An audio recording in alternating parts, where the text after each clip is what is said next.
Chapter 1. In the tower at the center of the so-called Forest of Death, everyone's eyes turned towards the board, as the next set of names flashed into place. Kintsuchi vs. Naruto Uzumaki. Huh, it's that sound girl. Naruto frowned slightly as he looked over to his teammate Sakura Haruno. You fought her, right, Sakura-chan? Well, everyone else fought their team. Sakura admitted slowly. All I really know is that she uses Senbon. Don't worry about it. Naruto grinned brightly as he stuck his thumb up at the girl. I'll beat her, no problem. Just, be careful, okay, Naruto? Sakura spoke up, her eyes watching her teammate's opponent. Her teammates were both really strong, so she's probably no pushover. Gotcha. The boy grinned before standing up and practically bouncing down onto the tower floor. So, I get the braggart from the first part. Well, at least I didn't have to face the Uchiha. Kin hissed softly under her breath as she quickly checked over her equipment. Though, I wish I was going against that little body-stealing bitch. Shame she was already eliminated. Just get down there and crush the fool. Dosu, Kin's teammate, hissed back at her, glaring with his one good eye. Or Orochimaru-sama will make you wish that you'd suffered Zaku's fate.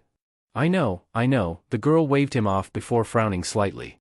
I just wish I knew what kind of tricks he likes to use. And he's probably thinking the same about you. Dosu grunted. Now go. I'm going already. Kin snapped back as she gracefully darted down to the tower floor before studying the orange-clad boy in front of her, one hand boredly resting on a cocked hip. So, you're the loser I gotta beat to advance, huh? Well, I had been hoping to get that little wannabe ninja, body-stealing blonde bitch, but she had to go and get herself eliminated against that pathetic pink-haired slut of a teammate of yours. What did you call? Sakura-chan? Naruto was glaring at the girl now, his fists clenching into tight fists as an angry pulse of killer intent leaked out onto her. You heard me. Kin shot back, ignoring the way the hairs on the back of her neck shot up in warning. Some part of her knew this was a colossally stupid idea, but the rational part of her mind argued it away as a silly concern. I'm going to beat you, Naruto said with a fire in his eyes as he glared at the girl, then growled in a voice that only she could hear. And then, I'm going to make you tell me about Orochimaru, and what he wants with Sasuke. PSH. Kin waved off the boy's proclamation as she settled into a ready stance. Keep dreaming. Last time you just slept all the way through the fight. Talk about lame. I'll show you. Naruto slid into a ready stance and then yelled over towards an amused-looking Hayate. You gonna stand there smiling all day, or you gonna start the match? Girl. Hayate smirked slightly at the sound Nin before coughing slightly into his hand. You really shouldn't have done that. Giving the confused girl a wink, he then looked more serious. Ready? Begin. And with that, suddenly where there was one Naruto, Kin found herself facing 15, swarming at her, quickly pulling out her Senbon. The girl sneered at the figures rushing at her and threw her Senbon at one of the clones. What, you think some clone illusions are going to help you out? Ah. Illusions? One of the clones smirked as he dodged the Senbon as they moved to circle around the girl. We're no illusion clones. Another shot in as they suddenly surged in at the girl, whose eyes widened as she could actually hear the footfalls, the breathing of each of the clones, and with a sudden, panicked look started to throw her Senbon rapidly at the figures. We're shadow clones. Another Naruto spoke up, directly behind her as she could feel how it suddenly grabbed hold of her collar and started to yank her back, even as a clone on either side of her swept out her legs. As gravity took hold, she moved to twist her way out from underneath the clone's grip on her, before she could feel a pair of heel kicks slamming into her gut and chest, sending her crashing down to the earth below. Then, the clone gripping her spotted collar, lifted her up immediately after and tossed her into the air. As she gasped for breath, she quickly attempted to twist away, bringing up her arm to block a knee to her ribs, only to miss the elbow to her head. Even further dazed, her motions grew sluggish as she was bounced between the clones via momentum and gravity, before finally one more spinning heel kick sent her crashing back into an unconscious heap. Hayate Gecko, the stage's examiner and referee, coughed slightly as the dust settled, before crouching down, examining the girl carefully. Winner, Naruto Uzumaki. Several cheers came through the Konoha Nin as Naruto turned around and grinned back at them, offering a thumbs up to Sakura as he watched the medic Nin come to haul Kin's unconscious body away. To the surprise of Sakura and a number of other Nin, Naruto followed them instead of heading back up to the rest of the group. Somehow catching the inquiring look the Hokage sent him, Naruto glanced back at the old man with a shallow grin, the one that always meant he knew he'd have to explain himself. Nodding slightly, the Hokage turned his attention back to the selection board and settled in as the next match came up. Kiba Inuzuka vs. Shikamaru Nara. Oh. In a virtually abandoned portion of the tower, Kakashi Hatake stood over his student, Sasuke Uchiha, and examined the cursed seal Orochimaru had inflicted warily. You know, Sasuke, you'd better drop the genjutsu for now, not a good idea to keep it up when you're like this. Kakashi noted as he smiled down at his student, even as he carefully slit his finger and studied the young nin. Sasuke's body, underneath the loose, baggy shirt he wore, was far more slender than a boy his age should have been, his waist, indented slightly, while his hips flared out a bit more than a boy would be comfortable with. The Uchiha grunted slightly as a slight ripple melted across his face, before it softened, becoming completely feminine. The now completely female Uchiha grumbled as he began to feel Kakashi carefully writing away in blood around the cursed seal. Happy, Kakashi-sensei? Even Sasuke's voice was different, as it hissed angrily back at the jounin while slender fingers clenched back against their palms. I still don't see why you're so focused on pretending. Kakashi made a face, before grinning back down at his student. I mean, really, how are you planning on rebuilding your clan, if? Itachi first. Sasuke shot back stubbornly as she sat rigidly against the cool floor. You know, that could be taken in a bad way, don't you, Sasuke-chan? Kakashi teased lightly as he watched his student flush with anger as he scrawled down her back and carefully moved it along the floor, up one of the pillars. You know what I meant. She growled slightly as she clenched her fingers tighter against her palm. Kakashi ignored the pulse of anger as he teased his student, finishing his way up the pillar before moving back to start the next path of seal work. Well, considering how jealous you get of Sakura-chan, I suppose I do. Jealous? Sasuke almost squeaked with outrage as angry eyes glared up at her teacher. I have nothing to be jealous of that pink-haired little fangirl. Oh? Kakashi grinned wickedly as he moved the next thread of seal work towards the next pillar. Then I suppose you won't mind that I've planned for Naruto to help her with her seduction training. Sasuke flinched visibly, but made no further reaction to her instructor's comment, grateful that for the moment, he couldn't see the violent twitch that had taken up residence on her right eye before she slowly forced out a response. Why would I care? Of course you wouldn't. Kakashi agreed amiably as he worked his finger up the pillar. Of course, then I'll have to have her work with Naruto on his counter-seduction skills. I might just have them locked away for a few weeks doing nothing but, well, you know. A vein began to slowly throb on Sasuke's delicate forehead as her eyes twitching turned into a visible spasm, her fingers clenching reflexively in time. I see. Really, Sasuke, Kakashi said cheerfully. Would it be so horrible for you to admit you like him? That idiot? Sasuke immediately glared back at her instructor, growling slightly. You're lucky your teammates are such heavy sleepers. Kakashi responded with a happy little eye smile. You talk, rather loudly, in your sleep. Sasuke immediately blushed bright red as she opened her mouth like a gaping fish as she struggled to come up with a response to the man. Finally, she just whimpered and hung her head, saying nothing as she just let her teacher finish up his seal work. Oh. Naruto had followed the medic nin as they laid girl in an empty room, on one of two empty beds, the curtain between them already drawn. Crossing his arms about his chest, he looked her over and frowned slightly. He had no idea how long it'd be until the girl woke up so he could question her about what that snake bastard had planned for Sasuke. Grumbling, he shifted over to the bed next to her, and huffed as he noticed it didn't have a pillow like the girl's. A moment later, he heard the door being opened, and suddenly years of pranking instincts took over, as he quickly transformed himself into the one thing he knew was missing from the scene, the bed's pillow. Quickly suppressing his presence as much as he possibly could, he was aware of a creepily familiar figure entering the room, to chuckle over the girl. Grinning with a merry, predatory smirk, the man had leaned down to whisper an audible hiss to the girl. Fufufu. Wake up, little Kinchan. His eyes gleamed gold as he watched the girl, slowly rouse to wakefulness before her eyes split open and wide in fear. Oh, Orochimaru-sama. The girl trembled visibly as she stared up at her supposed jounin instructor and went white as a sheet. Now, Kinchan, I'm very disappointed in you. The man's smile never dampened as he leaned back up, grinning merrily at her as he would lightly brush his fingers through her hair. All that time in training, and TSK? Eliminated by a loudmouth brat? I? Kin stumbled over a response, trying desperately to think of something, anything she could say to make it up to the man, her eyes watering in fear as she trembled like a mouse before a snake. Fortunately, I understand there's more to that particular loud-mouthed brat than meets the eye. Orochimaru chuckled again, a cold, haunting thing. I had thought the seal I placed on him would have left him helpless. Fufufufu. So, my little Kinchan, I'll offer you a chance to redeem yourself. What must I do, Orochimaru-sama? Kin spoke up, her eyes still glistening as she trembled, watching the man. Kill the brat before anyone undoes what I did to him. Orochimaru said with a casual wave of his hand before smiling sweetly at the girl. Still, if you fail, and still live, I suppose. I can find a use for you still. Igriagades, Orochimaru-sama. Kin nodded quickly, her voice still trembling with fear as she shivered where she sat. Good girl. Orochimaru chuckled again, lightly brushing her hair one moment longer before turning and leaving the trembling girl to compose herself. Don't disappoint me again, Kin-chan. And with that, the snake Sannin just smiled as he closed the door behind him, his cold chuckling laugh echoing through Kin's mind.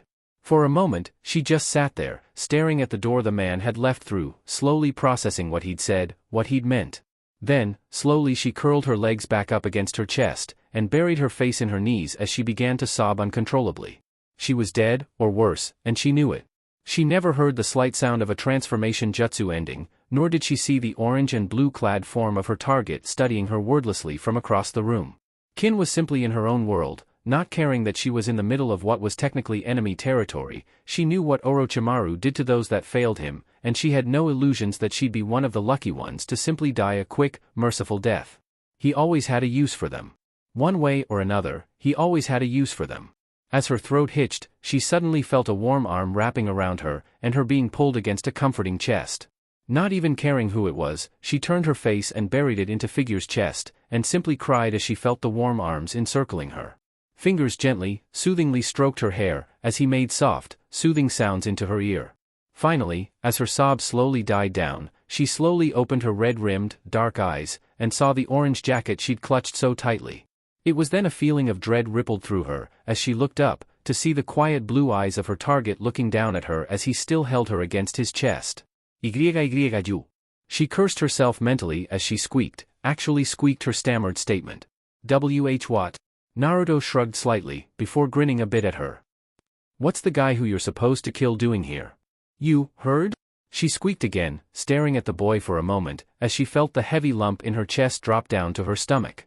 Any chance she'd had was gone now. She was screwed, completely and utterly screwed. Yup. Naruto nodded his head before looking down at her seriously. He's a real snake bastard, isn't he? Kin laughed dully and nodded her head, before she glared lightly up at him. So, gonna kill me now? Naruto blinked, dully at her for a moment, before jerking back as he stared at her. What? No. Why would I do that? Because I'm supposed to kill you? Kin offered as she stared at the boy for a moment, before shrugging slightly. And it's better than the alternative? Naruto blinked a moment, before looking down at the broken girl in front him, before her face was replaced by another, and he shivered slightly.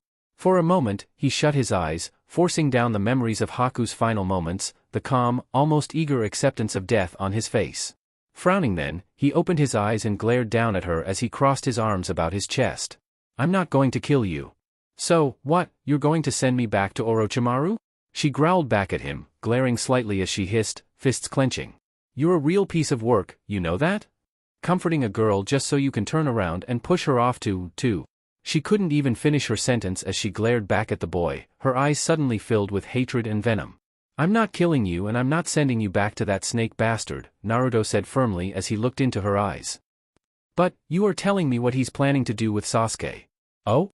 And if I say no? Kin shot back, her voice dripping with sarcasm as she snarled at him, knowing in truth that she wouldn't really, and hating herself for it. What are you gonna do, spank me until I do? Naruto stared at her for a moment, his jaw hanging open as he stared at her, before finally it clicked shut as he blushed brightly. What are you, some kind of pervert? Fighting down her own blush at the boy's accusation, Kin sneered back at her. Bah, what kind of ninja are you then, if you can't even do something as simple as give a girl a spanking? How are you ever gonna stomach interrogating a real prisoner in the field, huh? I'm going to be Hokage someday. Naruto shot back, growling angry as he met her eyes with his own brilliant blue orbs. I will do whatever I have to protest this village.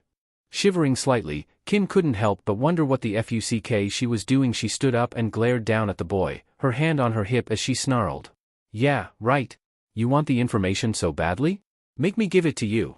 You know what? Fine. Naruto snapped back as suddenly, she was surrounded a group of Narutos and found herself suddenly overwhelmed and bound up tightly by the boy. In some part of her mind, the girl wondered where the hell a kid as apparently innocent as the blonde had learned such good shibari techniques, as she struggled against the ropes that ground into her through her clothes. As she opened her mouth to unleash another barrage of scathing words, she found it stuffed with a bit of cloth and then tied into place as she let out a muffled cry of outrage. MMPH. Like the ropes? Naruto smirked smugly down at the girl. After Sasuke got out of my old one so easily, I went and read up on the best way to tie someone up. Kakashi-sensei gave me a great book on this stuff. Not sure why they were all about tying up women, or why he kept giggling like he did when I talked to him about tying Sasuke up so he couldn't get away, but they work. Kin stared up at the boy, unsure whether she should be impressed or outraged at the blonde. MMPH. Boys? Naruto glanced at his clones. Get her back to the base and stand guard. Don't let her escape. I'm gonna go watch the rest of the matches so I know what's going on. Right, boss. The clones quickly agreed, as they hauled the indignantly squawking Kin up and immediately proceeded to vanish out the window, as they raced across Konoha. Nodding in satisfaction, Naruto turned and walked out of the room, contemplating what he'd overheard from Orochimaru about what had been done to him. Oh, what did I miss, Sakura-chan? Naruto asked as he sat down next to his teammate just as Lee jumped up onto the statue and began to remove his weights. Where have you been? Sakura growled slightly at her teammate before sighing just a bit as she huffed and crossed her arms about her chest. You missed Kiba and Akamaru beating Shikamaru, and Hinata pretty much forfeiting against her cousin at Kiba's urging. So, it's bushy brows versus no brows now? Naruto asked as he felt the whole tower tremble slightly at the after effects of the released weights. Wow. That's a lot of weight. Yeah. Sakura agreed in slight awe as she watched how Lee suddenly seemed to blink around Gaara. Oh wow, he's fast. Really fast. Naruto agreed and stared in slight awe as he watched Lee go to work. So, where have you been? Sakura growled slightly as she rounded in on her teammate again, glaring angrily at him. Eh? Oh, I went to the medical wing. He responded simply with a shrug before looking back at the fight. Kick his ass fuzzy brows. Oh. Sakura blinked slightly, before studying the boy. Did you see Sasuke-kun? Huh? Oh. Naruto shrugged neutrally as he slumped slightly in his seat as he realized he hadn't even bothered to look at his teammate. No, I didn't. Taking his dejection the wrong way, Sakura smiled slightly to her blonde teammate. I'm sure Kakashi-sensei just took him to another part of the tower. I'm sure he's fine. Right. Naruto agreed as he turned his attention away from the match for a short bit. Say, Sakura-chan? Those sound ninja? What do you think that creepy snake guy wants with Sasuke? I don't know. Sakura admitted softly as she reached up and lightly hugged herself as her gaze left the fight in front of her. But whatever it is, it can't be good. I'm gonna find out, Naruto said with a soft vow. No matter what, I'm gonna find out. Sakura stared at the boy for a moment, before slowly and carefully nodding her head. Okay. While their attentions had been focused on their conversation, the match ended with as Guy intervened to save his badly beaten student. Seeing this, Naruto's eyes widened in shock, staring at the almost petulant rage Gaara exhibited at being denied the death of his opponent. Shaking his head with a growl, he turned his head and instead studied the way the final member of the Sound Ninja was acting. The one-eyed Dosu seemed fascinated by Gaara's display, before he turned his head, catching Naruto's stare and glaring angrily back at the blonde before flicking his one eye to Chuji. Naruto followed that glance and frowned as he realized that Akimichi was the only remaining ninja left to fight. As the final match flashed across the board, and Asuma worked on bribing his student into taking part, Dosu hissed lightly as he walked past Naruto. Something you want, brat? That single eye glared down at the boy, who stared back defiantly at the Sound Nin. Yeah, you can tell that snake bastard that she failed, and I'm going to find out what he wants Sasuke for. Naruto shot back. What are you talking about? Dosu paused, genuinely confused as he stared at the boy. Of course she failed, you already beat her. He'll know what I mean, Naruto said with a stubborn glint in his eyes. Whatever. Dosu snorted dismissively as he moved down to the tower floor while Sakura stared curiously at Naruto. What were you talking about, Naruto? Sakura's face was strangely concerned as she looked over at her oddly serious teammate. Nothing to worry about, Sakura-chan. Naruto waved off her question with a sudden, bright grin on his face, before he winced quickly when he watched Chuji slam into the wall. Ouch, that had to hurt. That even more so. Sakura agreed as she watched Dosu use his melody arm on Chuji's body, knocking the boy quickly out. Poor Chuji, and poor Ino, her whole team got eliminated. Yeah. Naruto nodded his agreement as he remained in his subdued mood, his thoughts racing over just what he'd have to do to get the information out of Kin. The only team in our age group that made it this far that doesn't have at least one person advancing. All right, I need all the winners to come down here and draw numbers for the final stage. Hey-8 called out quickly, prompting Naruto to nod to Sakura before plastering a grin on his face again and jumping down as he quickly pulled out a number from the offered bag. Once everyone had drawn, the matches for the third stage were displayed. Temari of the Desert vs. Naruto Uzumaki. Shino Aburame vs. Kankuro of the Desert. Kiba Inuzuka vs. Dosu Kinyuta. Gaara of the Desert vs. Niji Hyuga. First round by Sasuke Uchiha. Naruto looked over to where his opponent sneered back at him and shook his head. Why is it I keep having to fight girls? TSK, better you than me. Shikamaru snapped, before shrugging slightly. Ah well, at least I don't have to worry about any extra training. Training? Naruto frowned slightly before looking over at where the Hokage nodded down to the participants then began to walk away. Coming to a decision, Naruto waved to his comrades, then raced off after the old man. Hey, old man. Naruto called out as he quickly caught up to Sarutobi. I need to talk to you. Yes, Naruto? The Hokage smiled down at the boy, before blinking slightly as he saw the serious expression on his face.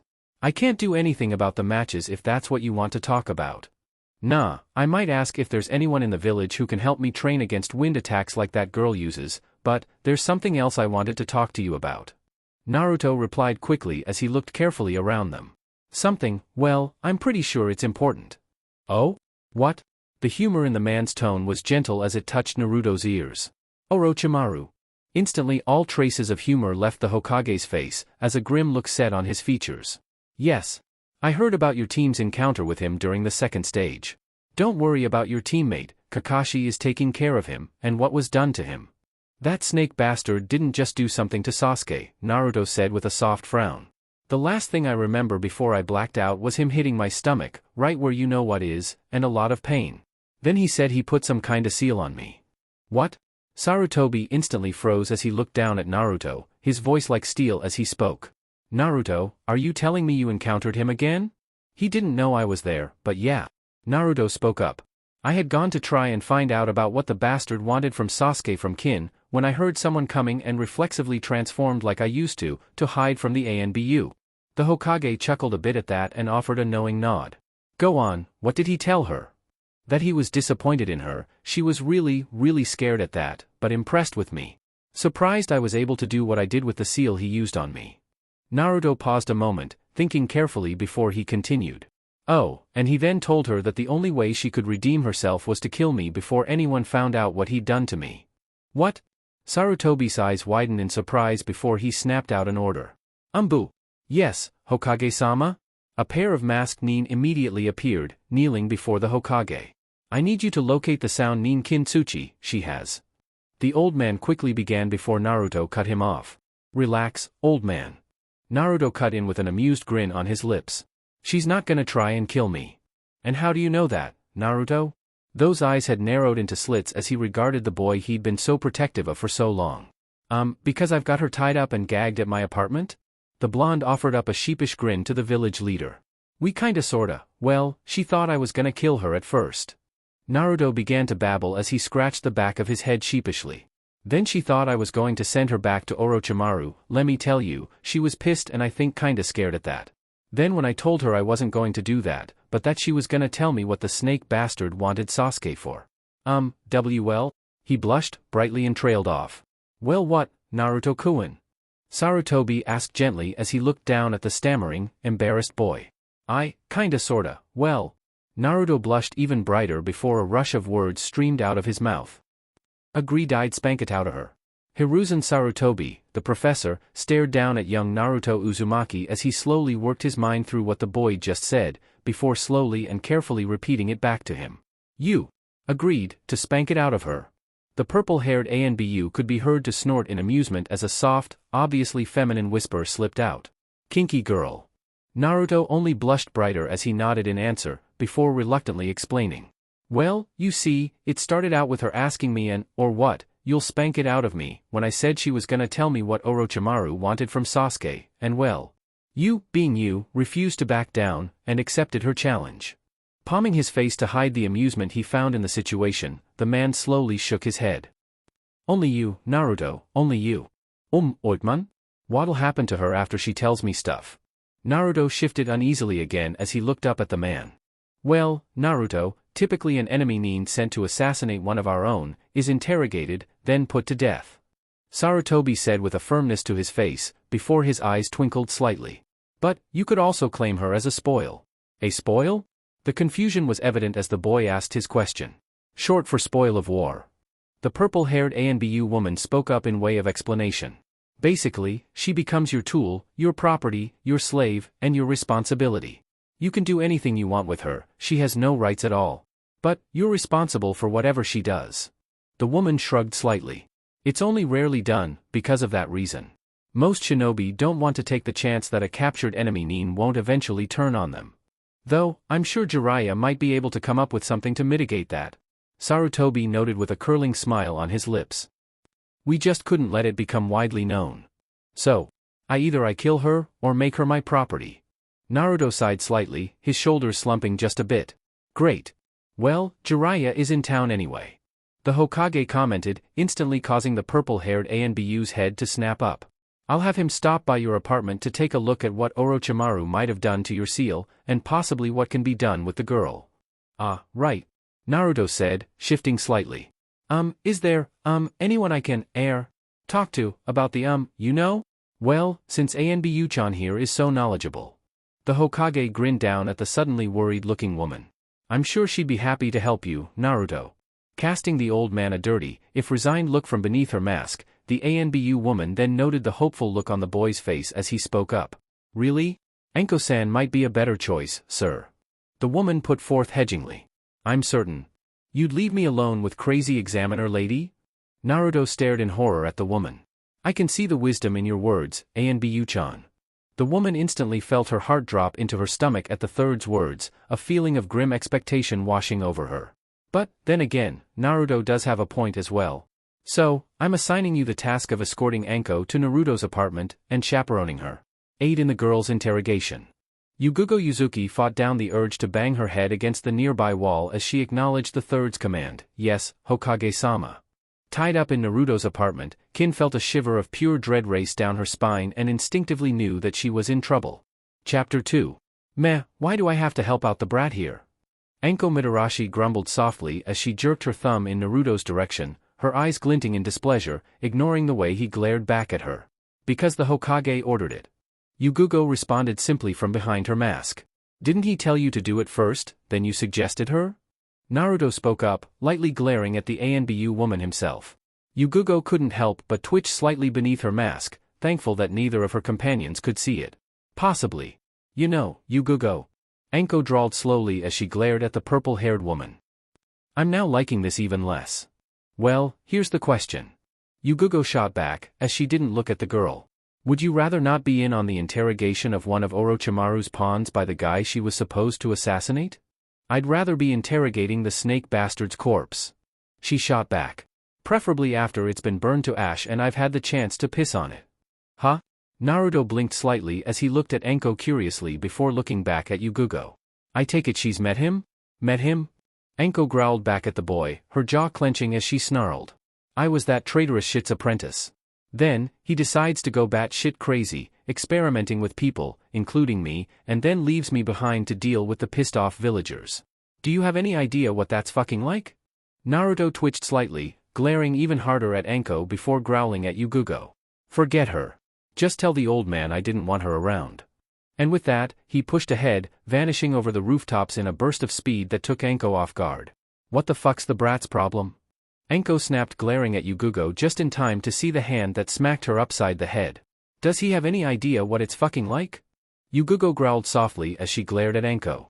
Don't you recognize who he is? The loudmouth brat from the second part of the exam? Anko offered, looking genuinely confused. And, OW.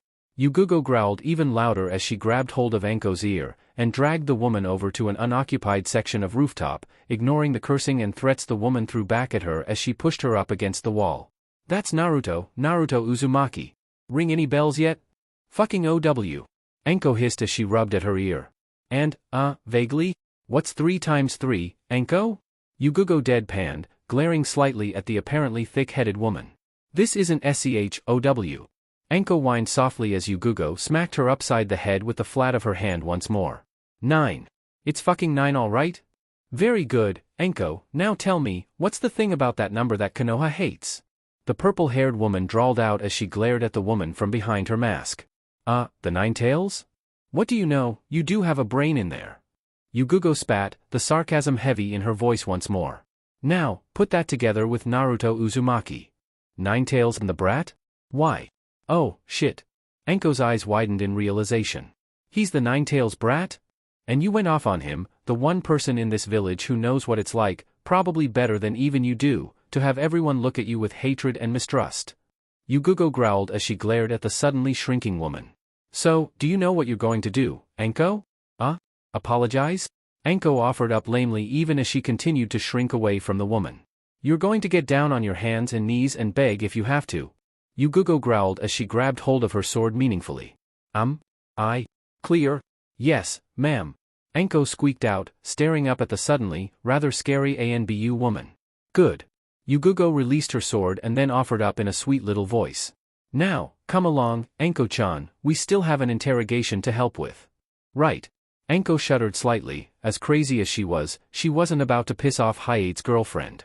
Oh, about time you showed up, boss. One of the clones complained as he sat down next to the annoyed-looking kin. We were getting bored. Naruto just shot the clone a look, glaring angrily at the ninjutsu creation, before he shifted that angry glare down onto a suddenly rather nervous kin. For a moment, he just studied the girl, his face scrunched up in anger, as he lightly clenched his fists before speaking. You know, I'm in a rather bad mood right now, so I'm going to remove that gag and give you a chance to just tell me what I want to know. Reaching down, he did just that, watching as the girl worked her dry mouth for a moment, even as she glared back up at him. The frustration and fear that had been distilling in her since she'd been trussed up and left here surged forward over rational thought. What, all that talk and you just back right back down? Man, you fucking leaf neen are just patho MPH. Naruto shoved her gag back into place as he glared even harder down at her, jaw clenching before he moved over to one of his chairs and took his seat. Bring her over here. The clones nervously picked up the girl, and as they ignored her struggles, brought her squirming down across the original's lap. This time, he didn't offer her another chance to escape, didn't give her a chance to answer. Instead, she was faced with the sympathetic face of one of his clones as she felt herself being held down into place, before the first, heavy smack fell down on her ass. She jerked, or at least tried to. The heavy fabric of her loose pants softened the blow, taking away the sharp sting of impact that flesh on flesh would have had. Still, she was being spanked of all things. And what's more, it was her own damned idea.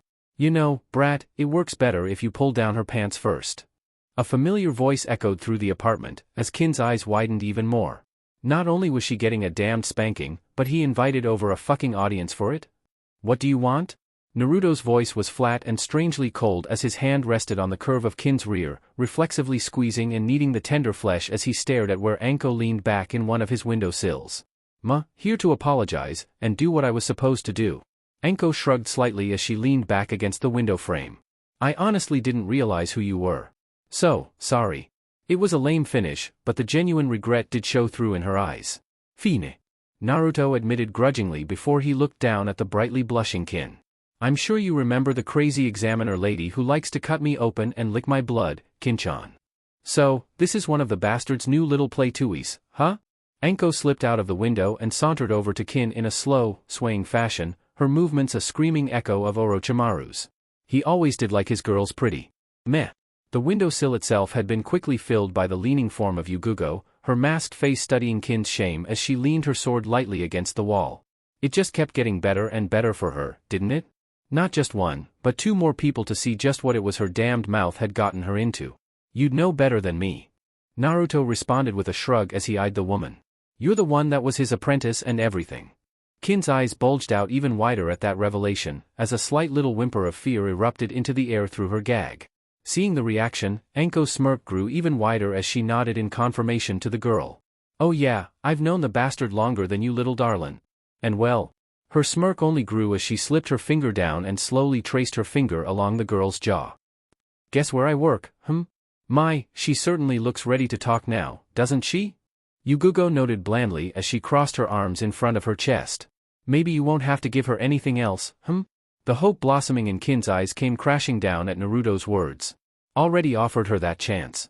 Said something about being all talk and then backing down. He paused a moment, before shrugging as he added. And I think she was about to say Leaf Neen were pathetic. Well she's got a point about backing down if you've said you're going to do something. Anko pointed out with a smirk, before her eyes hardened into a predatory gleam. And I do believe we need to correct her about whether or not we're pathetic. Kin gulped, audibly as Naruto nodded to Anko's words. You said it works better without her pants? He was blushing, brightly, not that Kin could see at the woman's words while the clone in front of her winced in sympathy. Butterflesh heating butterflesh, kido. Anko paused a moment before lightly tapping her lower lip. Though, we could always get you a paddle or a crop. Kin violently shook her head at that, staring up with wide eyes at the predatorily grinning woman as she felt Naruto undoing her pants, then pulling them down her legs as he responded. I don't think she likes that idea. Gimme a couple of weeks and I could change that. Anko leered visibly at the girl who did her best to shrink away from the woman, even as her simple, black boy short panties were revealed. I'm almost disappointed. From hearing about her suggesting you spank her, I thought she'd be kinkier than that. Cute though. Naruto commented absently, even as he blushed even brighter. So, I suppose I should. Well, you have a choice. Yugugo spoke up, her voice coolly neutral as she leaned back against the frame, studying the girl behind that white mask. You can either just jerk them down, or if you're feeling adventurous and wanting to prove a point, rip them off completely. Oh, no, from personal experience? Anko leered back at the purple-haired ANBU. I mean, I knew that there was more to Hayate than there seemed, but damn. Kin seemed to shrink down on Naruto's lap as the two women so casually discussed the topic, whimpering softly as she tried to look up at Naruto, pleadingly, and failed. Those were the only pair of panties she had available to her. Not since there was no way in hell she was going back to where she was staying. As always, you're a pervert, Anko. Yugugo shot back and looked at the girl. It all depends on what message you want to send. The woman paused a moment, seeming to consider things before shrugging a bit. And since her only choices now are death or becoming your spoil, either way, she doesn't really need them. The cool pit of dread in her stomach sank even further as the girl whimpered loudly in her gag, a sound that only grew when Anko spoke up. Well now, is that true, brat? You looking to claim the bad little Neen girl from the bastard?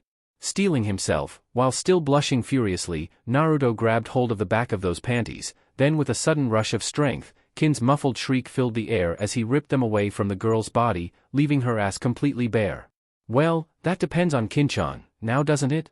Very true.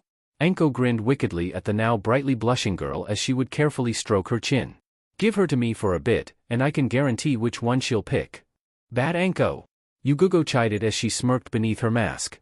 You remember what Ibiki told you about how hard you are on your toys? Kin gulped even more, before a muffled shriek escaped her lips as she felt a sudden, hard, stinging swat on her ass. Immediately, she began to wriggle as much as she could, before she could feel another, harder smack down on the opposite cheek as Naruto chided her lightly, the blush slowly starting to fade from his face. Very, very slowly. Stop that. This is what you wanted, remember, Kin-chan? Groaning softly, Kin hung her head slightly, before she could feel Anko's fingers casually removing her forehead protector with a smirk. Well, brat, you don't want this as a souvenir, do you? Not particularly. Naruto agreed, glaring at the symbol engraved on it, as he gave Kin a harder smack on her ass. Whatever the end result, little Kin-chan isn't going to be wearing that, ever again. Right. Anko agreed before pursing her lips lightly. Then, we'll just have to arrange for her death, as it were. A little bit of her blood, some tears? Drop it off with that last teammate of hers and well. That's if she talks. Yugugo pointed out as a muffled squeak could be heard when another spank struck the girl's ass. If she doesn't, we can always just turn her back over to Orochimaru. Naked. Anko added with a speculative gleam in her eyes. Bare-assed, well spanked. Would be quite the sight. Yugugo agreed as Kin violently shook her head, tears starting to stream down her cheeks. You're the expert on him, Anko. What do you think he'd end up doing to her, for that kind of failure? Oh, that's a tough one. The unmasked woman stroked her chin thoughtfully. Well, he'd probably chuckle at it, he is a sadistic bastard after all, then he'd end up killing her. Anko pursed her lips. Thing is, I'm fairly certain he wouldn't be quick about it. Knowing him? Some of his more painful experiments. He's never been big on forgiving mistakes. Naruto's hand struck, firmly against Kin's backside then, causing her to squeak, loudly, as she cried into her gag, before she could feel him, lightly stroking his fingers through her hair. I'm sure Kinchan is going to tell us what we want, and then some, right Kinchan? The girl nodded softly. There really wasn't much point to it, she already knew she was doomed. She'd known as soon as Orochimaru had appeared to her in the medic wing. And she'd known she'd tell them everything as soon as she realized the boy she was supposed to kill had actually offered her comfort instead. It had only been her pride that had kept her holding out as long as she had. She could feel the clone carefully untying her gag again, before she slowly worked her jaw, tongue sticking against the dry insides of her mouth as she slumped but didn't say a word. A glass of water was then lightly pressed to her lips, before carefully being tilted back, as she drank greedily from it. All the while, she felt the boy gently stroking his fingers through her hair. All right then, girlie. Anko pulled over a chair and sat down, looking into her eyes. Start talking. And, as she was lifted up into the boy's lap, her pants pulled back up over her aching body, she offered no resistance, actually curling slightly against his chest, as she did just as Anko ordered. She talked, and she talked, and she talked. Oh. Anko whistled softly as Kin finally finished explaining what she knew, the former sound Nin's face tired as she leaned limply against Naruto. The orange-clad boy had already brushed the tears from her eyes and the still-bound girl was resting as comfortably as she could against his chest. From her position at the window, Yugugo had to admit, it was a cute sight. In a completely kinky master and pet kind of way. Damn, he has been busy. Body jumping, turning our allies against us, planning an invasion. Anko shook her head again and smirked slightly at the girl. So, what's it going to be, girl? Anko leaned back in her chair and studied the girl. She had to admit, she made a cute sight. Execution, or? Not like I have much choice. Kin muttered quietly even as she kept her face buried against Naruto's jacket. Death or slavery? A clean death, or spending the rest of your life as the brat's pet? Anko chuckled slightly, as she shrugged just a bit. Either is better than your alternative. Noschit. Kin hissed as she closed her eyes and sighed, as Naruto had stayed uncharacteristically quiet throughout the exchange. How would you execute me? She almost winced as she felt the rigid tension ripple through the boy she was leaning against, even as she ruthlessly fought down the urge to reassure him that she wasn't going to take that option. Still, she was impressed when she heard him retain his silence, not seeing his jaw clenched and his eyes closed as Anko and Yugugo could. Still, she just continued to lean against him, laying her head against his chest as he managed to keep up the steady stroking of her hair. Poison, with a sedative. Put you to sleep, then smother you or drain you out. Anko pursed her lips lightly as she looked over at Yugugo. Beheading isn't clean. Probably could have Kurenai use a genjutsu. Kin nodded her head, not quiet opening her eyes as she rolled the decision around in her mind. They were better deaths than she really could hope for, better deaths than a captured Nin would get at sound. Strangely enough, that comforted the girl as she slowly nodded her head. Fine, then I know what I'm going to do. Anko arched a brow slightly back at the girl. Personally, she wasn't quite sure what she'd have done in the girl's situation.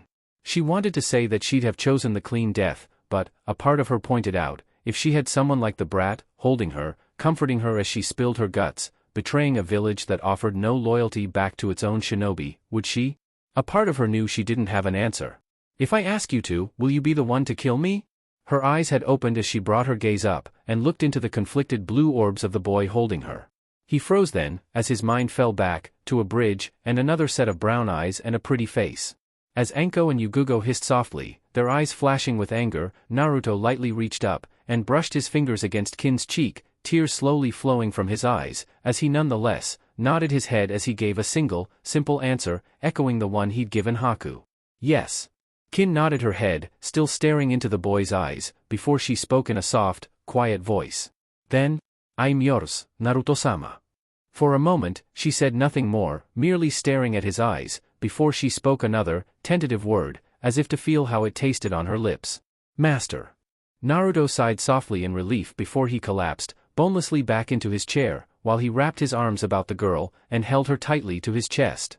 Memories of his friend, even if it had been a fleeting thing, rose unbidden in his mind. Watching as Haku had died, just so Zabuza could live long enough to avenge him. Arms tightened more firmly around the girl, even as he nodded and spoke in a soft, hoarse voice. Then you're mine, Kinchan. Anko and Yugugo shared a look, a brief look of understanding in their eyes before nodding to one another. Turning back to the boy, Anko spoke up. All right kid, we've got to go report all this to the Hokage. She stays tied up until we get it official and Jiraiya does whatever it is he does. She paused a moment, before studying the kid. Look, how about I go pick up something for you two to eat? After things are squared away with the old man, I'll explain how this is going to work. Ramen? Naruto asked hopefully, his eyes shining as he blinked away his tears. Ramen. Kin giggled slightly, before her stomach growled ominously. With bright blush on her face, the girl turned her head and buried it again against his chest. Fine, ramen it is. Anko rolled her eyes slightly as Yugugo was glad her mask hid the wicked glint of amusement in her eyes. Though, it'll take longer, I want my dango, damn it. Fine. Ichiraku's. Naruto grinned slightly, his eyes glimmering. Just ask him for my usual beef, please. Kin spoke up, before looking at Anko with slightly pleading eyes, and some dango? Ga. Anko stared back at the pleading look in the girl's eyes and felt her resistance melt as she grumbled. Fine, ramen and dango. Turning her head, she glanced towards the ANBU girl. Come on Yugugo, let's get this taken care of. See you soon, kid. Yugugo lifted up her sword before falling out the window and vanishing as she leapt to a nearby rooftop, Anko following her through the window a moment later. As soon as the women were gone, Kin looked up and smiled, sheepishly at the boy. Naruto-sama? Yes, Kin-chan? I've got this. Could you help me scratch it? Oh, you can handle informing the Hokage and Ibiki about what's going on, right? Anko spoke up, as she bounced across the rooftops next to the ANBU woman. Yes, something on your mind? Yugugo responded back, curiosity in her tone as she smirked beneath the mask. Not trying to get out of getting them their dinner, are you? Nah. The kid's on Kakashi's team, right? Anko had a look in her eyes, distant and speculative all the same. Something about the kid's reaction. I want to check something out. Just don't forget to get the kids their dinner. Yugugo shot back, and chuckled just a bit. We gotta introduce Jiraiya to the brat, and I'd rather have an extra pair of eyes, and hands to hold kunai when I'm dealing with him. No problem, Yugugo-chan. Anko shot back with an amused smirk on her lips. I'll catch you back at the brat's apartment. Seriously, don't forget the ramen. Yugugo warned as she raced off towards the Hokage's tower. I mean it. I heard you. Oh, yo, Cyclops. Oh, hey Anko, what can I do for you? Kakashi offered the woman a smile as he respectfully put down his book and placed it carefully back in his vest. It had only taken 3 copies and lengthy stays in the hospital for snake poison for her to get that particular point across. That Uzumaki brat's on your team, right? Anko watched as a sudden note of protective caution entered the man's eye as he lazily nodded in response. Yeah, good kid. The Jounin nodded his head, before he fixed Anko with a hard, penetrating look that bore down on the woman. Why? He ever had anything happen to him on a mission? Anko paused a moment, lips pursing as she debated how to broach the subject for a moment before ruthlessly pushing forward. Like an enemy ninja asking him to kill them? Kakashi stared at the woman for a long, quiet moment before with a slight, curt little nod of his head, he gave her a single-word answer. Wave. Did he do it? The woman pressed quietly, staring up at the one-eyed man, as her normal exuberance faded completely. He didn't get the chance to. Hands in his pockets, the man turned his head and looked over to where his sensei's stone face looked out across their village. I don't know all the details, but the kid connects to people, I don't know how, but he does. The kid's name, as I understand it, was Haku, and with the care Naruto gave his burial, he must have met him before the fight, even if he didn't know it until the end. I think if he could, he would have done anything to save the boy. For a moment, Kakashi let a speculative silence fall between them, before with a slow sigh and a slump of his shoulders, he continued. But, the whole situation was bad. Haku ended on the wrong end of a Chidori, to save the life of his master. The master who then gave his life to kill the employer that had put them in their situation and betrayed them. I see. Anko nodded to herself, in a look of understanding and a slight bit of satisfaction. That explains a few things. Pursing her lips, she studied the man in front of her. What are you going to do about his training for the tournament? Was planning on having Ebisu help him get a much better grasp of his basics. Kakashi shrugged just a bit. Honestly? I'm worried about Sasuke. You heard that he got a match to yours, right? Unconsciously, Anko's hand slipped up, rubbing at the base of her neck as she growled softly but nodded. Yeah, I heard. So, you're focusing on the Uchiha brat? He's going to have to face that Sand Kid, or the Hyuga if he gets past the others. Kakashi pointed out. I can give him a better chance at surviving. Heh, Naruto isn't going to have an easy time either. Anko pointed out with a slight smirk on her lips. That sand girl is going to be tough, and if he gets past that, well, if your students live up to the hype, it might just come down to the two of them at the finals. If it goes that long, Anko mentally added. I know. Kakashi sighed slightly and shrugged helplessly. Kurena's in a similar position, but both of her students have clans to fall back on and help them out. Naruto and Sasuke. You could always ask Asuma to help you out. Anko smirked slightly and shrugged just a bit. He could give the kid some ideas on how to handle a wind user like the girl since he doesn't have a student in the finals. Hell, we could even see what his element is and go about working on that too. She paused a moment, before grinning viciously at the man, and tell me, are the rumors true about what the kid can do with the shadow clone technique? Yeah, it's more than a little scary to be honest. Kakashi responded, before arching a brow as he smiled at the woman. And Anko? I've got reasons of my own now to help the brat out. Anko shot back, before slightly hanging her head as she quietly admitted, a blush on her cheeks. I kinda, really fucked up with him. Forgot about his burden and ranted to him about what Orochimaru put you through and how people couldn't understand? Kakashi gave her a bemused eye smile as he watched her blush even brighter. How did you? You did the same thing with me. It was a simple reply as the man's eye crinkled slightly in amusement. Yeah. Anko grumbled slightly before suddenly grinning, viciously at the man. That, and I really want to see how things work out with him and his spoil. That's nice. Wait, what? Kakashi stared at the grinning woman in slack-jawed amazement. Ask the Hokage about the details. Anko shot back, with a triumphant grin. I've still got to get the brat some dinner. Spoil? Kakashi almost squeaked out, before he recovered a moment later. Oh boy. Naruto. One last thing. Have you taught the kid the shadow clone trick? Well, you see. I'll take that as a no. Anko rolled her eyes just a bit before sighing slightly. Come on, Cyclops. All that kid's potential, and you're just letting him squander it? This isn't wartime, Anko. Kakashi countered with a slight frown. There's no reason to push them into things as fast as some of us were. You know, that's where you're wrong, Kakashi, Anko said quietly as she started to leap away. There's a very good reason for us to. She left Kakashi behind, to ponder her words. Oh, hey, I'm supposed to pick up some food for that Naruto kid. Anko spoke up as she sat down in front of the stand. He said something about his usual? And I also need a beef ramen to go with it. Oh ho ho. Ichiraku looked down at the woman and smirked slightly. I hope you brought a sealing scroll then. You're gonna need it. Anko paused a moment, considered what she knew about the brat, before groaning softly as she hung her head and banged it lightly against the countertop. How bad? Oh, his usual? Is he up to 6 or 7 bullseye? The old man asked his daughter, a light twinkling in his eyes. 7, I think. Kami knows where he puts it all.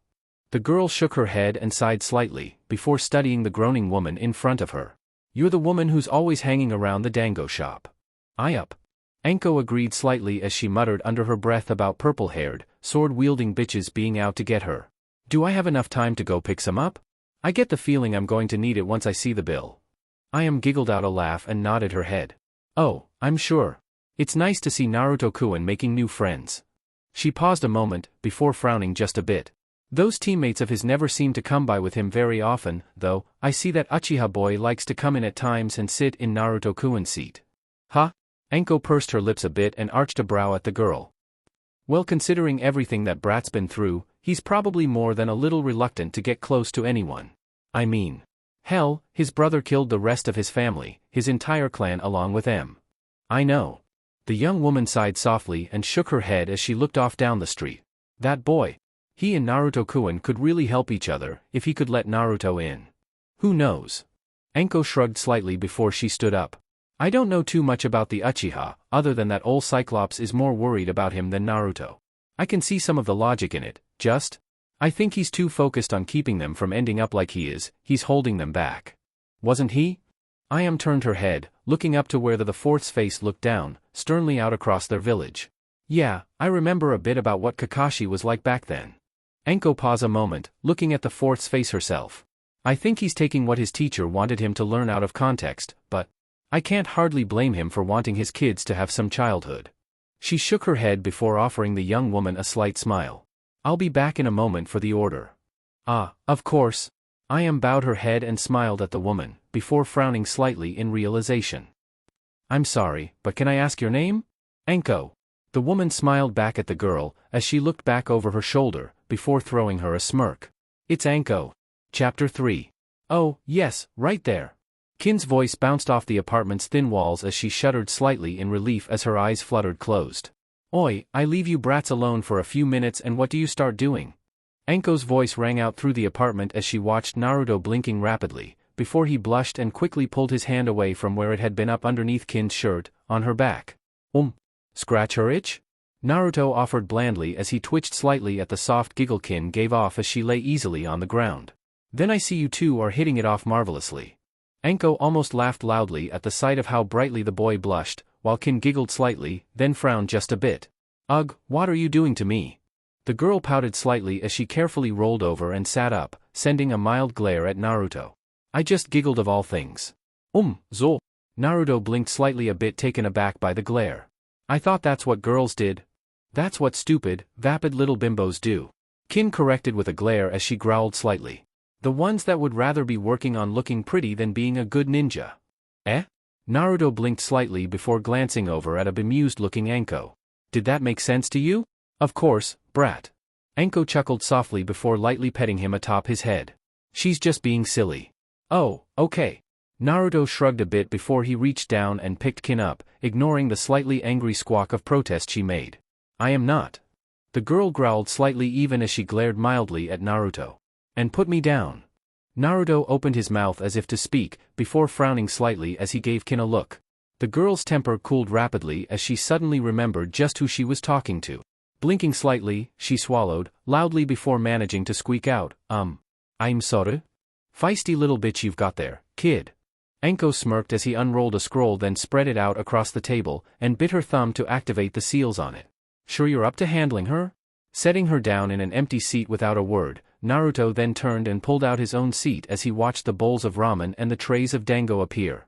Smiling slightly, Naruto bowed his head to Anko. Thank you.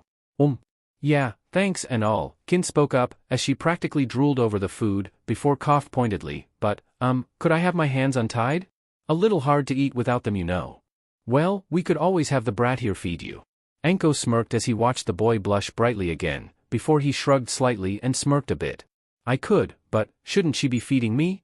Naruto asked innocently as he looked over at Kin with wide, blue eyes.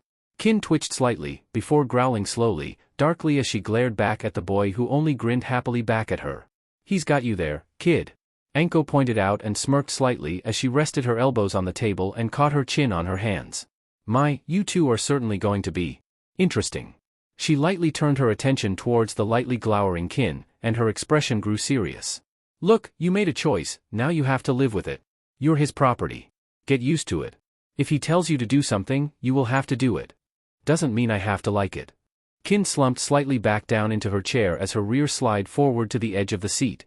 Oh, really now, you're telling me that you wouldn't like slinking over, settling down on his lap and getting nice and comfy against his chest, before you started to slowly feed him? The woman practically purred her words out as her eyes glittered slightly in teasing amusement, her grin only growing as Kin blushed a bright red and dropped her chin to her chest. Can I please be untied? The girl almost whispered the words as she spoke, her voice tinged with soft resignation, as in a show of slight confusion, Naruto looked questioningly towards Anko. Well kid, until things have been finalized, she has to be kept trussed up. The woman grinned back at the kid and chuckled slightly. So, I'll let you have a choice, you can untie her arms and she eats in your lap before we tie her back up, or, you feed her. Well, Naruto blinked, obviously not too comfortable with the situation as he looked back at Kin, almost questioningly. Lup. Her face was blushing brightly as she couldn't meet his gaze, her body shifting slightly in response. I'd rather sit on his lap than be fed, please. Ah, good, you can feed him too then. Anko responded cheerfully as she grinned back at the girl, who sighed softly and hung her head even further in tired resignation. She just couldn't win with this woman. Aw. Kin was staring in disbelief at the stack of bowls next to her as she lightly chewed on a stick of dango. Turning her head, she carefully looked at the blonde boy she was carefully settled atop and couldn't help but ask. Where do you put it all? What did you mean, Kin-chan? Naruto looked confused as he lightly rubbed his stomach in satisfaction. All that ramen. Kin responded before pointing lightly at his stomach with her dango skewer. How can you possibly fit all that in your stomach? Always just do. He shrugged a bit before glancing down at where the girl was sitting comfortably in his lap, and then blushed brightly. Heh, enjoying yourself, brat? Anko teased with a grin, her eyes practically dancing with mirth as she watched how both of them blushed a bit more, though her grin grew slightly when she watched Kin wiggle subtly back into the boy's lap. So tell me, what skills do you have?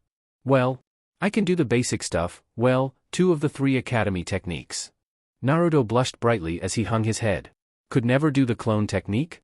They all, with a sigh he muttered under his breath and hung his head before making the seals, and suddenly a trio of sickly clones popped into existence, each of them falling to the ground uselessly. Why I failed the exam 3 times. But, Kin blinked slightly, she'd been beaten by a guy that failed the exam 3 times. But he even younger than she was. You used a shadow clones. Anko corrected casually as she snatched a piece of dango into her mouth. Brats apparently shit at the regular clone technique. Shadow clones though? It's a technique that only a jounin usually has the chakra for. Even then? Nobody's supposed to have the chakra to make them a viable combat technique like the kid here. Really? But? Naruto flushed slightly as he hung his head, then sighed softly. Anyway, I have the shadow clones, and... He suddenly blushed even brighter as he looked at the 2 women, before finishing lamely. And I can do tree climbing? Really, leaving out your famous Kage killer? Anko teased the boy, her eyes dancing with mirth as she laughed slightly when his blush threatened to turn him redder than a boiled lobster. Kage killer?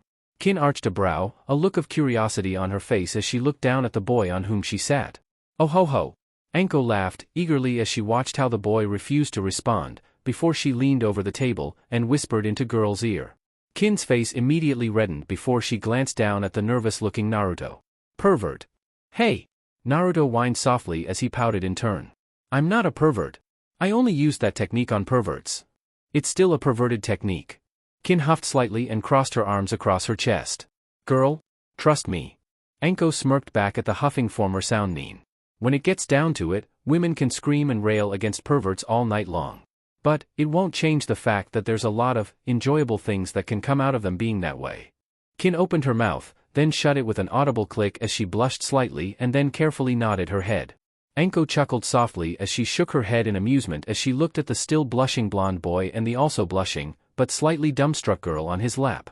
Well, you're certainly an interesting one, brat. Smirking softly, she pulled out a piece of paper and handed it to the boy. Channel some of your chakra into that. Huh? Why? Naruto blinked a moment then shrugged as he took paper from Anko and stared at it a moment. Just do it, brat. Anko grinned slightly as she watched how he shifted his grip about Kin's waist to balance her better against his waist as he held up the paper. I want to see something. Ok? Naruto shrugged just a bit before concentrating hard on the piece of paper, letting his chakra flow through it, only to stare in shock as it suddenly split in 2. Cool. That was a chakra nature test, wasn't it?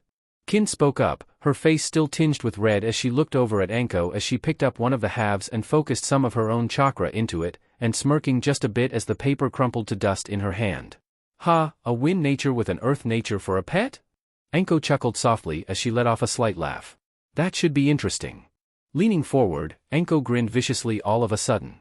I talked to Kakashi while I was out, kid. Turns out he's not going to have time to work with you too much. He's worried about your Uchiha friend and wants to make sure that he doesn't lose it. Naruto's face scrunched up a moment, before slowly, reluctantly he nodded his head in acceptance. I guess. I can understand that. Suddenly his eyes were burning as he jabbed his finger out towards Anko. But that doesn't mean I have to like it. That bastard always gets all the extra help. Relax, kid. Anko waved her hand lightly. Kakashi was planning on foisting you off on Ebisu to focus on your basics. Though, Kakashi has been your sensei how long? I'm curious, what has he been teaching you? Team training. Naruto paused a moment, his face scrunching up in thought. And tree climbing. That's it? Kin shifted slightly, staring at her master incredulously.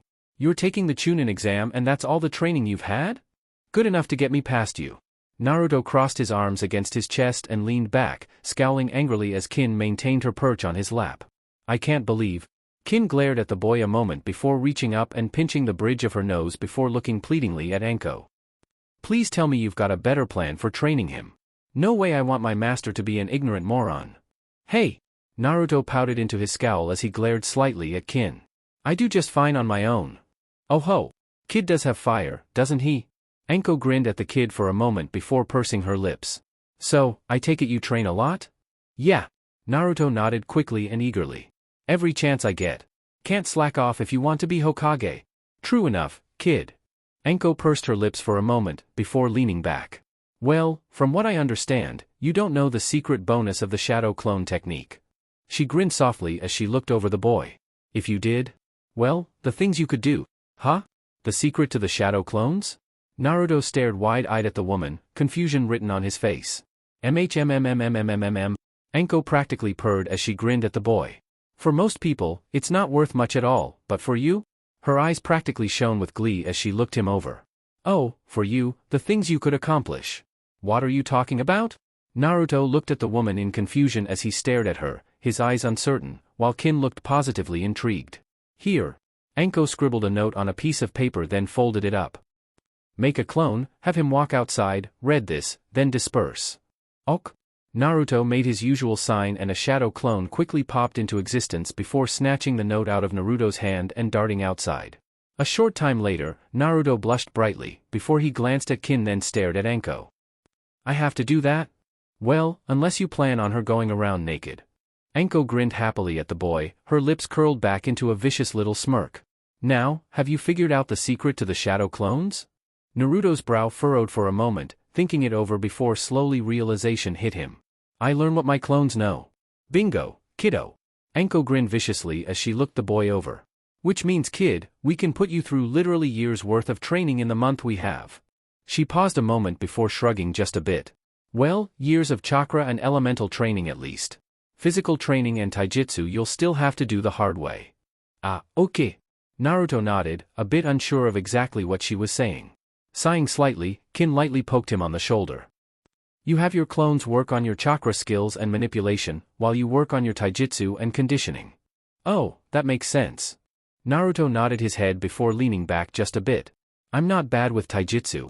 I just, guess I never really got past academy stuff. Kin huffed slightly as she lightly glared at the boy. Well, now you know what's coming. So, the question is, what are you going to do about it, huh? What do you think I'm gonna do about it? Naruto stared at her incredulously before shaking his head. Train. What did you think I was gonna do, sit on my ass? Well, I think she might have been thinking that you'd be enjoying your new spoil. Anko chimed in, grinning broader at the momentary look of incomprehension that fell across the boy's face, before he suddenly blushed brightly in realization. But I'd never make her do that. Naruto immediately protested, his eyes growing wide in shock. What, you saying I'm not pretty enough? Kin glared at Naruto slightly even as her arms crossed her chest and she fought down the pout threatening to tremble across her lower lip.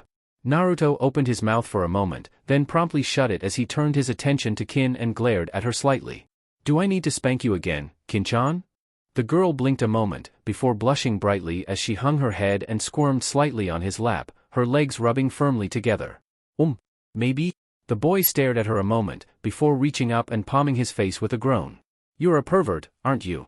Almost immediately Kin's mouth slid open to protest, before she paused a moment and considered as she lightly rubbed her chin. Finally, shrugging just a bit she leaned back against Naruto's chest and shrugged a bit. Guess I am. Go figure.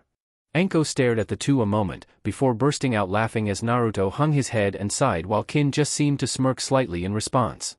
Well, at least she's smart enough to admit it, huh brat? You were bound to figure it out eventually. You know, I think I could have actually ignored it for quite a while. Naruto countered quickly as he would close his eyes lightly and then grunt just a bit. So, do you have a plan for helping me train? Oh yeah. Anko's voice practically purred out as she rubbed her hands together. And it's going to work out even better than I thought. Shifting slightly, she grinned back at the boy even as she pursed her lips and considered. I might even grab Tenzo for some help. The plan? Naruto put forth, glaring slightly at the woman as he huffed just a bit. Well, I was planning on convincing Asuma to help your clones work on your elemental and chakra training with his team, while I worked on you with your taijutsu and physical conditioning. Anko paused, before turning her head and grinning viciously at Kin. You good with those Sanban, kid? I wouldn't be using them if I wasn't, now would I? The girl countered as she huffed just a bit, before blinking slightly as realization hit. Wait, you want me to? It's training. Anko quickly bobbed her head up and down. As long as it's for training, and you have his permission to do it, you can hurt him. You want her to hurt me? Naruto glared, angrily at Anko as he growled slightly. Actually, I want her to throw Sanbon at you until you learn to dodge. The woman smiled with a predatory cheerfulness as she chomped another piece of dango. Probably with some weights on to get you faster. And don't worry, I'll be throwing plenty of things at you as well. Naruto stared at the two for a moment before pausing, rubbing his chin. It'll help me get better? Yup. Anko grinned brightly at the boy, nodding her head eagerly. All right? Naruto nodded and grinned brightly as he looked back at the woman with a look of steely determination in his eyes. I won't let that bastard Sasuke get ahead of me. Excellent. Anko steepled her fingers together and grinned a hungry, almost predatory grin. 1 month, working you into exhaustion. Ah. Naruto smirked back at the woman and grinned. We'll see who ends up exhausted. Just then, a knock was heard on the apartment door, and Naruto's eyes narrowed slightly before frowning just a bit as he glanced over at Anko. The woman shrugged back and grinned as she savored another bite of her food.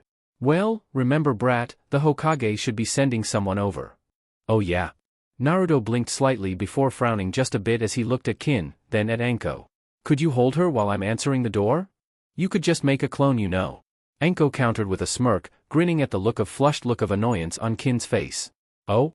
Blushing slightly as realized her point, the boy popped off another shadow clone, who walked over to the door and opened it up, to reveal a white-haired man and the still-masked Yugugo. Yeah? Oh, hey NBH-chan.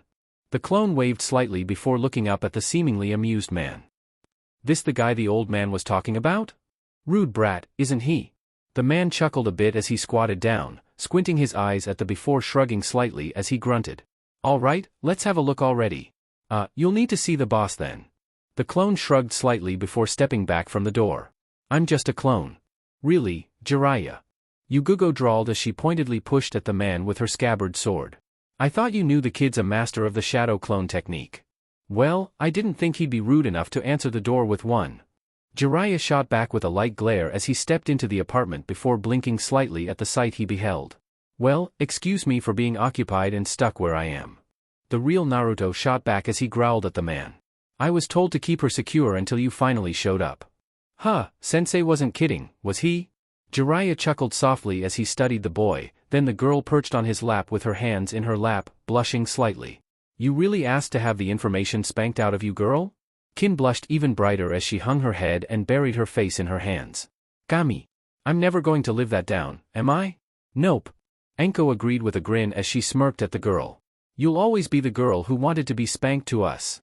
Gee, thanks, Kin spat back, the sarcasm heavy in her voice.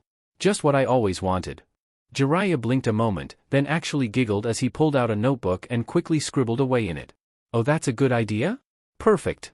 Yes. Do I even want to know? Naruto cringed slightly as he watched the man practically drool over his notepad. On second thought, I know I don't want to know. Looking over at Anko, he sent her a pleading look. Isn't there anyone else? Oi, brat. Jiraiya glared at the boy for a moment before looming over him. Don't you realize who I am? A gigantic pervert? Naruto offered up as he shrugged a bit. Naruto-sama does seem to have a point. Kin added helpfully as she leaned back against his chest, smirking slightly. He's got you pegged all right. Anko agreed with a smirk as she lightly twirled the dango skewer in her fingers. That does sum you up quite succinctly, Jiraiya. Yugugo noted as she leaned back against the wall. You didn't all have to agree with him. Jiraiya grumbled slightly, before shrugging. And you're wrong, I'm not a gigantic pervert. I am a super pervert. He actually admits to it? Naruto stared incredulously at the man. He writes the Ika Ika series. Anko supplied helpfully. The book Kakashi-sensei is always reading when he's supposed to be teaching us. Now Naruto was really glaring at the man, growling softly, before his voice whined out. Are you sure there's no one else we can get? This guy's already made my life enough of a pain in the ass as it is. The females of the group noticed the slight flinching which Jiraiya made as the boy's comment struck a bit closer to home than it should have. Shaking his head, Jiraiya snorted slightly before he squatted down. Just get over here and take off your shirt, brat. You guys won't let him do anything perverted to me, right? Naruto said nervously as he lightly lifted Kin off his lap. Damned straight brat. Anko agreed as she threw a wink at Kin. That's your girl's job now. Kin blushed brightly but hung her head and sighed as she slumped down onto the chair and grumbled a bit. Gah, what have I gotten myself into? I'll get to you next, girly. Jiraiya snapped, his voice already layered with suspicion. They might believe you, but I'm not as easily convinced you've really forsaken my old teammate. Kin blinked slightly as Naruto was taking off his jacket then his shirt, standing bare-chested in front of the man as her eyes suddenly widened. You're that Jiraiya? She paused a moment, before looking over at Anko. Huh? I thought anyone that could piss off Orochimaru that much would be more to look at. Anko laughed as she nodded back to the girl, her eyes gleaming slightly. Yeah, kinda disappointing, ain't it? I thought the same thing. It gets worse once you catch him peeping on you the first time. Yugugo added as she lightly adjusted her sword behind her back. And he doesn't learn his lesson. Girl. Jiraiya's voice was laced with amusement as he glanced over at the females assembled around him. Tsunade couldn't make me stop. You really think you've got a better chance than she did? Turning back to Naruto, he hummed slightly to himself. Now, mold some chakra for me. Fine. Naruto did as he was asked and glared slightly down at the man in front of him. You were really that snake bastard's teammate? MHM. Jiraiya nodded as he studied the seal that came into place. Ah, 5-point seal. Been having trouble with molding your chakra, kid? And like I said, I'm Jiraiya, of the Sannin. Me, Orochimaru and Tsunade Haim were all on Sarutobi-sensei's genin team. Looking up, the man smirked slightly. Close your eyes, kid. Huh? Why? Naruto blinked in confusion, as Jiraiya held his hand behind his back and grinned at the boy, before he reluctantly did as he was told. Easy, so I can do this. Release. And with that, the man slammed his open palm into the boy's gut, and dispelled the seal Orochimaru had placed. Ugh. Naruto bounced back slightly, landing on his ass as he glared at the man. Damn it, that hurt. Lemme at him. Kin was growling slightly as she glared at Jiraiya, even as she struggled against an amused Anko's hold. Gimme a Senbon, a kunai, anything. Got yourself a feisty little bitch, don't you, kid? Jiraiya chuckled as he glanced over the girl, then frowned a bit as he stroked his chin. Well, Sensei said he wanted something to ensure your pet's loyalty. Scratching the back of his head, he suddenly let out a perverted giggle. Oh, and do I have just the thing? I never got to test it out, but never found an enemy kunoichi dumb enough to let you capture her? Anko offered as Kin slowly and reluctantly calmed herself, still glaring back at the man. Ma. Jiraiya waved his hand dismissively. Why would I want to burden myself like that? It was just a passing fancy I had a while back. He paused a moment, before grinning lecherously. I was doing research into possibilities for one of my books and… Stop. Yugugo spoke up in a clear, firm voice as she glared mildly at the man. We don't need to hear about your perverted pursuits. What's the seal and what does it do? You're no fun. Jiraiya pouted slightly before grinning at the group. Well, it's a rather complex and in-depth creation. One of my finest pieces of work really. It could even theoretically get rid of one of Orochi's curse seals. He paused a moment, before grinning sheepishly. I just can't figure out a way to make one that doesn't make the person the property of someone else. Still working on that part of it. Anko twitched slightly, as she growled at the man. So, basically, all this time you've had a way to get this damn thing's OFF of me, but, to do it, I'd have to be someone's fucking slave? Hence, why I never mentioned it to you. Jiraiya responded with a helpful smile on his lips.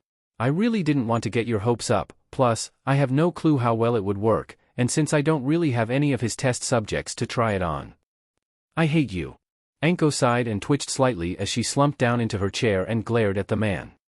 And the next time you piss her off, I'm not stopping her from putting her Senbon in your balls.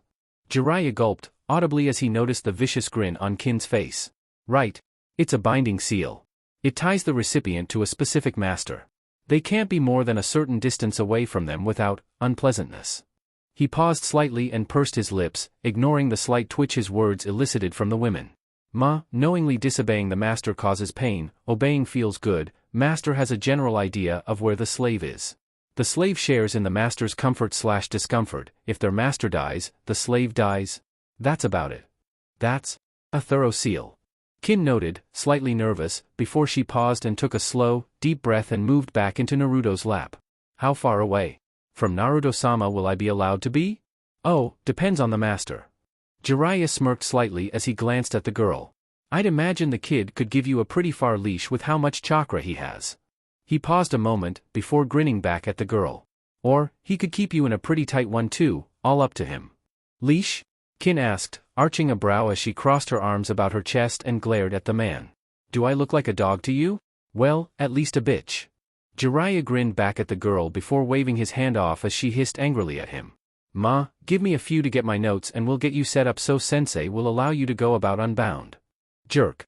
Kin growled softly as she glared lightly at the man before grumbling slightly as she crossed her arms about her chest then settled snugly up against Naruto's chest. Yeah. Jiraiya chuckled softly as he waved his hand casually before pulling out a scroll and grumbling just a bit. Let's see, where did I put it? Those are all of your notes? Kin was nonetheless a curious creature as she glanced over the scroll before blinking slightly.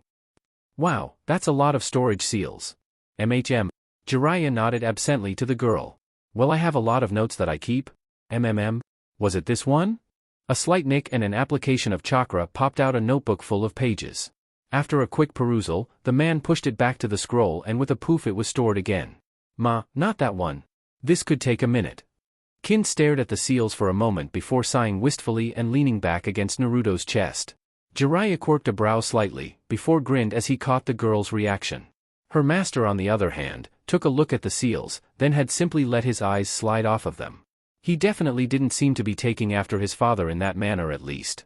Much more like his mother there.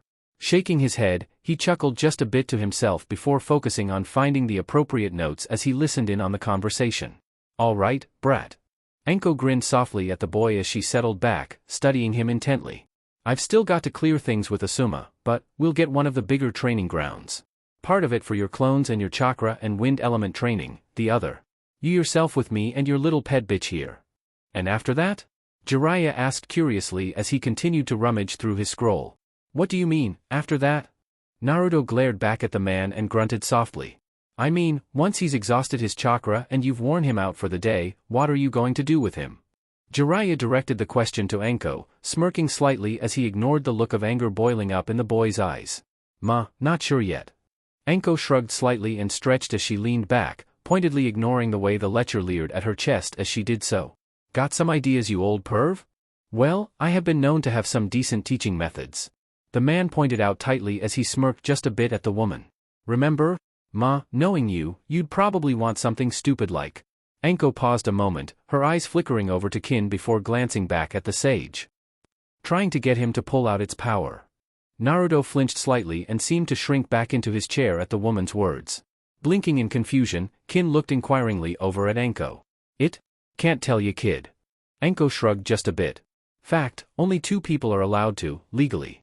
Otherwise, well, I'd rather not end up executed, thanks. Kin furrowed her brow, pieces slowly fitting into place as she considered what she knew. Turning her head, she looked down at her master. If Orochimaru had a seal that could fuck with just anyone's chakra, he'd use it a lot more often, especially on us if it was that easy to dispel. Frowning again, she watched how the boy flinched once more, but said nothing in response. Which means, he couldn't just place a seal on you and have it fuck with things. So there has to be something unique about you. Her eyebrows furrowed tighter, as she suddenly realized she had Jiraiya's full attention. The man was grinning at her, expectantly, patiently, as if waiting for her to puzzle it out herself. Go on, kid. Just because we can't tell you, doesn't mean you can't figure it out, if you can, that is. Well, I'm not some kinda seal master, you know. The girl huffed back as she sighed, frowning tighter as she puzzled over the information. I'm missing something? Seals, can seals interfere with one another? She paused before frowning again.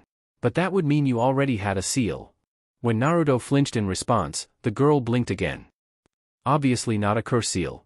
Orochimaru wouldn't dream of creating something that interfered with his own favorite mark. You got a prize there, kid. Jiraiya laughed softly. She might be a handful, but she's actually got a mind behind that pretty face. Of course she does, you old pervert. Naruto snapped back, growling slightly. Why would I want an idiot? Kin blushed softly as she immediately glanced down at her where her hands had settled into her lap, before frowning just a bit more. Slowly, hesitantly she looked up and studied Naruto for a moment, before pursing her lips. Seals do just that, or redirect things. Store, redirect. Store. She blinked slightly as she studied the boy a bit closer. Jiraiya smirked even wider as he watched the girl's eyes slowly widen, before pausing as she stared at the boy. Jinchuriki? Naruto flinched visibly at the word, but still reluctantly nodded his head. But, I thought Konoha gave away all the demons. Kin blinked, slightly confusion written across her face, before sighing. Of course, that's just what everyone's told, so who knows how accurate that is. No one was even sure the Kyuubi existed until it That caused a slow click of revelation to cross the girl's face as she turned around and practically gaped at the boy whose lap she occupied. Turning her head, she glanced at the various adults looking back at her, an amused-looking Anko, smirking back at her, a strangely proud-looking Jiraiya, and an unreadably masked Yugugo. "Oh Cammy, what I gotten myself into? Welcome, officially, to the madhouse, kid." Anko laughed softly as she chewed on her dango skewer. "You're now officially the youngest person, not the subject of the secret, to find out." "Not the subject of the secret?" Kin blinked slightly as she then turned towards Naruto, staring even more even as she frowned slightly when she felt his arms fall away from her body. "You didn't know?" "Not until the night I earned this." Naruto responded simply as he jerked his thumb up to his forehead in a sluggish, wooden motion. "One of the academy instructors used me to try and steal the forbidden scroll, and then spilled the beans before trying to kill me." For a moment, the girl studied the boy, watching him before coming to a decision. Reaching down, Kin wrapped her arms about the stiff, distant boy, before she quietly whispered into his ear. "I'm not going to leave, Naruto-sama. So, I take it I should keep looking for those notes?" Jiraiya asked cheerfully before grinning at the slight glare the girl gave him. Yeah, glare at me all you want kiddo, you want to stay? You get the seal." "Fine." The girl huffed slightly but nodded nonetheless. "I'm sticking with him." "Good to hear." Jiraiya smirked softly before glanced at his scroll once more. "Ah, here we are." Pulling out the notebook in a flash of smoke, he nodded to himself and carefully started flipping through its pages. "So, what's the girl going to be doing while the brat's training?" "Throwing sharp, pointy objects at him." Anko spoke up, a happy gleam in her eyes as she leaned back in her chair. "What more could a girl ask for?" "Ma. Like I said, I don't trust her still." Jiraiya glanced at the girl out of the corner of his eye, studying her glaring slightly in resignation as she continued to lean back against the boy's chest. "Bruce, I want to ask her some more questions. Some things I want to clarify about my old teammates' actions and methods." Naruto growled warningly as he glared back at a smirking Jiraiya as he lightly clenched his fingers. "You expect me to leave her alone with a pervert like you? I'm sure Hokage-sama wouldn't mind me chaperoning Naruto-kun." Yugugo offered casually as she meaningfully ran her fingers along the pommel of her blade. "Just like I'm sure Jiraiya-sama will be on his absolute best behavior. Isn't that right?" Well, right." Jiraiya sweated slightly as he glanced at the smiling ANBU mask as the woman spoke in her cold, calm tone. "Anyway, I'll work with the girl while you're working with the brat. Once you've run him out of chakra, bring him to me. He needs to see about learning to harness its power." "Didn't I just?" Anko started to growl out as she glared at the man. "There are things that are going on that you don't know about, Anko." Jiraiya shot back with a suddenly cold tone. "The kid's going to need to be ready to deal with it. And he'll need every edge he can get." He paused a moment, before frowning a bit and shrugging. "I have to admit though, I wouldn't have thought of the elemental training. I would have just had him do something like water walking and up from there with a bunch of clones until he drained his chakra." "Ma, we'll be doing both I think." Anko glanced over at the boy. "Most of them working on his wind chakra, with a couple working on chakra exercises. Keep things a bit diversified." She paused, before smirking evilly at Naruto. "But, man, are you going to have a headache when we're done?" Jiraiya actually laughed at the determined expression on the kid's face as he crossed his arms across his chest and stared back at the group defiantly. "Bring it on." "Oh, this is going to be fun," was echoed in stereo, before Jiraiya and Anko looked at one another with a look of dawning horror as they realized they'd been echoing once another. Chapter 4. "So, how much is this going to hurt?" Kin asked with a bland neutrality in her voice as she lay on her chest, stripped to nothing but a towel over her posterior, her arms crossed as she rested her cheek atop it. Not sure." Jiraiya admitted with a grin as he looked down at the girl. "Like I said, never tried it. But it is going to force a foreign chakra into your system. So, it's potentially rather painful." "Great." Kin enthused sarcastically as she sighed just a bit and glared mildly at a nervous-looking Naruto. "You better be worth this." Her glare softened slightly when the boy gulped visibly before offering her a nervous, but reassuring smile. "Don't worry, Kin-chan." Naruto's smile widened with each syllable as he forced the confidence into his words. "I'll take care of you, no sweat." "I wasn't talking about you taking care of me, you idiot." She rolled her eyes slightly as she stuck her tongue out lightly at the boy. "I was talking about you acting less like an idiot and more getting strong. They all seem to think you've got a ton of potential. I think I see it too, so you better prove them right, got it?" The boy gulped for a moment, then his expression firmed as he crossed his arms about his chest. I'm not gonna back down. I'm gonna show you, and everyone what I can do. No matter what. Good. Kin grunted softly before nodding her head as she shifted just a bit. So, we gonna get this started already? Patience, my dear, patience. Jiraiya smirked slightly as he glanced back at the girl and carefully prepared his ink. A truly masterful seal is all about preparation. Oi, brat. Get over here, I need to bleed you. What? Kin and Naruto shrieked in unison as they glared at the happily smirking Jiraiya. It was Anko, however, that answered the outraged question in their eyes. So the seal will accept your chakra easier, kid. He needs to mix your blood into the ink. Bah, you take all the fun out of messing with the brats, Anko. Jiraiya grumbled slightly as he reached over and grabbed the boy's hand and pulled it over the ink pot. Ma, hope you're used to a little pain, kid. And with that, the man casually used a kunai to stab into the kid's hand, then pull back to let it bleed into the ink pot. Ha, looks like the brat's made of sterner stuff than most rookies are. Yugugo noted as she watched the boy take the kunai without even flinching as he glared back at Jiraiya defiantly. I've had worse. Naruto shot back as his eyes flashed for a moment. Besides, Ice 7 hurt a lot worse. Back in wave. The boy suddenly snapped his mouth shut before turning away as he focused his attention on watching the drops of blood dribbling into the inkwell. Haku, right? Anko spoke up suddenly, watching the kid with a careful neutrality in her eyes. Naruto's whole body almost jerked at that as he turned to stare at her with wide eyes. For a moment, he said nothing, merely stood there like a deer caught in headlights before slowly, reluctantly nodding. Still, he said nothing, his whole body rigid as his eyes seemed frozen on her own. I was curious about your reaction to the girl asking if you'd kill her if she chose execution. Anko shrugged a bit as Jiraiya watched the whole interaction discreetly out of the corner of his eye. So, went and talked with old Cyclops. What did the lazy pervert tell you? Naruto asked grudgingly as he ignored the throbbing pain in his hand while he stared firmly back at the woman. Not much, honestly. Anko admitted as she shrugged slightly, then leaned back. Said it was a bad situation, this Haku person asked you to kill him, but somehow ended up on the wrong end of a Chidori. Then the kid's master died getting revenge on the employer that betrayed him. Naruto was silent for a moment, before he looked out the window into the starry night. I met Haku when I'd been out all night, training, pushing myself as far as I could go with tree walking. He laughed nervously for a moment as he lifted his free hand to scratch the back of his neck. Until he told me he was a boy, I thought he was a girl? Though, come on. How many guys wear a pink kimono? Shaking his head with a smile, the brilliant blue orbs took on a distant quality as he looked out into the distance. Haku was gathering medicinal herbs, probably for Zabuza now that I think about it. We got to talking, and he eventually asked me if I had people precious to me. He paused a moment there, the smile fading from his lips as he clenched his fingers tightly into a fist. He taught me that real strength comes from protecting what's important to you. What you care about. Naruto paused a moment, before slowly hanging his head. But, I found out, Haku only saw himself as a tool. Zabuza's tool. That was all he thought he had in life, all he thought he could have. When I beat him, he wanted me to kill him because he thought he'd become a useless tool. He tried to provoke me into it by making me think he'd killed Sasuke. But, before you could, Haku noticed Cyclops about to hit Zabuza with a Chidori, and took it for him? Anko supplied, nodding her head thoughtfully as she carefully shifted the skewer in her mouth. Kakashi told me it was a bad situation all around. Naruto just nodded, oddly subdued for him as he continued to look off into the distance. And I thought Zabuza was just laughing off Haku's sacrifice? Until I saw the tears in his eyes.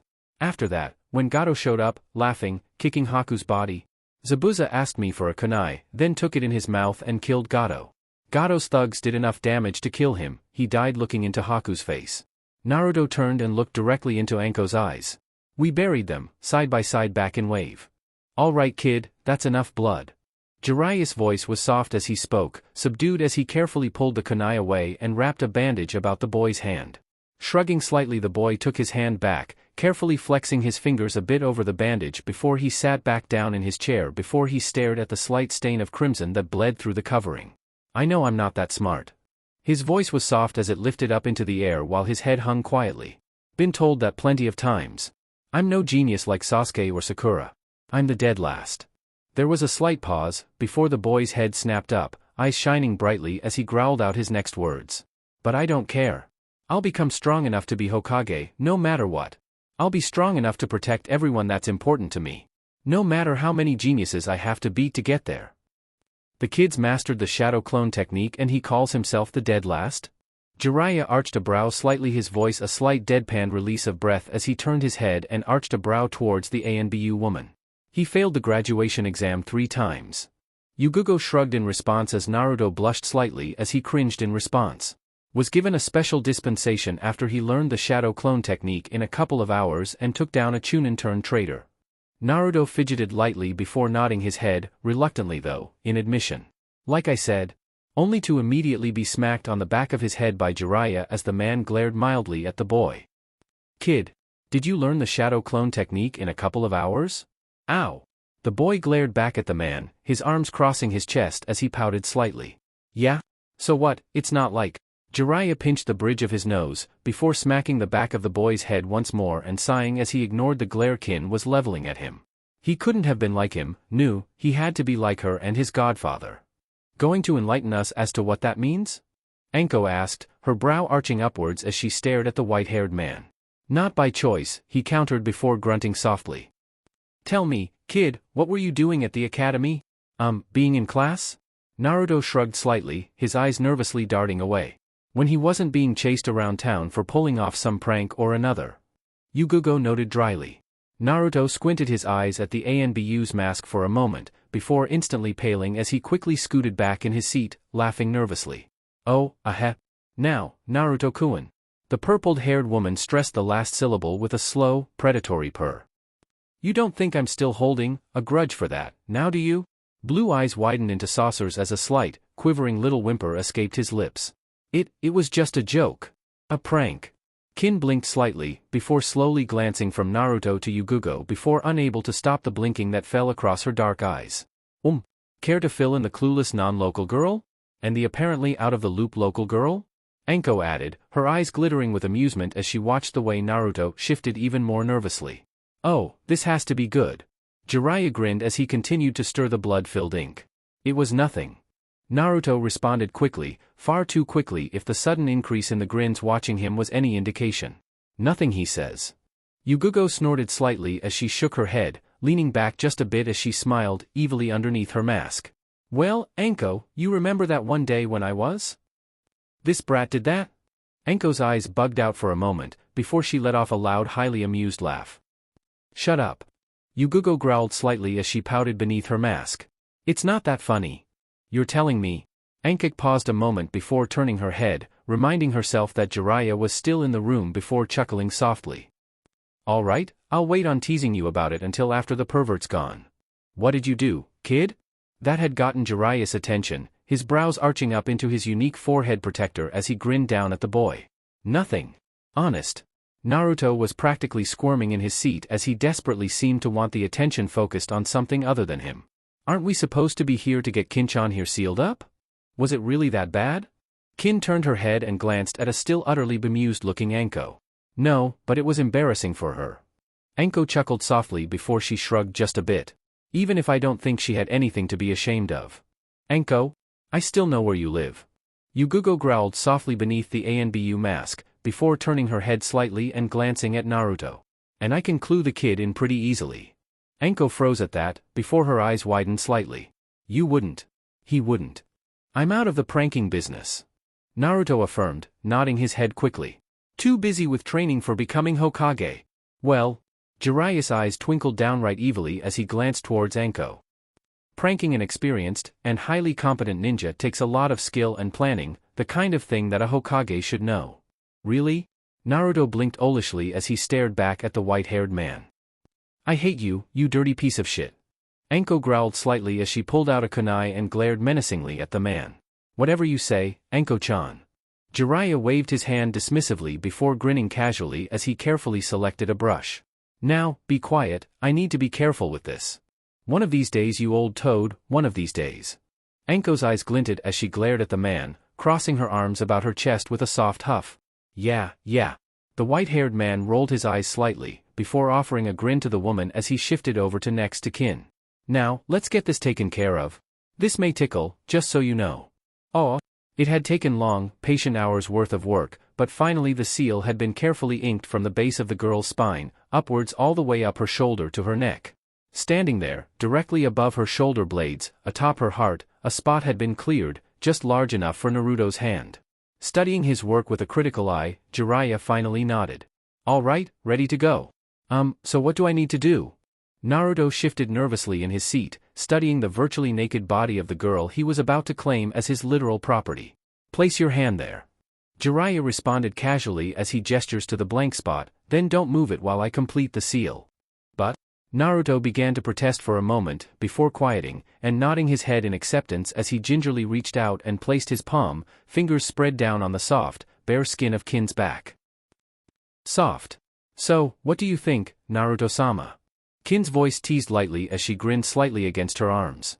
Am I more of a Kin, or a Kinuko? Naruto blushed brightly as he almost jerked his hand back at the teasing, but Jiraiya's hand caught his arm, and held it in place with a grip of iron. Easy there kid, you don't want this to get screwed up. Otherwise your little girl here could end up in a very bad way. How bad? Naruto and Kin virtually chorused together. Oh, could burn out her entire chakra system, destroy her mind, consume her free will. He was exaggerating of course, but the little brats didn't need to know that. Immediately Naruto froze where he was, fighting down the urge to tremble as he stared back, wide-eyed at Jiraiya. Without so much as a further word the man resumed his inking. Fortunately for the process, he didn't hear, nor see Anko snort as she mouthed overdramatic pervert to Yugugo. Finally, after a few long moments, the man nodded in satisfaction as he finished inking, and carefully checking over his work one last time before leaning back.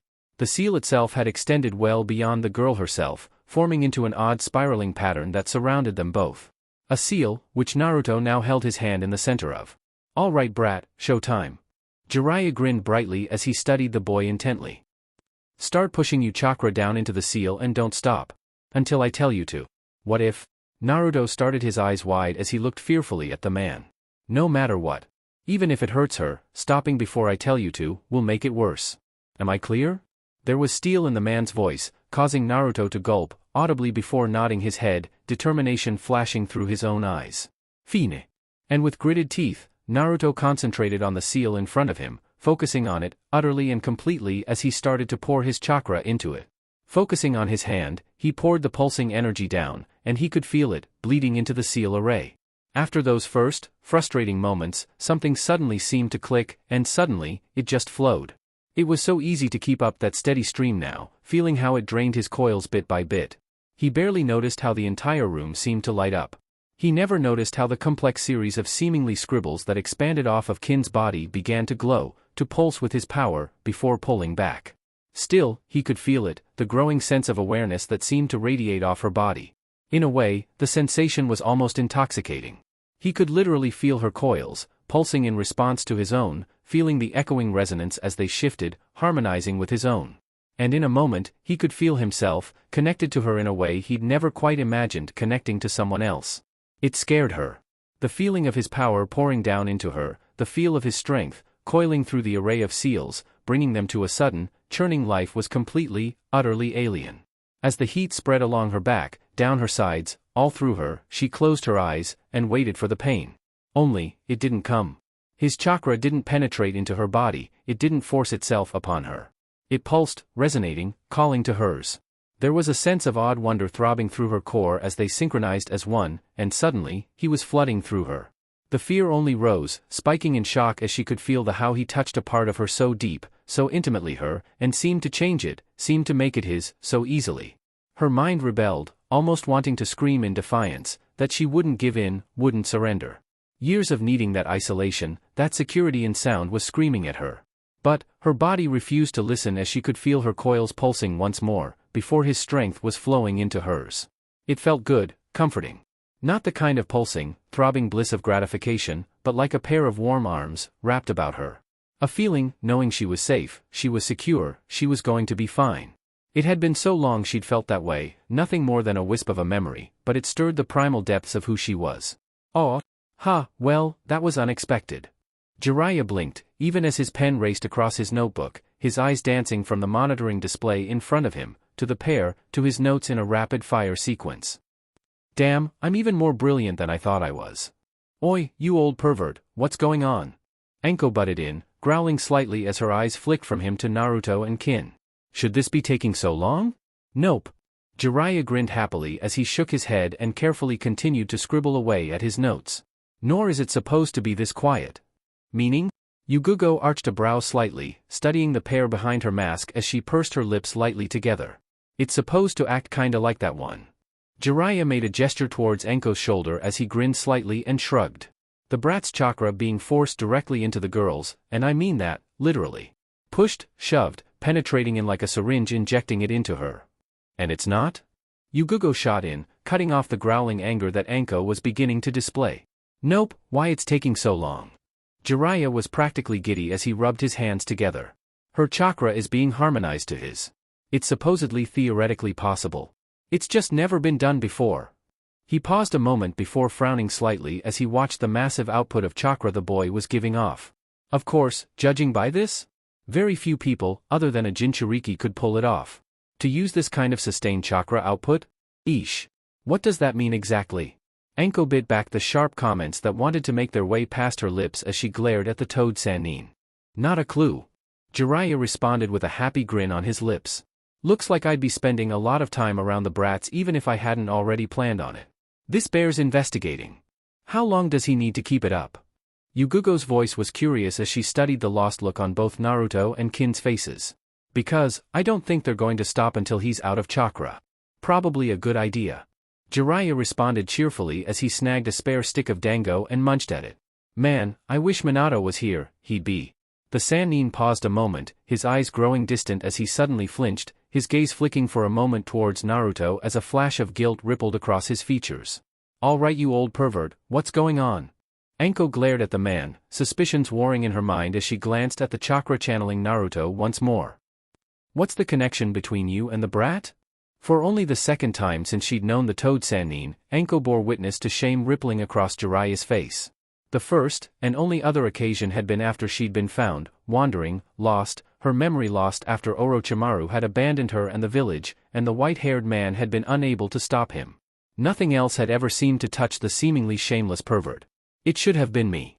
The words were soft as they left the man's lips, his eyes locked on Naruto's the entire time as he watched the boy continue on, oblivious to everything around him.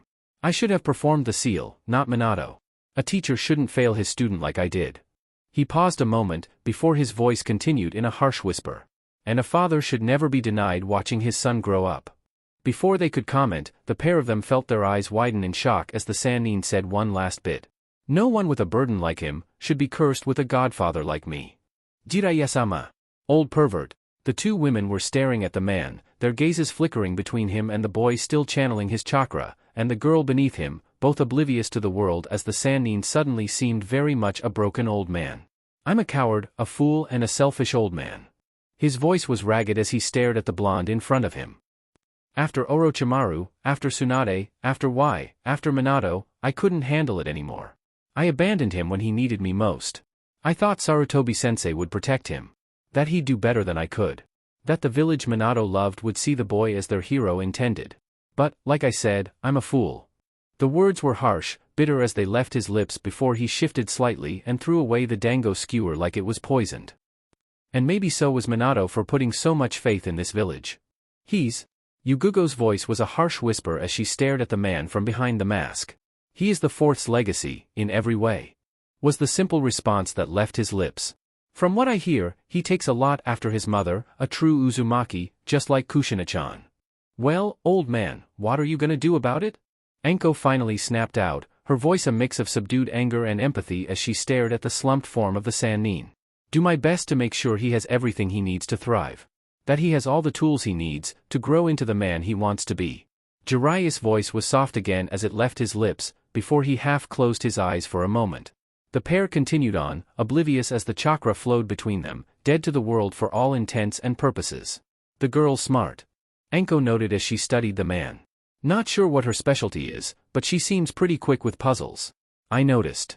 Jiraiya agreed, nodding his head as he looked at the girl, at the slack expression on her face and the look of utter concentration on Naruto's. You've got a plan. Yugugo added from where she sat next to Enko. Like I said, I'm going to make sure he has all the tools he needs. And I'm going to make sure those tools are the best they can be. Jiraiya responded simply as he glanced over at the pair, then shrugged his shoulders slightly. So, how long you think the kid's going to keep this up? Anko offered as she pointed to where Naruto was still pouring his chakra into the seal. From what I understand? Yugugo offered as she settled back. We might as well get comfortable, this could go on for a long while. Heh, kid's a chakra monster? Anko arched her brow curiously as she studied the purple-haired woman carefully. And a stamina freak. Yugugo added with a slight chuckle. Anyone who's ever had to chase him down knows that. According to Kakashi-senpai, he normally throws around shadow clones like candy in a fight. How many can he make? There was a note of curiosity now in Anko's voice as she raised a brow towards Yugugo, her eyes half shining in thought. Hundreds according to Irika. Yugugo offered with a slight tone of awe in her voice, before she shook her head slightly. But you saw him in the prelims. He's brash, and more than a little impulsive. The kid stood up to the bastard, Anko said with a simple finality to her words. Apparently enough for him to actually deal with the kid himself. Careful, Anko-chan, Jiraiya teased as forced himself from the melancholy. Someone might think you actually like the kid. What can I say? He reminds me of, well, me. The woman grinned back ferally before grumbling slightly. Maybe I should try teaching the kid to make tea, help me learn to calm down a bit. That would be interesting. Yugugo admitted as she could hear Jiraiya snicker next to the pair. Just a thought, yeesh. Aw. Naruto finally regained focus on the world to the scene his Minders sitting at his table, apparently engrossed in the heat of a poker game. Yawning slightly, he slowly, woozily stood up and glanced down at a groggy-looking kin. Shaking his head, he then turned towards the adults. Did I do it right? Naruto yawned again, rubbing at his eyes slightly as he blinked, owlishly at the trio. Finally snapped out of the trance, huh? Jiraiya nodded slightly to himself as he glanced at a clock. That at least gives me an idea of how long it takes. Tired, kiddo? I guess. The blonde shrugged slightly as he then glanced back at the exhausted-looking girl with a black spiral curling around where his hand had been. Aren't you going to check on Kinchan? Gimme a sec, I need to finish these two off. Jiraiya waved his hand before he turned his attention back to the game. I swear the bastard cheats. Anko grumbled as she glared at the Sannin stack of chips in disgust. Nope, just get plenty of practice. Jiraiya shot back as he glanced at his cards. Do you know how loose gambling makes people's lips? Anko grunted in response, before she watched the kid, grumbling still, walk up behind Jiraiya and then speak up, loudly. He's got 3 jacks and a 2 and a 5, offsuit. When the two women threw their cards down in disgust and Jiraiya sent the kid a mild glare, and the boy only glared back and crossed his arms about his chest. Kinchan. Now. Demanding little brat, isn't he? Jiraiya grumbled slightly as he glared at the boy, but nonetheless stood up and wandered over to the still prone girl, before squatting down and taking a look at the seal. Looks good, kid. Now, go get some sleep. Kinchan? The boy was glaring a bit less harshly now, but still, only a bit as he was suddenly hit in the face with one of his t-shirts. Put that on her already, kid. Anko smirked as he glared back at her even as he fought back the sleep from his eyes and reluctantly gave in. Snickering slightly at the boy's discomfort, once the girl had been dressed in the slightly oversized shirt, Anko lifted her up and carried her back to the boy's bed, laying her out across it. Glaring mildly at the woman, the boy huffed a moment before starting towards his couch with a sigh. Only, to find himself suddenly grabbed by the back of his shirt. Nah, brat.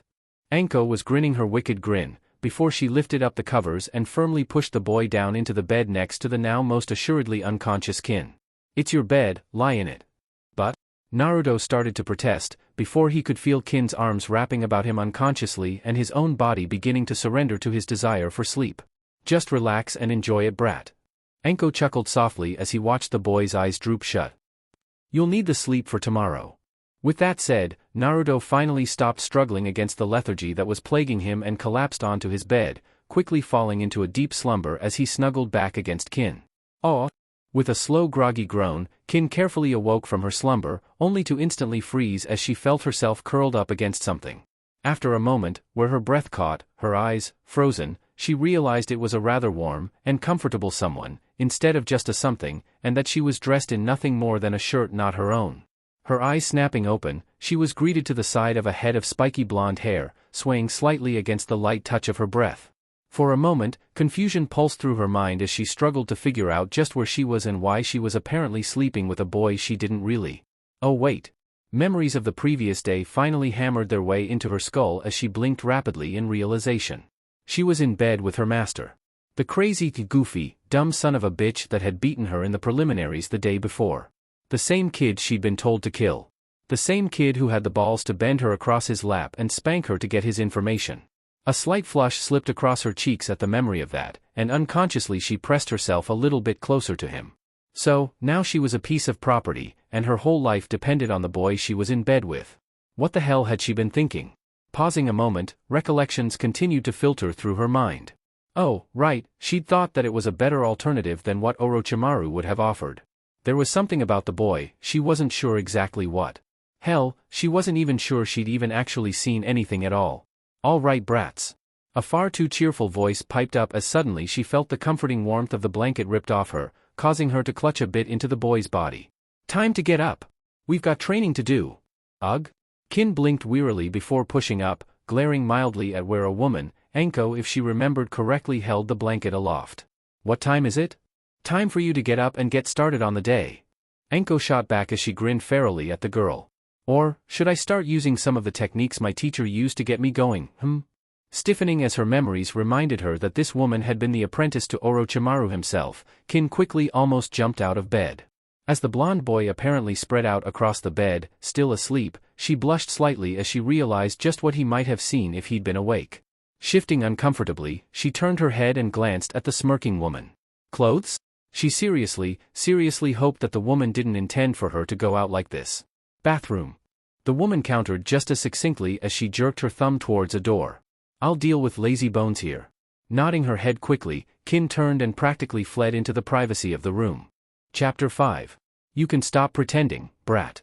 Anko chuckled slightly as she looked down at the blonde lump on the bed. She's out of the room. Ugh, how could you tell? Naruto cracked open his eyes as he reluctantly sat up, blinking slightly in Anko's direction. Your breathing was too deep for you to be asleep.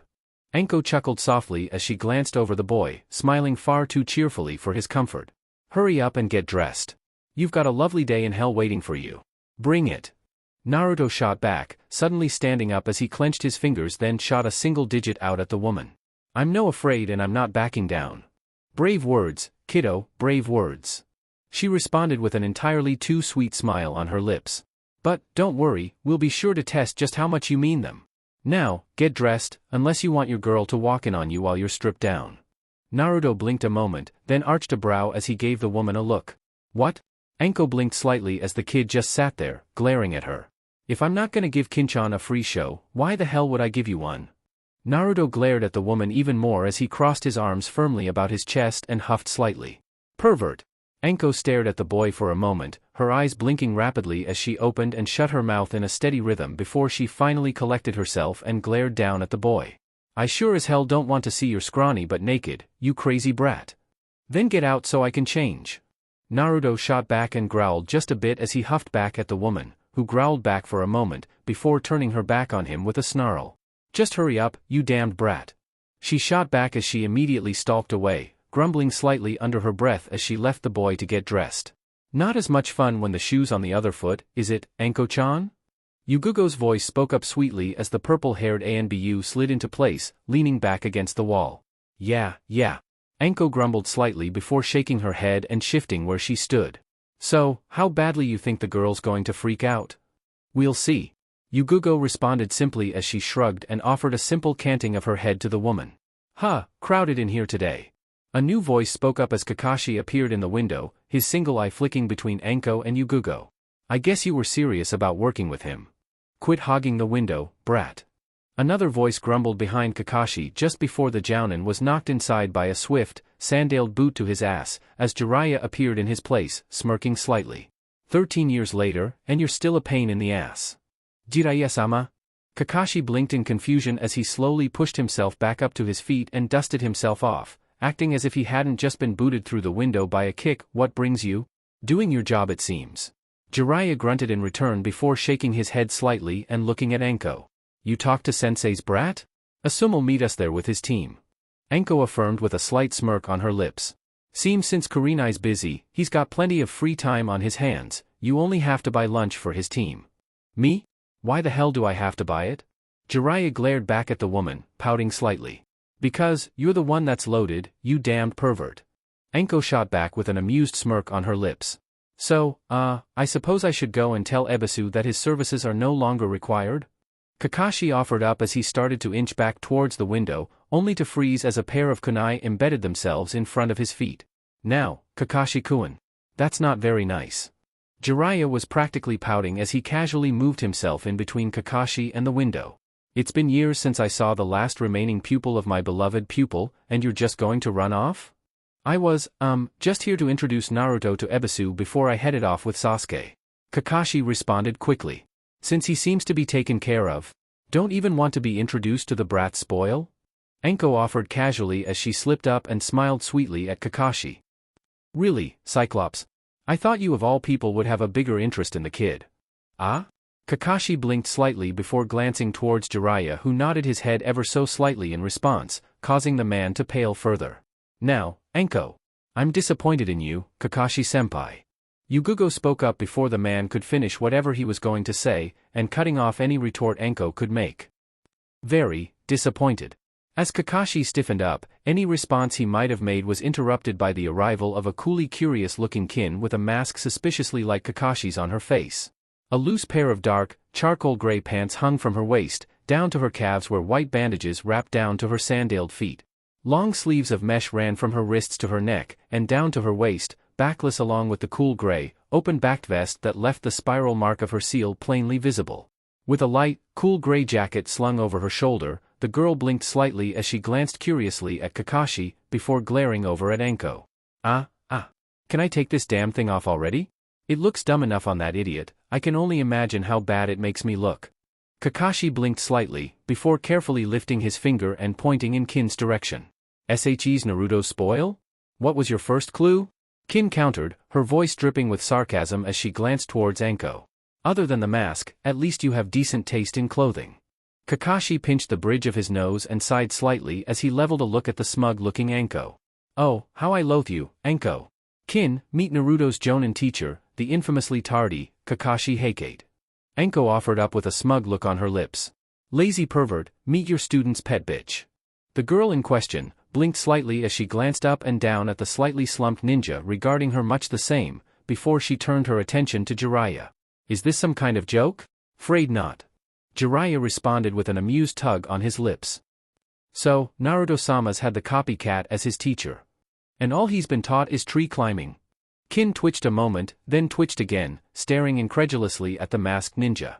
What the hell is wrong with this village? And team building? Kakashi put forth mildly studying the girl with a slightly twitching look of annoyance. There isn't a war on, there's. Kid, you're only going to dig yourself deeper. Jiraiya advised as he shook his head and chuckled just a bit. Or, did you really think it's just a fine and dandy coincidence that my old teammate showed up in the forest? Kakashi sighed slightly before flicking his gaze towards Jiraiya. They shouldn't have to stop being children. I don't know about Naruto-sama. Kin cut in, glaring mildly at the silver-haired man. But I am. She paused, grimacing slightly as she amended herself. Was a ninja. That means in order to stay alive, you need to have every edge you can. Not to be coddled. Especially not if you're going to throw them into a Chunin exam as rookies. I'm still going to the finals, Kin-chan. Naruto's voice cut through everything as he glanced slowly around the room. Didn't know I was gonna be so popular today. With that said, the oddly subdued Naruto simply pushed himself past the group and moved into the kitchen, grumbling slightly as he pulled out a pot and then a bag of rice. What are you doing, brat? Enko blinked slightly as she watched the boy go to work heating water on the stove. Breakfast. Was the simple, almost grunted response as he made a slight sign, and suddenly there were several matching Narutos going to work though out the kitchen. You know, that thing where you eat to start off the day, so you have the energy to get plenty of training in? The adults and Kin all blinked slightly in shock as they stared at the blonde boy, who simply glared back at them. What? I'm an orphan Jinchuriki, is it so shocking I learned how to cook? I'm more surprised you didn't just boil some instant ramen. Kakashi noted as he studied the boy as if seeing him for the first time. I love ramen, but that's not all I eat. Naruto said simply as he twitched just a bit. And in case you hadn't noticed, when I don't like waking up hungry. As Kin's own stomach chose that moment to gurgle slightly, the girl blushed brightly and spoke up hesitantly. Naruto-sama? Do you mind if I? I'm making enough for two, Naruto said simply as he glanced out at the adults. The freeloaders can fend for themselves. I ate already. Enko supplied simply. I'm good. Yugugo affirmed. I don't suppose I could. Jiraiya started to speak up before Kakashi cut him off. We're good. The silver-haired Jonin responded simply. I was gonna ask if I could cook something myself, you know. Kin grumbled slightly as she lightly glared at the blonde boy. You're not the one that can pop out an army. Naruto responded simply. Faster this way. Can we starve him more often? Enko asked curiously as she studied the boy. I think I like him better this way. No. Weelo, ow. As Kakashi glared slightly at Yugugo, Naruto snorted slightly and rubbed his eyes with a yawn. Food'll be ready in 20 minutes, so anything you want to talk about, or you gonna just stand there? Well, to answer your girl's earlier question. Yugugo spoke up, smirking just a bit. Yes, the mask is necessary. A haircut too, to be honest. The girl in question shrugged just a bit before she reached back, lightly tugging at her long hair and grinned just a bit. Just watch out for the spikes. As Kakashi blinked slightly and stared at the girl, Jiraiya and the woman smirked softly as the older man spoke up. I was wondering why had it so long. Makes it a big target. I'm not like the blonde and pink-haired bimbos. Kin shot back. I'm not going to spend all my time looking pretty and girly. If I do something with my looks, it's so it'll help in combat. Kin-chan, be nice. Naruto chided quietly as he yawned again. Sakura-chan is my teammate, she's not weak. She's weak. Kin snapped back, before grumbling slightly as she glared at the boy as she grudgingly admitted. But she is smart and has more guts than I thought she did. Tricking Zaku and taking those kunai proved that. Turning her attention, she glared at a suddenly nervous-looking Kakashi. Which reflects more on her teacher than her. I think I'm gonna, go, what with Sasuke waiting on me. With that, Kakashi was inching away towards the window as he could feel every set of eyes following him. Yeah? Bye. As Kakashi vanished in a swirl of leaves, Naruto grumbled slightly. Man, I just swept last night. Naruto. Jiraiya spoke up, his voice carefully neutral. You're a bit different this morning. Well, yesterday I wasn't waking up hungry, angry, and the owner of someone. Naruto shot back with a grumble as he settled into a chair. It just, kinda hit me, you know? He gestured a bit towards the curious-looking Kin. I own her. I own a living, breathing person. And?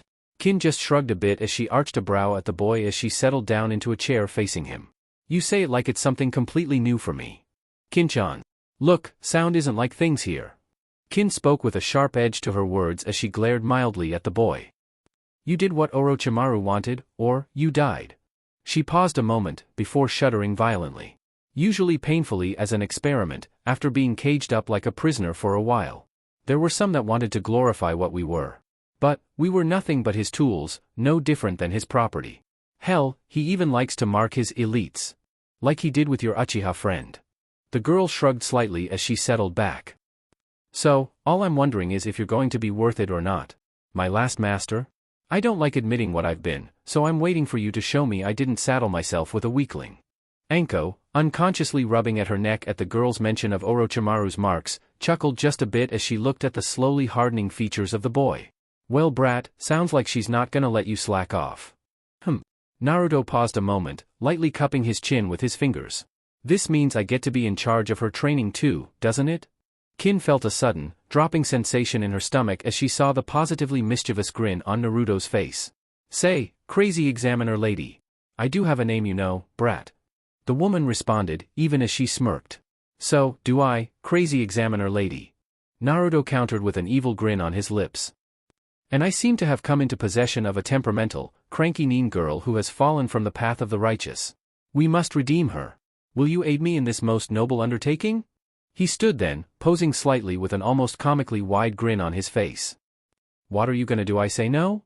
Enko asked curiously, even as she struggled to keep down her laughter at the look of horror on Kin's face while Jiraiya was grinning broadly at them both.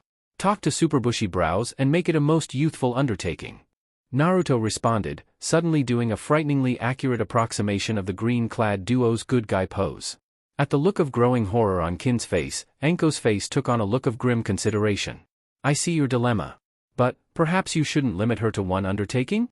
Perhaps, it should be both a noble and youthful undertaking.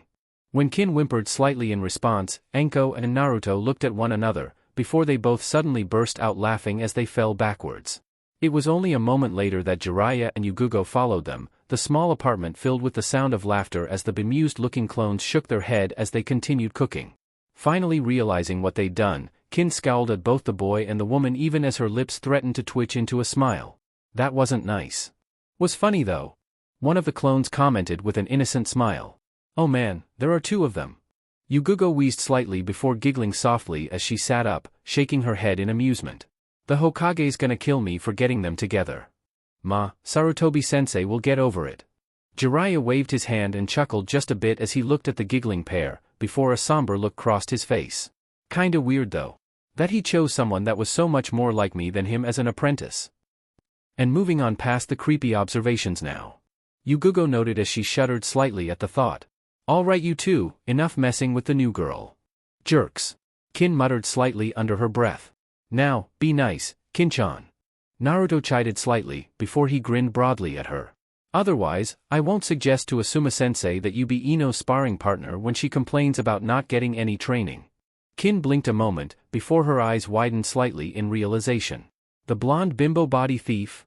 No killing, maiming or disfiguring. Anko cut in firmly as she crossed her arms about her chest. I'd never hear the end of Inoichi's bitching if you did that to his princess. Not even a little. Kin offered, pouting softly as she looked up pleadingly from Anko to Naruto. Hey, I'm not going to deny that Ino can be a bitch. Naruto spoke up, raising his hands defensively. A spoiled rotten little wannabe princess. Anko added, muttering slightly under her breath. I take it you've met then. Kin added with a dry drawl as she grinned at the woman. Take your daughter to work day. Anko admitted sourly. Sarutobi actually did it?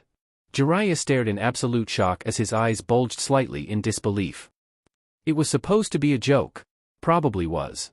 Anko admitted as she shrugged just a bit before sighing slightly. You just gotta understand, Ino is Inoichi's pride and joy. I pity any kid that has to make it through his parental approval. Well, other than probably Shikamaru or Chuji. Naruto pointed out as he smirked slightly and then shrugged, lounging back.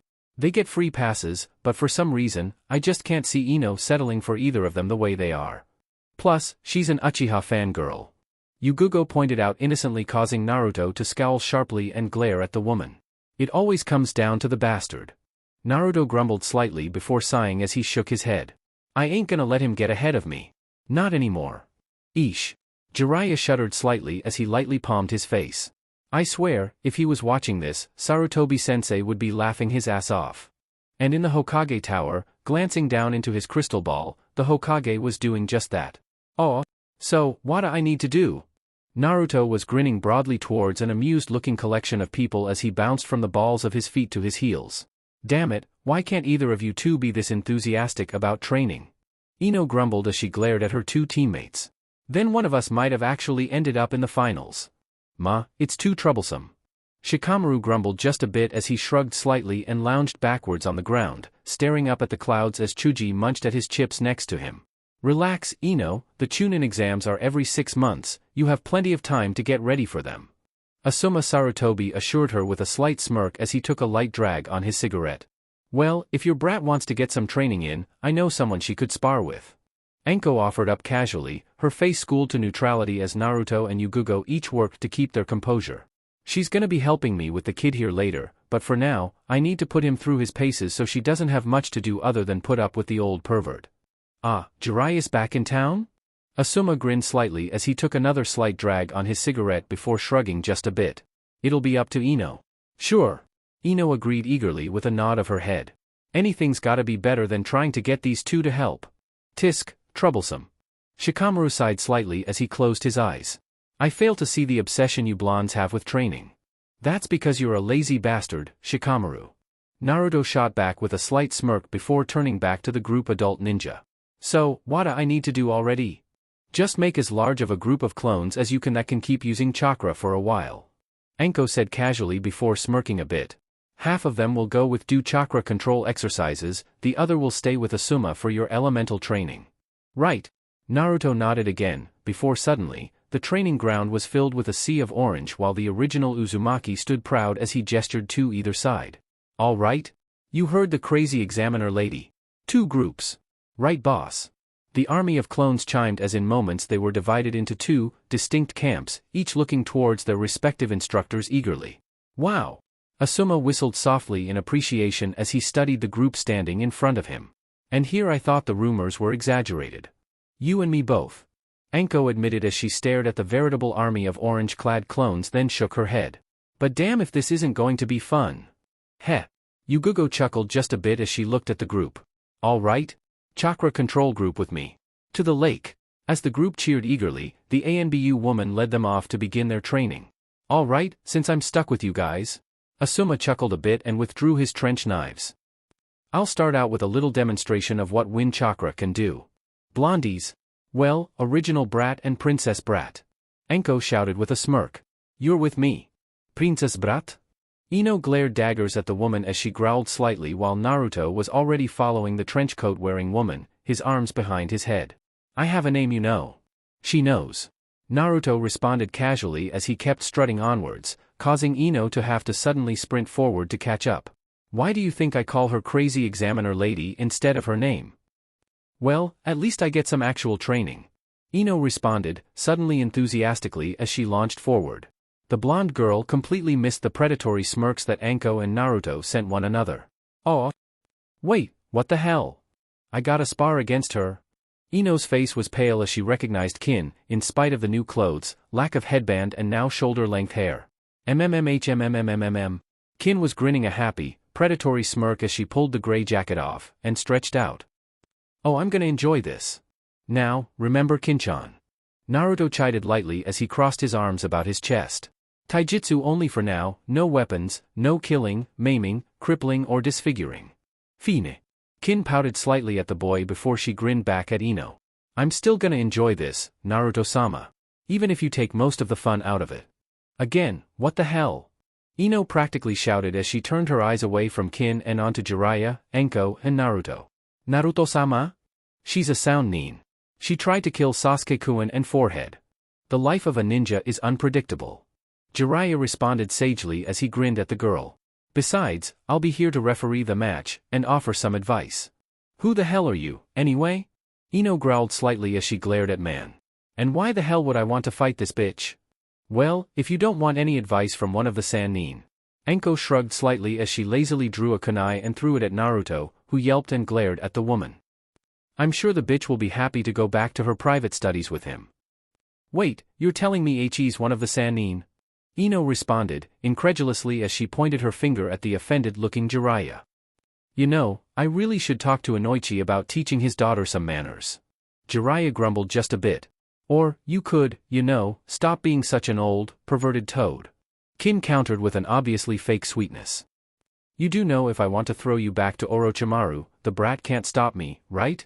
The Sannin glared at the suddenly paling girl as he ignored Naruto's glare. Hey! Don't you even think about it, you old perv. Naruto suddenly hit the ground as he dodged another lazily thrown kunai thrown by Anko. Damn it, do you have to keep doing that? Yup. Anko affirmed with a wicked grin on her lips as she pulled out another kunai and threw it in his direction. I just won't get serious about it until you finish your conversation. Gee, thanks. Naruto grumbled slightly as he glared at the woman before sighing and looking back at Jiraiya and Kin, before glancing at Ino. Yeah, apparently he's a Sannin. Don't worry, the disappointment you're feeling seems to be universal. Dame de brat. Jiraiya grumbled sourly as he glared back at the blonde boy. I trained the fourth. At least give me some credit. You also annoy the snake bastard. Naruto agreed as he dodged another lazily thrown kunai. I find that more believable. So, we gonna do this, or is the body-stealing bimbo gonna prove me right, that she's just a whiny little girl, playing at being a kunoichi? Kin snapped out, rolling her eyes slightly as she placed a hand on her hip. Otherwise, I'm sure I could find something actually worthwhile to do. Grr? Naruto, you going to just let her talk to me like that? Ino turned her attention to the other blonde, and found him smirking back at her. You mean, like you and Sakura-chan used to always talk about me? Naruto shot back as he shifted again against a kunai. Could I get her to stop? Yup. The grin only grew as he looked Ino straight in the eyes. But, you know what? You want her to stop? Do what I did. Prove that what people say about you is wrong. He suddenly shifted, and another lazily thrown kunai elicited a wet thunk as it struck meaty flesh in Naruto's palm, spearing into the skin and muscles as a pool of blood started to drip out of it as he stared back at Ino. Because, you have a choice, you can keep whining about how you're a real ninja whenever someone says you're not, or you can step up and prove it and do what needs to be done. He pulled the kunai out as he held up his bloody hand, forcing her to watch as it dripped that soft well of thick, crimson blood down onto the grass below them. If you're going to do something, do it. You want to be a ninja? Prove it. Kin-chan will push you harder than probably anyone you've ever fought. Because she's going to treat you like what you're supposed to be. Not a princess, but a ninja. So, Ino, what's it going to be, princess or ninja? As Ino struggled in open-mouth shock at his words, Kin was smirking back at her master, her arms crossed about her chest as Jiraiya and Enko both wore soft smiles of approval on their faces. Shaking her head, Enko sent a mild glare at the boy. You know, brat, you were supposed to dodge the kunai. Blood makes for a better point. The boy shot back as he reached down into one of his pockets and pulled out a bandage he quickly wrapped about his hand. All right, let's do this. Not gonna wait and see what the princess brat decides to do? Enko asked curiously before she was suddenly dodging out of the way of a bloodied kunai thrown back at her. Nope. Naruto responded as he dodged a kunai flung back in retaliation. Brat. Who told you that you could fight back? There was no anger in her voice, as her grin grew viciously across her lips. Who said I couldn't? Naruto countered as he threw another kunai back at the woman. Not me. Enko agreed with a smirk as she started to push him harder and harder, throwing her kunai at increasing speed in his direction. You know, that leaves me curious. Kin noted as the pair was quickly losing themselves in their little back-and-forth match. Who's crazier, him or me for tying himself to him? Brat's too much like his parents to not be crazy. Jiraiya responded absently, his eyes distant as they followed the eager blonde. Just when I think he favors one of them more, he goes and starts acting like the other. Heh. You knew Naruto's parents? That got Ino's attention, blinking slightly as she stared at the man. No one ever really seemed to know anything about him, other than that he was a loudmouth brat. He gets it from his mother. Jiraiya's response was almost wistful as he sighed before shaking his head just a bit and glancing at the two. So, what's it gonna be, girly? Can no one here use my real name? Ino growled slightly as she glared back at the man. And no one has explained to me why she's calling Naruto, Naruto-sama. Ask again after the Chunin exams are over. Kin shot back in an almost bored tone as she glanced back at a slightly nodding Jiraiya. I'm sure it'll be declassified by then. And as for the name, we can. Jiraiya admitted with a smirk before shrugging slightly. But do you see anyone being addressed by name here? Especially the perverted toad here? Kin added with a smug smirk on her face. So, yes, we can, we just choose not to. Growling. Fine, let's do this then. Ino shot out as she slid into a stance and glowered at the smirking Kin. Oh yeah, this is gonna be fun. Kin was grinning, downright ferally back at the girl as she slid into her own stance, then struck out on the attack. Ino immediately knew this was gonna be a long, painful day. Chapter 6. Naruto groaned softly as he stumbled into the room, his fingers rubbing at his head gingerly even as he allowed a smile of satisfaction to curl onto his lips. Seeing the look, Kin arched a brow of her own, a dirt-smudged and sweat-stained brow as she leaned back against him. Enjoyed yourself then, huh? Heh, like you're one to talk. Naruto shot back, grinning happily back at the girl before he collapsed down onto his couch, pulling her with him. Ashi. The girl squirmed a bit even as she fell back against the boy, sighing slightly as he grinned, almost drunkenly back at her. You know Ino's going to be back for a rematch tomorrow. Naruto was idly running his fingers through her hair, his eyes dropped and heavy as he sighed slightly. Ugh, I feel like I've been working out for days on that training stuff. You're awfully grabby. Kin growled slightly as she glared mildly down at the boy, even though she made no move to free herself from his grip. It was his right to do what he wanted with her. Sorry. The word was actually solemn as it left his lips and his hands left her body, letting her rise up and stare down at her cautiously. Not thinking straight right now, you know? Just, felt nice to hold you before. Humph. Kin growled slightly as she glared lightly at the boy even as she pulled away, crossing her arms about her chest. I'm not some little stuffed doll for you to grab onto whenever you want to. Kin-chan. The boy immediately began to protest as the girl turned her back to him, hands on her knees as she desperately worked to keep her face in a stony mask. What? There was a growl in her voice, darker than she intended as she could feel the boy flinching back slightly in response to it. The boy started to say something, struggling to figure out just what he could say to her. She could feel his fingers, hovering just above her skin, almost touching her as she started to tremble. Tears, glistening in the corners of her eyes, Kin bit back the surge of emotion that threatened to overwhelm her. Not like I have a say in the matter. He flinched again, and she could feel the distant warmth of his fingers pulling away, withdrawing. And for some reason, that pissed her off even more. Every guy I knew back in Sound would kill to be in the position you're in, you know that? She paused, taking a slow, steadying breath before she continued. Owning me, or any of the other girls. The first thing they do, would be. She almost stuttered as her jaw clicked shut, her eyes screwing shut as she hissed slightly under her breath. But, you touch me, you grab hold of me, then you flinch back the moment I show a bit of anger. What kind of pathetic guy are you? The Jinchuriki kind. The boy answered softly as she could feel his tired body slipping away from hers, leaving a void where there had once been warmth as he quietly shuffled his way back away from the girl, leaving her alone with her thoughts as he almost seemed to crawl to his bed. What the hell is that supposed to mean? Kin turned her head and glared at the dejected-looking boy as he was tiredly stripping himself of his clothes, not seeming to realize fully that she was still there. The Jinchuriki kind? What's that supposed to MMPH? Naruto's eyes instantly shot up, flicking over to where Anko had her hand firmly placed atop Kin's mouth. When his recognition did nothing to assuage the boy's tensed wariness, nor the way his hand was subtly reaching towards a kunai, Anko smirked in approval. Relax, brat. I'm just gonna take your girl here to have a little heart-to-heart. Why? His fingers had taken hold of a kunai, the grip tight as he glared darkly back at the woman. About just what it means to be that kind of guy. Anko responded solemnly as she felt the girl suddenly tense up in her arms. Don't worry, I'm not gonna hurt her. Just let her go already. Naruto sighed tiredly and shook his head. I really just want to go to sleep right now. It's not worth it. Yeah, it is. And with that Anko vanished with Kin in a swirl of leaves, leaving Naruto to groan softly as he pulled his pants back up and sighed as he slipped into his sandals once more, dragging himself back towards the window. Just let her go, kid. Jiraiya's voice spoke up quietly as he appeared off to the side of the apartment. She needs to listen to what Anko has to say to her. She's my responsibility. Naruto responded stubbornly, even as he stumbled slightly towards the window, the world blurring for a moment before he grit his teeth and pushed the exhaustion out of his mind. And you're never going to tell her what it means to be what you are. Jiraiya shot back, freezing the boy in place. Unless she's told, unless she's shown, she's never going to understand what it means to be a sacrifice. She doesn't need to know. Naruto shot back, his voice slurring slightly as he struggled to push open the window, even as he could feel Jiraiya's strong hand lightly pulling him back despite the struggles he made. Yes, she does, and you know it. Jiraiya shook his head, before giving the kid another tug, backwards, dragging him away from the window despite the boy's struggles to escape. Don't want her pity. The boy's voice was forced and slurred past his lips, those dull blue orbs begging for sleep, exhaustion and emotion weighing them down as he struggled again against the Sanin's grip. Just leave it. Come on kid, let's get you some rest, you're gonna need it. You've got a long month ahead of you.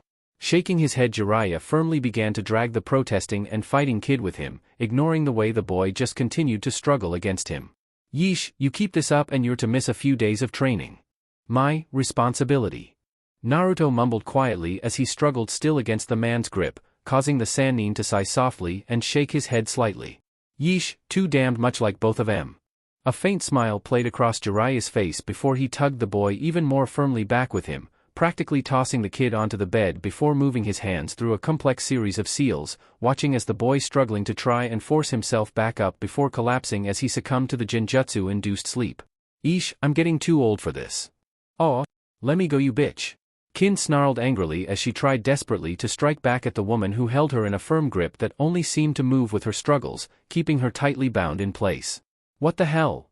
You obviously are in need of a lesson in the facts of life, kitty. Anko suddenly thrust out, throwing the girl back against the edge of the roof with a solid thump. Especially when it comes to the brat. And what, you're gonna beat them into me? Kin shot back, growling angrily as her eyes flashed at the woman. If need be. Anko agreed, nodding her head with a wide, vicious grin on her lips. But hey, I'm not the stupid bitch that hurt the kid that's putting himself on the line for her.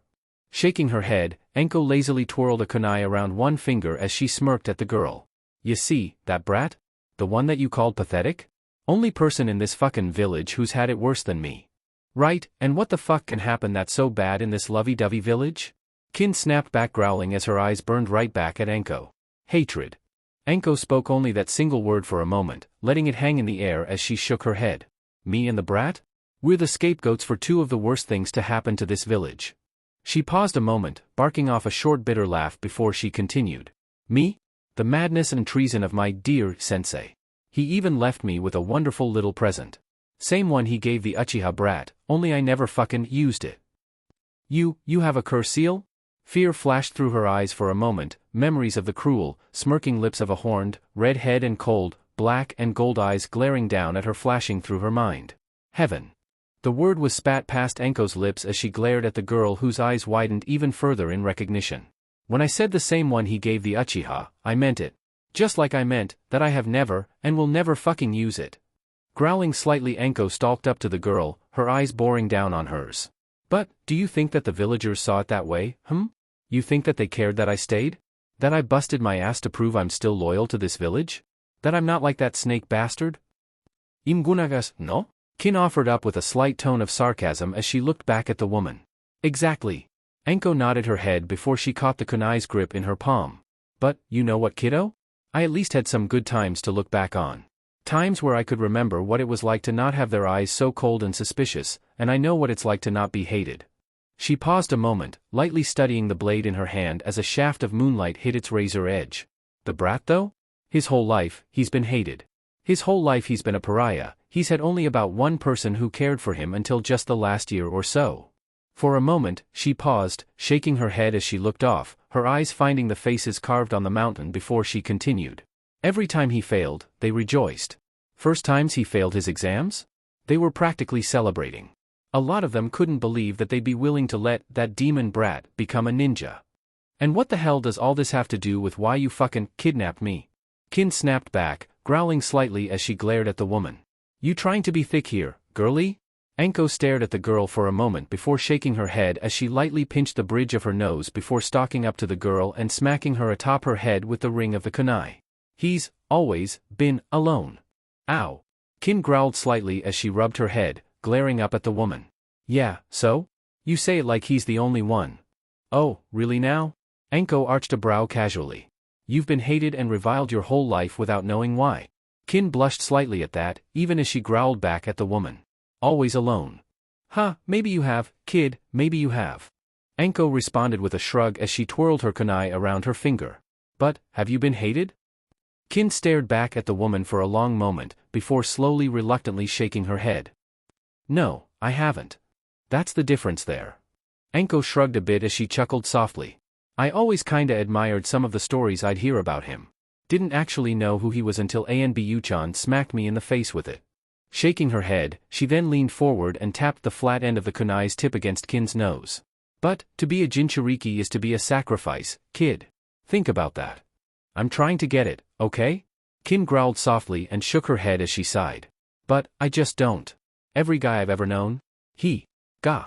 How the hell can he be so fearless one minute then the next? Then you obviously haven't figured out what he's afraid of. Enko shot back, snorting just a bit. Come on, girlie. Use that brain of yours. You puzzled out what he was, you should be able to get this. I don't know, okay? Kin snapped back, snarling slightly and glaring back at the woman. He's not afraid of being hurt, he's not afraid of making his insane, impossible declarations, of people telling him he's wrong and people refusing to believe him. Hell, he's not even afraid of killing someone it seems. You're the first person his age that knows what he is. Enko responded with a soft little voice that struck Kin as important for a reason she couldn't quite understand. Remember how we told you that? Think about that, how you treated him before and how you treated him a moment ago. Arg, why won't you just tell me? Kin glared at the woman in front of her as she clenched her fists in frustration. Because, just telling you doesn't mean you'd get it. Enko rapped the girl again on her head with the ring of the kunai. Of course, we'll have to see if you have enough of a brain in that little head of yours to get it. Damn it. Kin growled angrily back at the woman, glaring at her. More fucking bullshit lessons? Only bullshit if you don't bother to learn them. Enko shot back and rolled her eyes slightly. What, didn't the bastard teach you to not let your temper cloud your mind? Growling again, Kin glared up at the woman, her fingers twitching slightly as she wished she had something in hand to throw at the woman. Still, she forced herself to take a slow, deep breath, her chest expanding before she slowly released it. Again and again, she repeated the gesture, again and again forcing her fury to lessen, to drop in her chest as her clenched fingers slowly relaxed.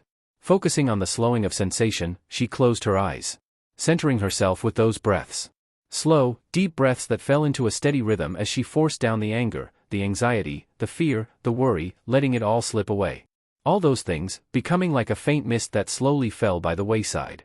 Opening her eyes again, Kin studied Enko from beneath the mask pulled up over her nose and forced herself to think over what she'd said. I hurt him.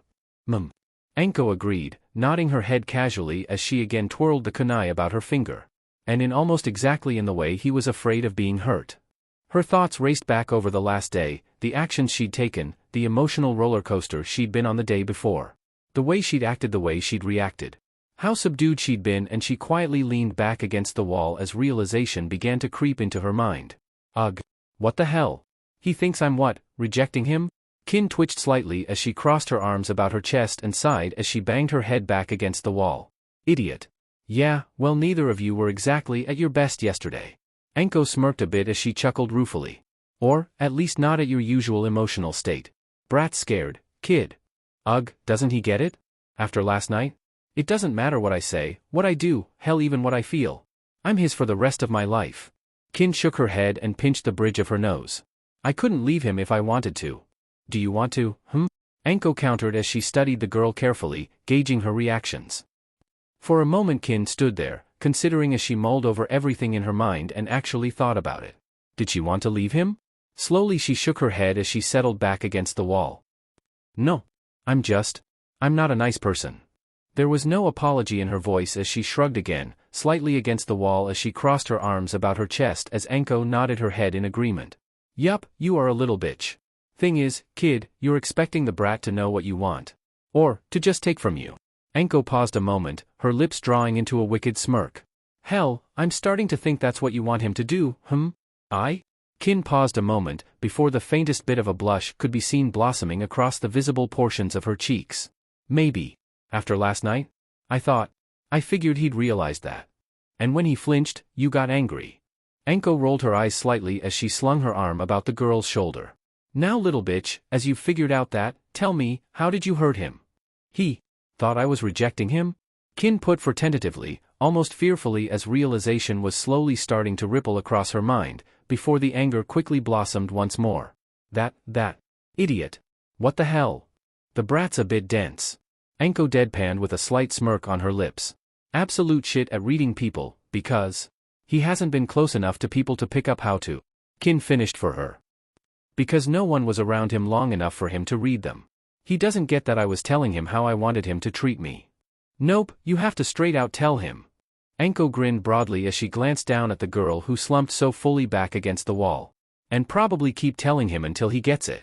Because, he's going to stumble, he's going to falter, and he's not going to get that someone would want to be treated that way.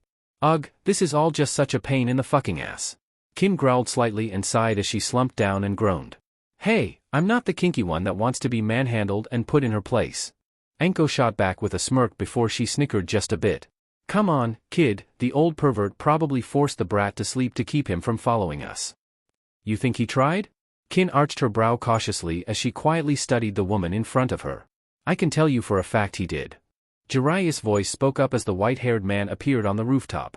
The brat was about to damned well follow you when his whole body was about to drop. He was running on will alone. Rather impressive, if stupid. Genjutsu? Enko offered up curiously with a slight smirk on her lips. MHM. The man nodded his head with a rueful chuckle as he lightly stretched out just a bit. Kid fought it off pretty well honestly, considering how tired he was. Turning his head, he glanced down at Kin. Get his little bitch straightened out? I think so. Enko smirked slightly as she glanced down at the blushing girl. She's come to realize she needs to work on her communication skills. Telling her master she likes being put in her place then? The Sannin practically giggled as he pulled out a book, his eyes alight as he quickly began to scribble in some notes. Oh yes, this works out marvelously. Pervert. Kin muttered slightly under her breath and sighed slightly. Didn't we already have a discussion about you and perversion last night? Enko offered up with a chuckle of amusement as Kin blushed even brighter red in turn. No need to remind me of it. The girl grumbled slightly and sighed as she slumped down and shook her head just a bit before letting off a yawn. All right, could you take me back now? I want to get some sleep. Depends, where are you going to sleep? Enko asked with a grin spreading broadly across her lips. Where else? Only one bed down there, remember? Kin shot back with a slight smirk on her lips. Good answer. Enko chuckled a bit before grabbing hold of the girl and vanishing in a swirl of leaves. Aw, Warily Naruto forced his eyes to open as he felt a comfortable warmth pressed back against his chest and snuggled up against his arms. Blinking rapidly, the blonde boy fought down the urge to yawn and stare as he noted Kin pressed back up against him, once more dressed in nothing more than one of his shirts. It was a moment later he realized he himself dressed in his boxers and little else. Eyes widening, the boy fought down the urge to let out a frightened whimper as he slowly moved to extricate himself from the girl without waking her up. Morning, Naruto-sama. Kin's voice noted as she felt him start to try and remove his arms from around her body, pressing back against him, before she rolled around, bringing her face to his own. We need to talk. Slowly memories from last night filtered into his mind, and the boy gulped slowly, flinching back in fear as he couldn't quite meet the girl's eyes. Ah? We do. I'm sorry. She spoke in a soft, gentle voice as she reached out and quietly stroked his cheek for a moment. Look, I'm a bitch, a critical, harsh and pushy bitch. There wasn't any shame in her words, or regret, just a simple statement of fact. I'm probably always going to be that way, which means you're always going to have someone around to kick your ass and make sure you keep going. Naruto leaned into her touch for that brief contact, almost reveling in the feel as his eyes slowly lifted up to look into her own, a hesitant smile on his lips. All right, Kin-chan. That said, she paused, her face firming as she stared into his eyes. You own me, so act like it already. Waha? Naruto blinked in shock, staring back at the girl, confusion clearly written on his face. What do you mean, Kin-chan? Taking a slow, deep breath, Kin stared into the boy's eyes. Look, you suck at reading people. Hey! And I gotta accept that, so that means I have to come right out and tell you things. Kin grumbled slightly and glared mildly at the boy. It means, you want to hug me? Grab me, hell, grope me? Do it. She shook her head. When I don't do what you want, when I'm acting like too much of a bitch, punish me. But I'm not a pervert. I'm not a jerk. Why the hell would I? Naruto's protests were silenced by the sudden, almost fierce nip the girl gave to his lower lip as she glared again up at him. Ow! What was that for? I'm telling you to do it, because it's what I expect from you. She paused a moment, taking a slow, deep breath before she glared even more at him. It's what I want from you. Slowly she shook her head, almost smirking a bit as she reached down and wrapped her arms about his waist, fingers slipping down for a moment, drawing a startled squawk from the shocked boy. I sold myself into slavery a long time ago. I have to accept it. What I expect now is for you to be strong enough to keep me. But, wha? Ha? Naruto stared at her blankly even as he blushed brightly at the contact between them. Idiot. Kin muttered slightly and sighed a bit, a flash of annoyance in her eyes. Okay, remember night before last? At his vague nod, the girl chuckled a bit and continued. Remember how I answered your question on if I was a pervert? At his blushing nod, the girl smirked to cover up the blush that wanted to rise up across her cheeks. I'm giving you permission to do all the things I told you could. And I'm letting you know I expect you to. But. Naruto stared owlishly at the girl, opening and closing his mouth in quick succession as he stared incredulously into her eyes. All right, the cluelessness? That's gonna have to go. Kin muttered softly under her breath before sighing slightly as she stood up, the hem of the t-shirt flashing against her thighs as she walked towards the bathroom.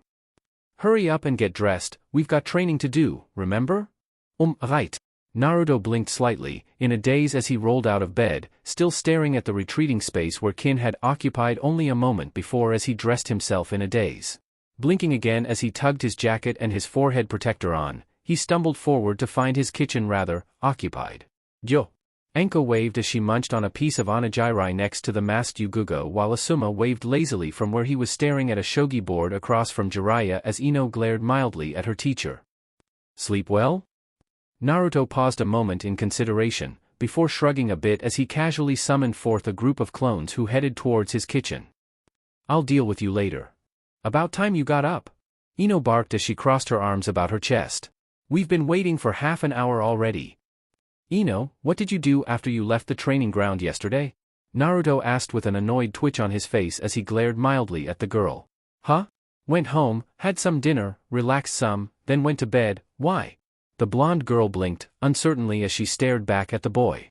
When you went home, exhausted, I was still there, training for hours still. I only just woke up. I almost literally came home and fell asleep.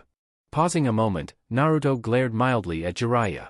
In fact, if a certain pervert hadn't put a damn genjutsu on me. You can thank me later, brat. Jiraiya responded with a smirk as he waved his hand. Your girl was fine, and you needed the sleep. In case you hadn't noticed, the brat isn't exactly a morning person. Anko smirked slightly as she casually picked up a rice ball and tossed it to the blonde boy who glared at her but nonetheless accepted. He's a bit grouchy before he's had his morning meal. Typical Naruto. Ino snorted slightly and shook her head and grumbled a bit. Always thinking with his stomach. Yes, well, I'm still working on getting him to think with other parts of his anatomy. Kin's voice spoke up as she appeared, pulling her mask up her face, hiding her smirk beneath it. I've only seen mixed results so far. As Ino blushed brightly amidst the amused chuckles that rose up around her, Naruto stared at the girl blankly for a moment, before scratching the back of his head. Eh? What's so damn funny about me using my head? You really are clueless, aren't you, Naruto? Ino shot out, blushing still as she couldn't quite bring herself to look at either the boy or Kin. What are you talking about, Ino? Again the boy blinked slightly, staring at the girl in absolute confusion as he glanced over at Kin. What is she? I don't know, maybe the bimbo thought I was referring to another part of your body than your head? Kin offered up easily with a vicious smile on her face beneath her mask that only grew as Ino blushed even brighter. Oh, looks like I'm right. I wonder, with her blushing as brightly as she is, she must be thinking perverted thoughts. SSH, shut up. Ino blushed even brighter as she glared over at the girl, her eyes narrowing even as she struggled against the crimson flush.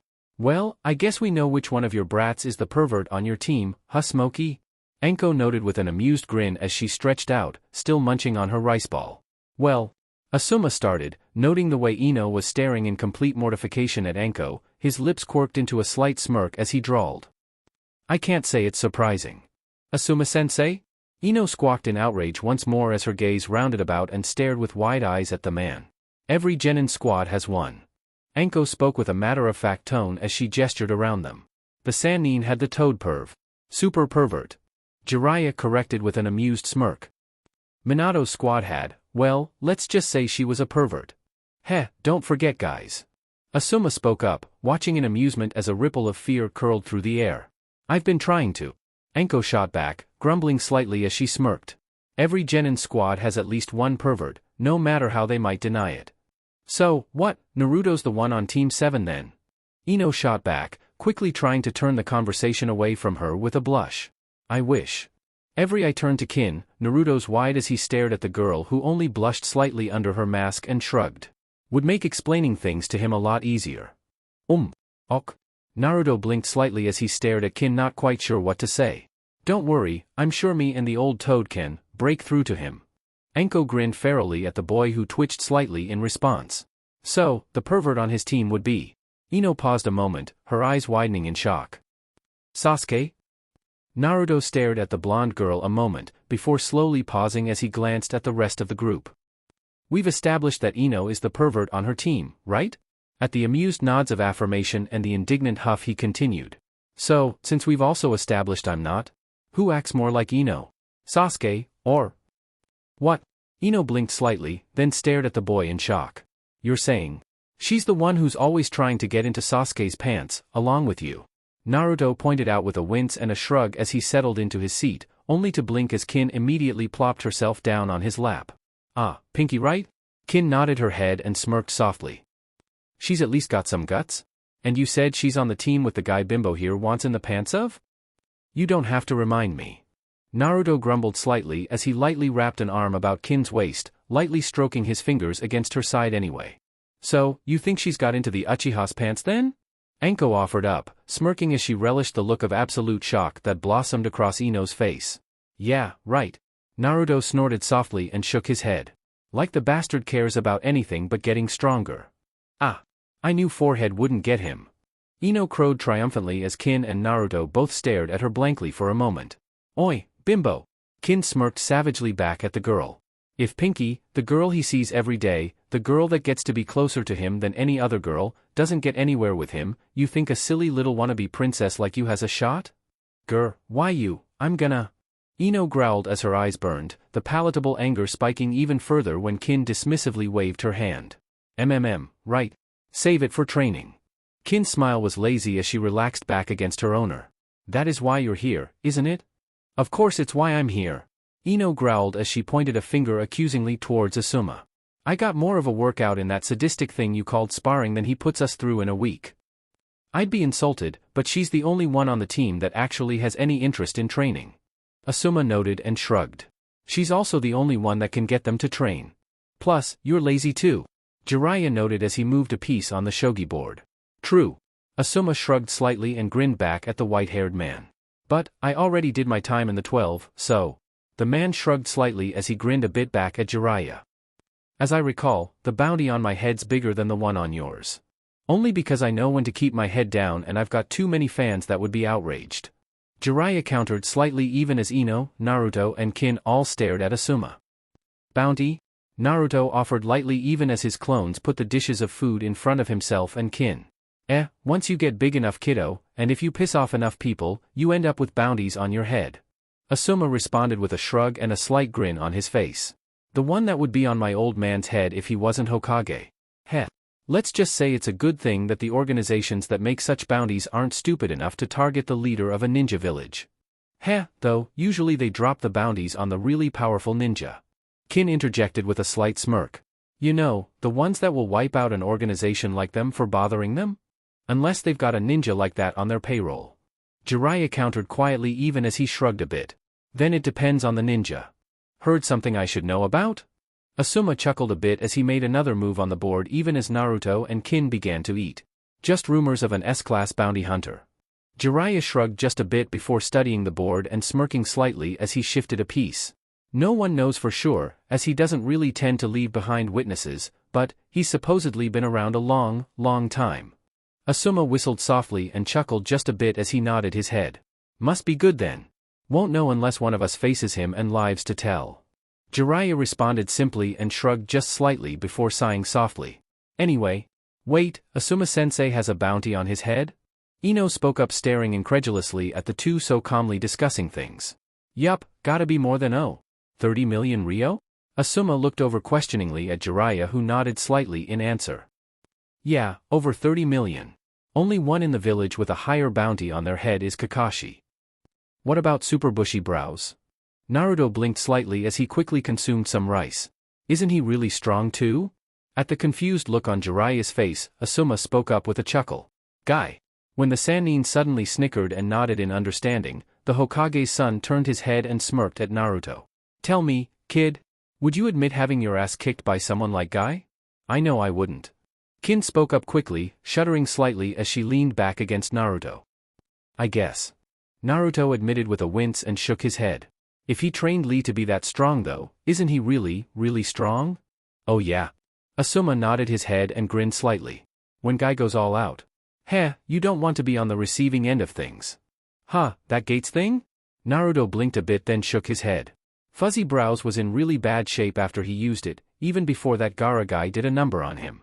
Alright, enough chit-chat. Anko spoke up, smirking slightly as she shook her head. Hurry up and finish your meal so we can get to the fun stuff. Bah! You just want to throw kunai at me again. Naruto shot out in accusation as he glared at the woman. Yeah, and? Anko countered with a feral grin on her lips.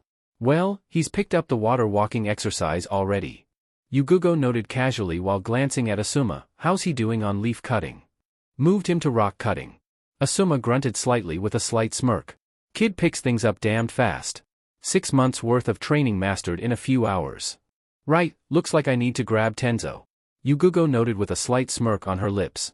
So, still skeptical about him being able to do what we have planned? I shoulda known better than to bet against the brat. Asuma chuckled softly as he took a drag on his cigarette for a moment before leaning back. I'm a believer. I'll work on getting his cutting stronger while you get Tenzo. Oh, I love it when a plan comes together. Anko grinned savagely as she stuck a skewer of dango in her mouth and held it happily clenched in her teeth. Chapter 7. Well, damn. Tenzo stared in absolute shock from beneath his mask as he watched the massive waterfall he'd created explode in an uniform horizontal line as the string of blonde-headed figures sent a massive cut into the stone itself. This kid is picking things up quick. Kinda scary, isn't it?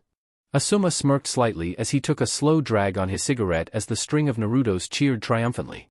If he wasn't such a good kid, I'd probably be downright terrified. So, what next? Tenzo offered up as he settled curiously on the ground and watched the figures dancing on the long wooden log he'd created. Think you can alter the waterfall like this? Asuma lightly used one of his trench knives to carve a pattern onto the ground. Now that he's got some idea about what we're doing, we're going to start working on the actual technique. Sure, should be interesting. The ANBU man agreed with a nod of his head before he shifted his fingers through a series of signs and performed his technique, as suddenly the waterfall jerked backwards into a series of steps, which condensing down into a thicker flow. Oi! Brats! Asuma's voice called out a moment later, catching the clones' attentions. Gather round for the next step. Oh!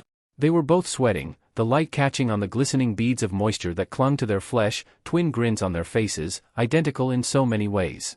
One, covered in half-healed cuts and dried blood where open wounds stung from salty sweat. The other, panting softly in exertion as she nonetheless chuckled softly. Damn brat, you're down to what, still going strong huh? Anko laughed softly and shook her head as she stared back at the boy in absolute wonder. Not that I couldn't have killed you at least. 1,000 times over by now? Naruto finished for her with a grin. Now, where would the fun be for you in that? Besides, I'm just dodging and throwing, no chakra, remember? You're getting better, you've almost nicked me a few times. Anko responded with a grinning nod. Anyway, time for a break. Ah, but I was getting warmed up. Naruto pouted visibly as he crossed his arms about his chest. Is he serious?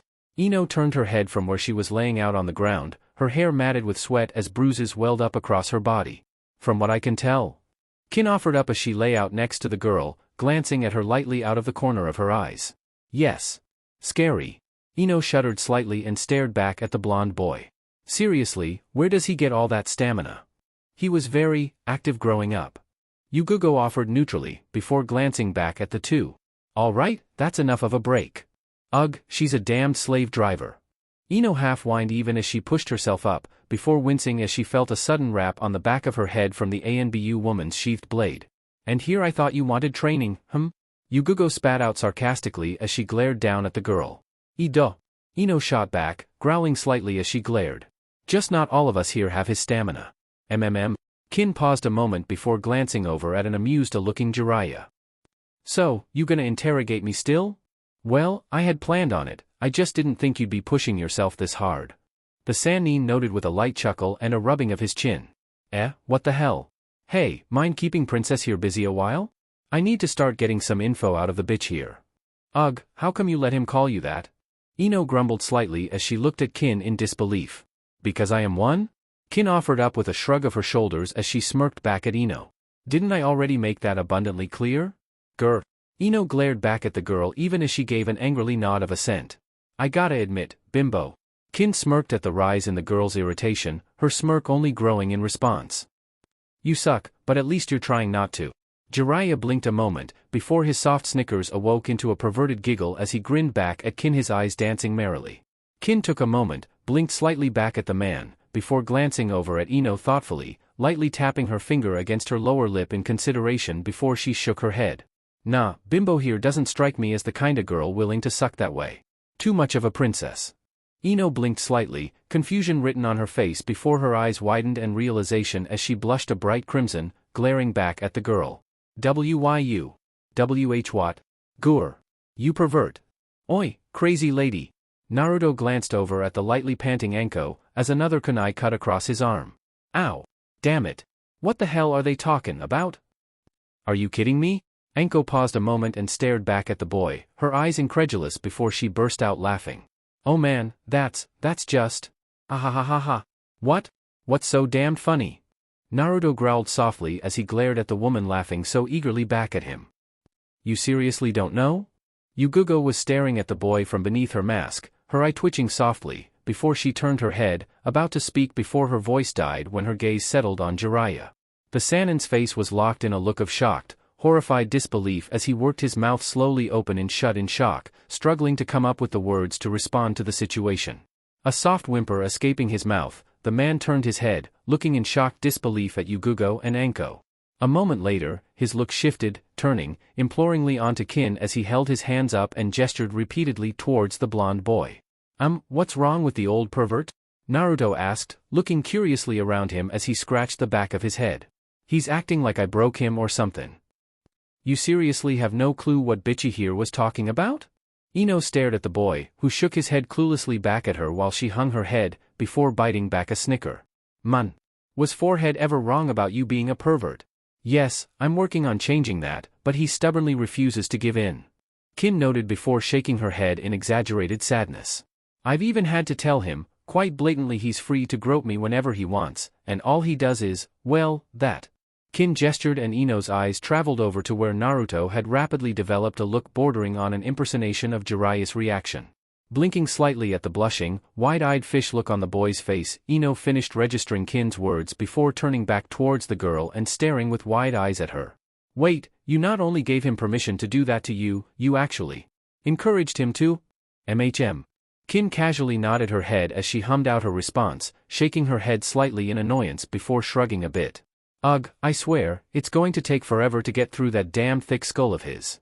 How the hell can you just? I mean. Ino struggled to wrap her mind around the concept. What the hell? What? Kin offered up lazily as she smirked back at the girl. What's the matter, princess? They not teach you about kinks and seduction tactics in your academy?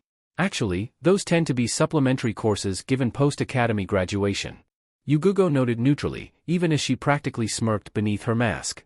A concession to some of the more vocal civilians against teaching such things to girls who might not even become genin. Are you shitting me? Kin stared from Yugugo over to a snickering Anko who shook her head in confirmation. Nope.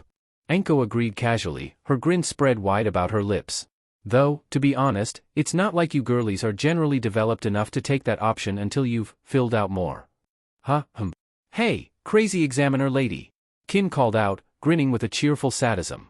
Wanna help me traumatize the little princess here with the facts of life? Oh, tempting. Anko grinned evilly, as she lightly rubbed at her chin.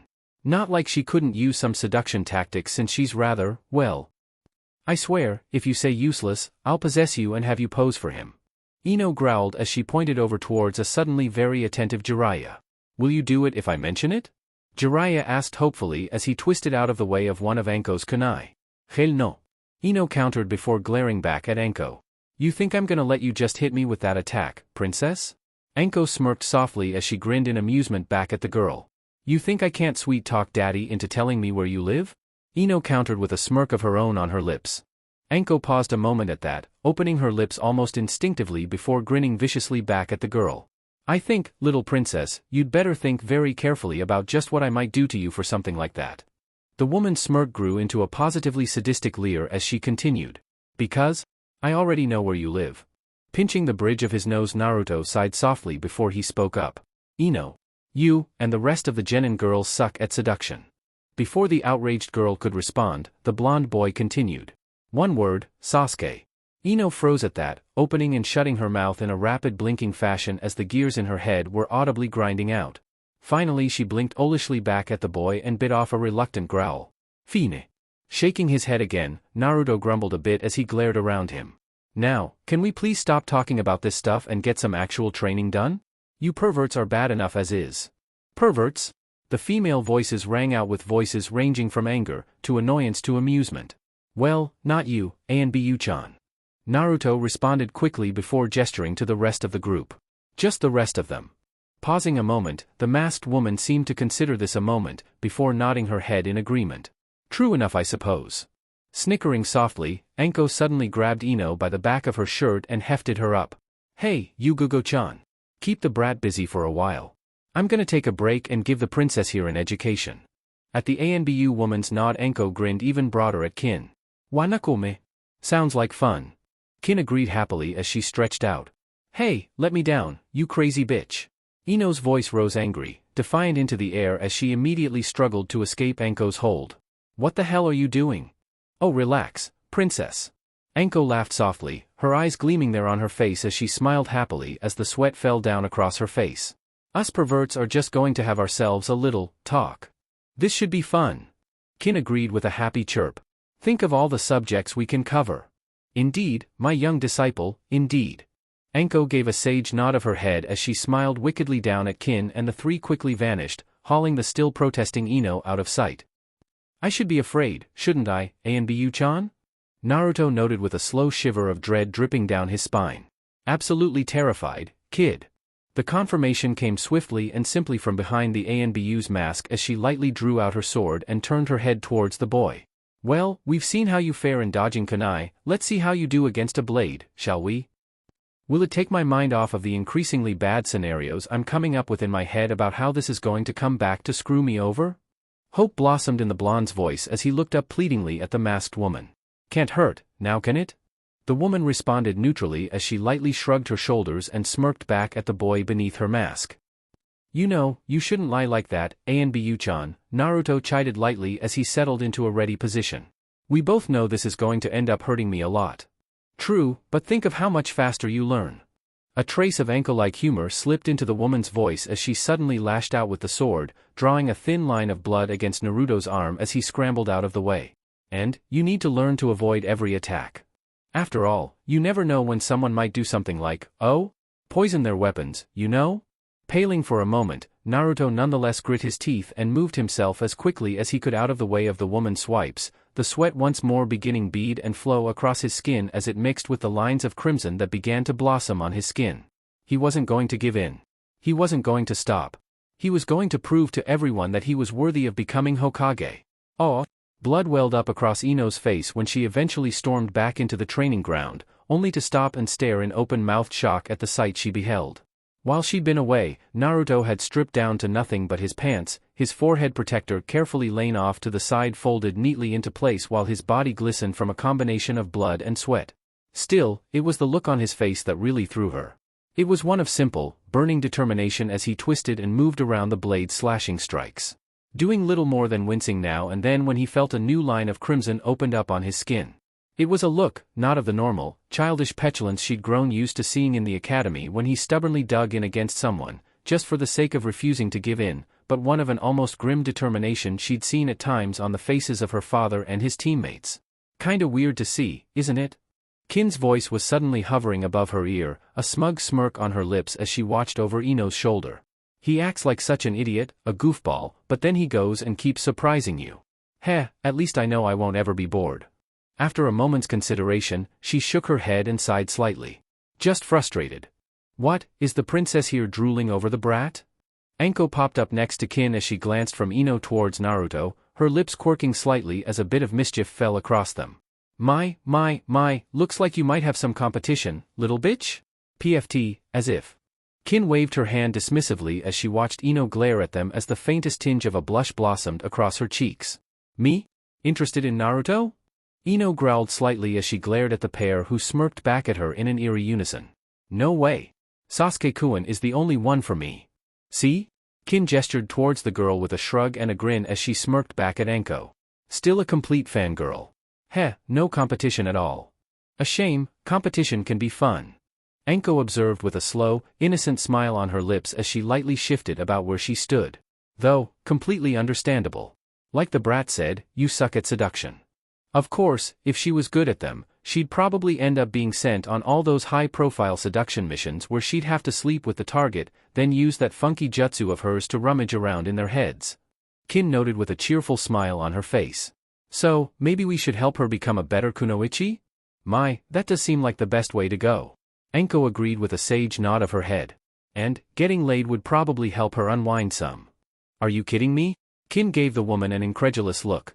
You'd have to have a hair trigger to get off on most of the guys that are targeted for things like that. Fat, sloven, no staying power, all that greasy sweat. A shudder rippled across the girl's form as she made a face. And the smell?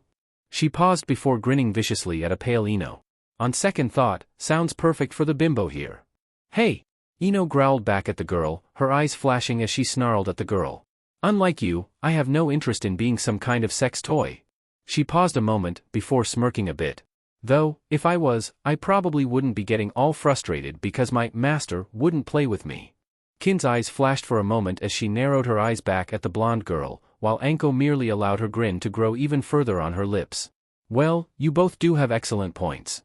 Why don't we ask the brat then? You must be crazy if you think I'm getting involved in that. Naruto shot back as he shifted away from another swipe, his distraction earning him a deeper cut as he grunted softly in pain. Besides, Ino doesn't know when to shut up, and Kinchan's a creepy pervert. Creepy pervert? Jiraiya offered up with a smirk on his face as he lightly scribbled some notes into his book. Yeah. Less disgusting pervert like you, more creepy pervert like. The boy suddenly paused a moment, his eyes widening as he managed to quickly head off what he originally intended to say with. Like crazy lady here. Nice save. Yugugo noted with a slight smirk of her lips while she pulled her blade back and wiped the boy's blood from it with a clean folded piece of cloth. Humph. Anko snorted softly and rolled her eyes a bit as she gave a bemused smirk back at the boy. So, you think I'm a pervert, do you? Creepy pervert, Naruto responded simply as he crossed his arms about his chest and nodded firmly. Forgotten the first thing you did to me already? Bah, it's called fucking with people's heads. Anko shot back and smirked even wider. I was under the impression you like doing it yourself. Naruto stared back at the woman, for a moment, opening his mouth as if about to say something before suddenly snapping his jaw shut as he caught his chin in consideration. Frowning for a moment, he scrunched his eyelids into a wary squint, before he offered up a reluctant observation. And you dress that way because it means people have to acknowledge you. Something like that. Anko agreed with a smirk, even as she waggled her eyebrows slightly. Plus, it's fun to mess with the perverts. Yeah, it is. Naruto agreed before he could really stop himself, before suddenly scratching the back of his head. I mean, heh. Well, if you want a pervert to mess with, Naruto-sama. Kin offered up, almost leering back at the boy with a feral smirk on her lips. Naruto simply glared back at the girl, whose leer turned into a smug smirk on her lips while she shifted her hand down to her hip while she cocked her head to the side as he growled back at her. You know, that's getting annoying. The girl looked back at the boy for a moment before sighing and shrugging just slightly as she glanced over towards Ino. I just can't win with him, can I? Don't look at me. Ino snorted softly as she shook her head in exasperation. I'm not the creepy, crazy pervert that wants him to treat her like a piece of property. No, you're just the one that's obsessed with a boy who's got a stick shoved so far up his ass he might as well be gay. Anko's voice cut in as the special Jounin smiled ever so sweetly at the blonde girl. In fact, from what I saw, he showed more interest in the brat here. Anko jerked her thumb at a rapidly paling Naruto before continuing, than he did anyone. Hey! Leave me out of this. Naruto cut in quickly. The bastard isn't gay. No way. Sasuke-kun is definitely interested in girls.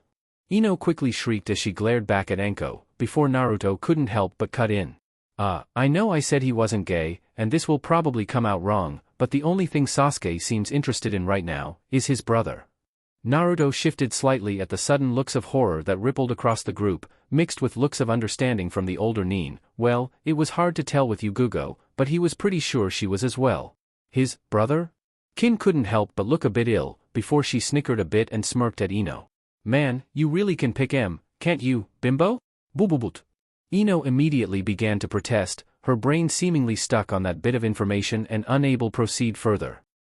You know, I expected it from Kinchan, I really did, Naruto noted as he lightly palmed his face in his hand. I mean, she's not from around here, but seriously. What the hell, Ino? Even I know about how Sasuke became an orphan. Oh. Ino blushed brightly and couldn't help but hang her head in embarrassment. Eh?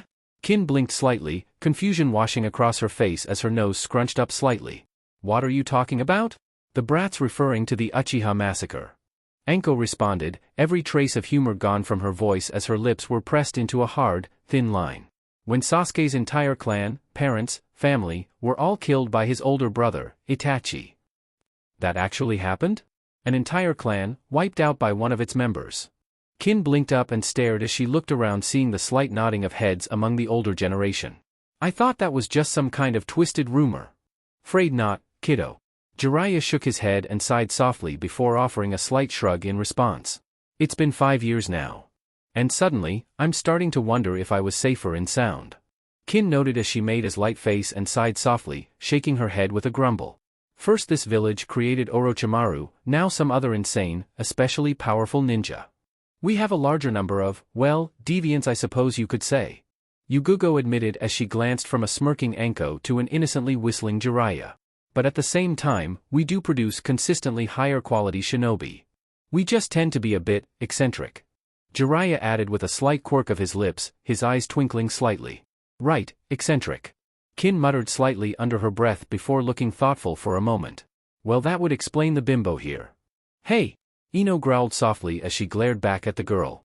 What the hell do you mean by that? Well, for one thing, you're obviously lacking in your taste in guys. Kin noted with a smirk, before smiling innocently at the blonde girl.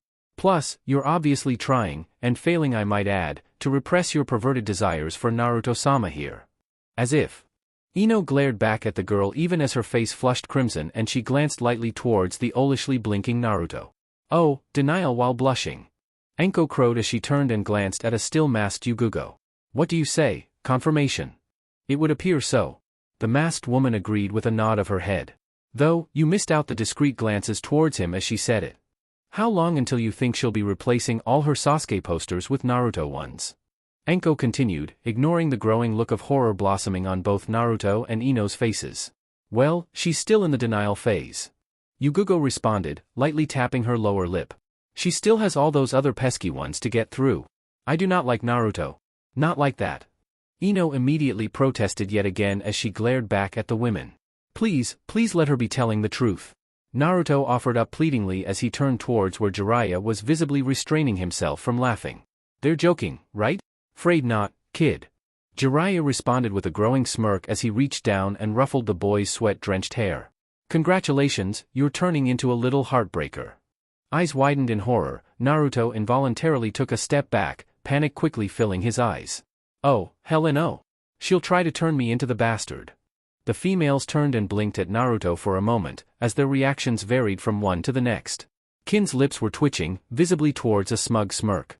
Anko was rolling her eyes at the boy's reaction, while Yugugo's arms crossed about her chest as her face remained unreadable beneath her mask. Reactions that stayed on their face, even as Ino's huffing voice spoke up. You say it like it would be a bad thing if you were more like Sasuke-kun. As everyone's faces turned in disbelief onto the girl, Naruto's finger rose up, pointing accusingly towards Ino. See? She even admits it. Humph, I don't see what's the big deal. Ino grumbled softly as she crossed her arms about her chest and glared mildly at the other blonde. I blame you for this. Naruto turned his attention and pointed, firmly at Kin, who blinked back at him. What?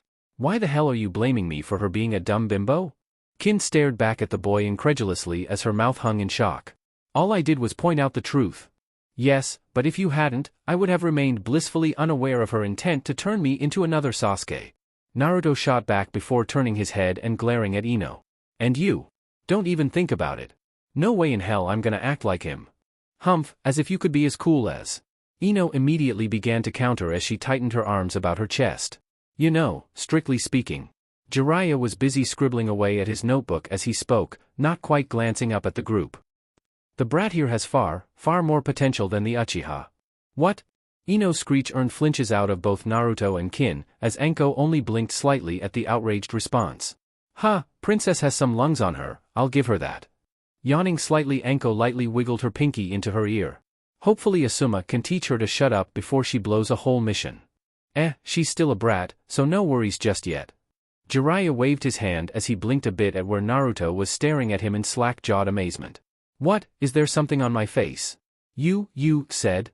Naruto's mouth worked wordlessly as he pointed at the man, before he looked over at Anko as he gestured towards the white-haired Sannin. He said. Yes, he did. Anko nodded her head, smirking back at the boy with her eyes positively dancing in amusement. And he's right. Jiraiya blinked slightly, looking in confusion from Naruto to Anko. What's got him so? You said he had more potential than the Uchiha. Anko supplied with a soft little chuckle while she lightly stretched back. All right, break's over. Back to work. Oh, what's wrong with the truth? Jiraiya huffed slightly and shook his head just a bit as he glanced over at the glaring Yamanaka. And girly? Grow up. The academy never means anything in the long run. But? Ino immediately began to protest as she stared up at the Sannin. The brat pulled off 6 months of training in a day. 1 day. Jiraiya emphasized the words as he shook his head. Not even Sensei could do that. And if the god of shinobi couldn't, think about where that puts the brat. Ino was left standing there with that though, her mouth opening and shutting in slow succession as she stared again at Naruto, and wondered exactly what it was she should do. Oh, how long are you going to keep giving me the silent treatment, Naruto-sama? Kin pouted towards Naruto's back as the boy stiffly lay in bed, ignoring the way the dark-haired girl tried to squirm more intimately against him. Come on, say something. She lightly began to poke him with one slender finger as he refused to even look at her. Please? Something? Anything? When he continued to say nothing, she crossed her arms about her chest and pouted again. I told you I was sorry. I never expected her to actually do something that stupid. Slowly, Naruto rolled over and glared at her with those crystalline blue eyes, through the pitch-black bangs falling into his face. Wincingly slightly, Kin shrank back from the look and whimpered just a bit. Would it make you feel any better to give me another spanking? Why would I do something that would encourage you to do something like this in the future? Naruto finally spoke, his voice flat as he continued that angry glare at the girl in his bed. This time, she winced even more visibly, squirming slightly as she ducked her head. Honestly, I didn't think she'd actually do it. She had everything in my size. Naruto countered flatly, still glaring at the girl. Well, I did goad her just a bit, but I was just fucking with her. Kin whined softly before she poked against his stomach. Besides, aren't you supposed to be the prankster? How did you not notice she'd put the dye in your shampoo and stolen your clothes? I had to spend the day looking like the bastard. Naruto growled even more angrily at the girl. I swear, when I get my hands on her. Can I at least watch? Kin asked hopefully as she blushed brightly and squirmed slightly. Since you won't, you know. Why is it that every girl I meet is a pervert?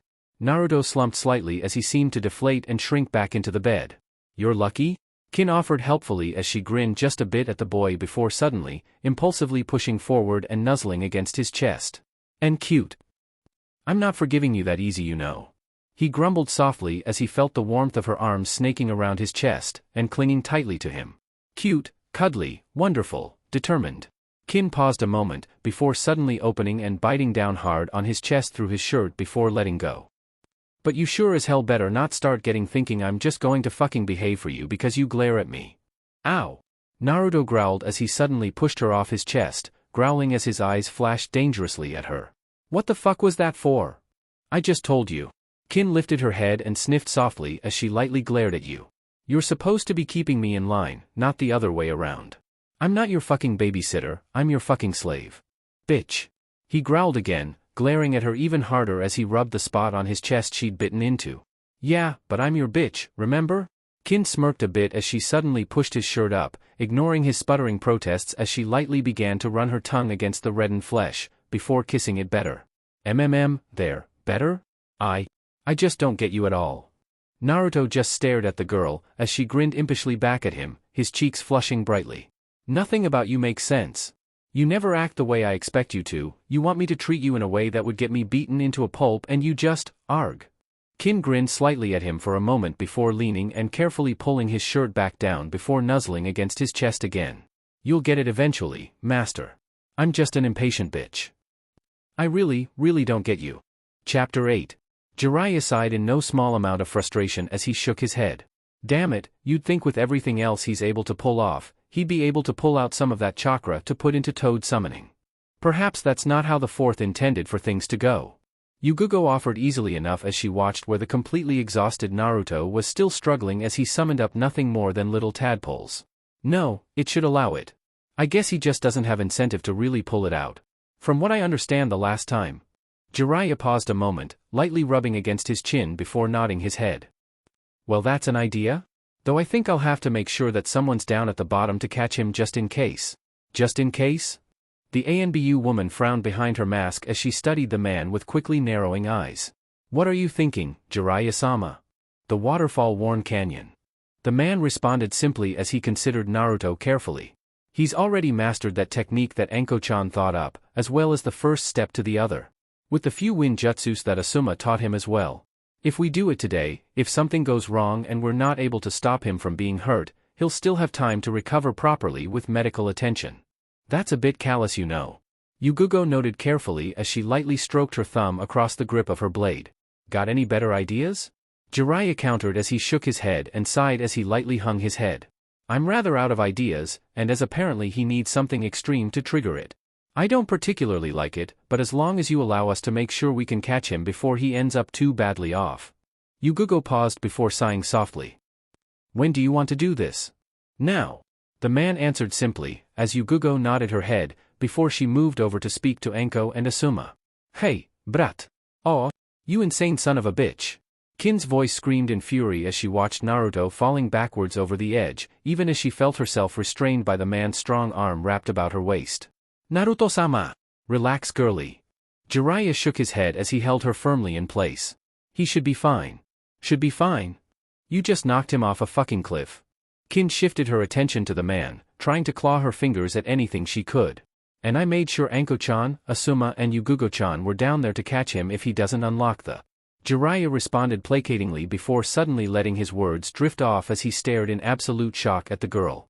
Just as a red glow had risen up from the canyon, and the foreboding pulse of demonic chakra had flitted against his senses, suddenly the girl's struggles had stopped being so easily ignored.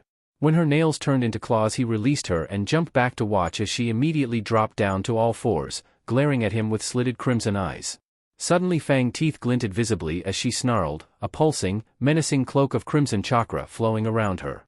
Jiraiya paused a moment, staring in absolute shock at the girl, before he couldn't help but smile proudly. "Man, I'm such a genius."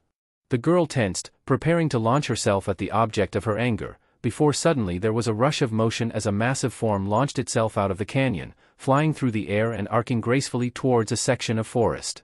Then suddenly the earth shook from the impact of the mightiest of the toad summons. Naruto had summoned forth the toad boss, Gamabunta. "Heh, I knew that kid had potential." Jiraiya grinned broadly before turning back towards the more than slightly feral kin. "There, look girly, he's fine. Now, why don't you calm down and we'll talk about this rationally." The angry growl that left the girl's throat was her only response, before she suddenly lunged forward at him, claws extended. "Well, so much for doing this peaceful way." Jiraiya sighed, as he sidestepped the girl, and struck at the base of her neck, knocking her in one fluid, neat motion. "Well, this just gets more and more interesting. Oh, I can't believe I'm looking forward to some research that doesn't involve bathing women." Chuckling softly, he picked up the girl, and shook his head as he began to make his way towards the brat's apartment. "Oh, she did what?" Hiruzen Sarutobi was staring at his former pupil with incredulous eyes as the white-haired Sannin grinned like a proud father in front of him. As soon as Naruto accessed the Kyuubi's chakra, she was able to as well. Since she was already upset with me, she followed the emotional response, and her body enveloped her in a chakra cloak. Jiraiya's grin was almost insane as he grinned back at his former teacher. "Do you understand what that means? She's able to access Naruto-kun's chakra." The Hokage pursed his lips in quiet consideration. "Which gives her access to a great deal of his potential." "Oh yeah."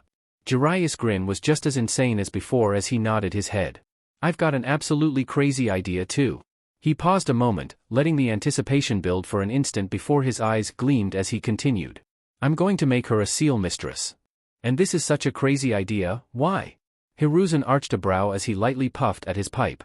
"A seal mistress would indeed help Naruto-kun, if she's actually as loyal as you say she is, but she's got an earth affinity." Jiraiya supplied, his eyes gleaming with that unholy light. "And with access to a Jinchuriki-sized chakra supply?" "I checked, his chakra's leaking into hers already, the same way the Kyuubi's leaks into his. Her chakra reserves are building. Plus, with that access to his chakra on top of it? Imagine it, being able to fill a battlefield with seals just beneath the ground, seals the enemy can't see. That kind of control." Sarutobi responded as he cut the man off, shaking his head.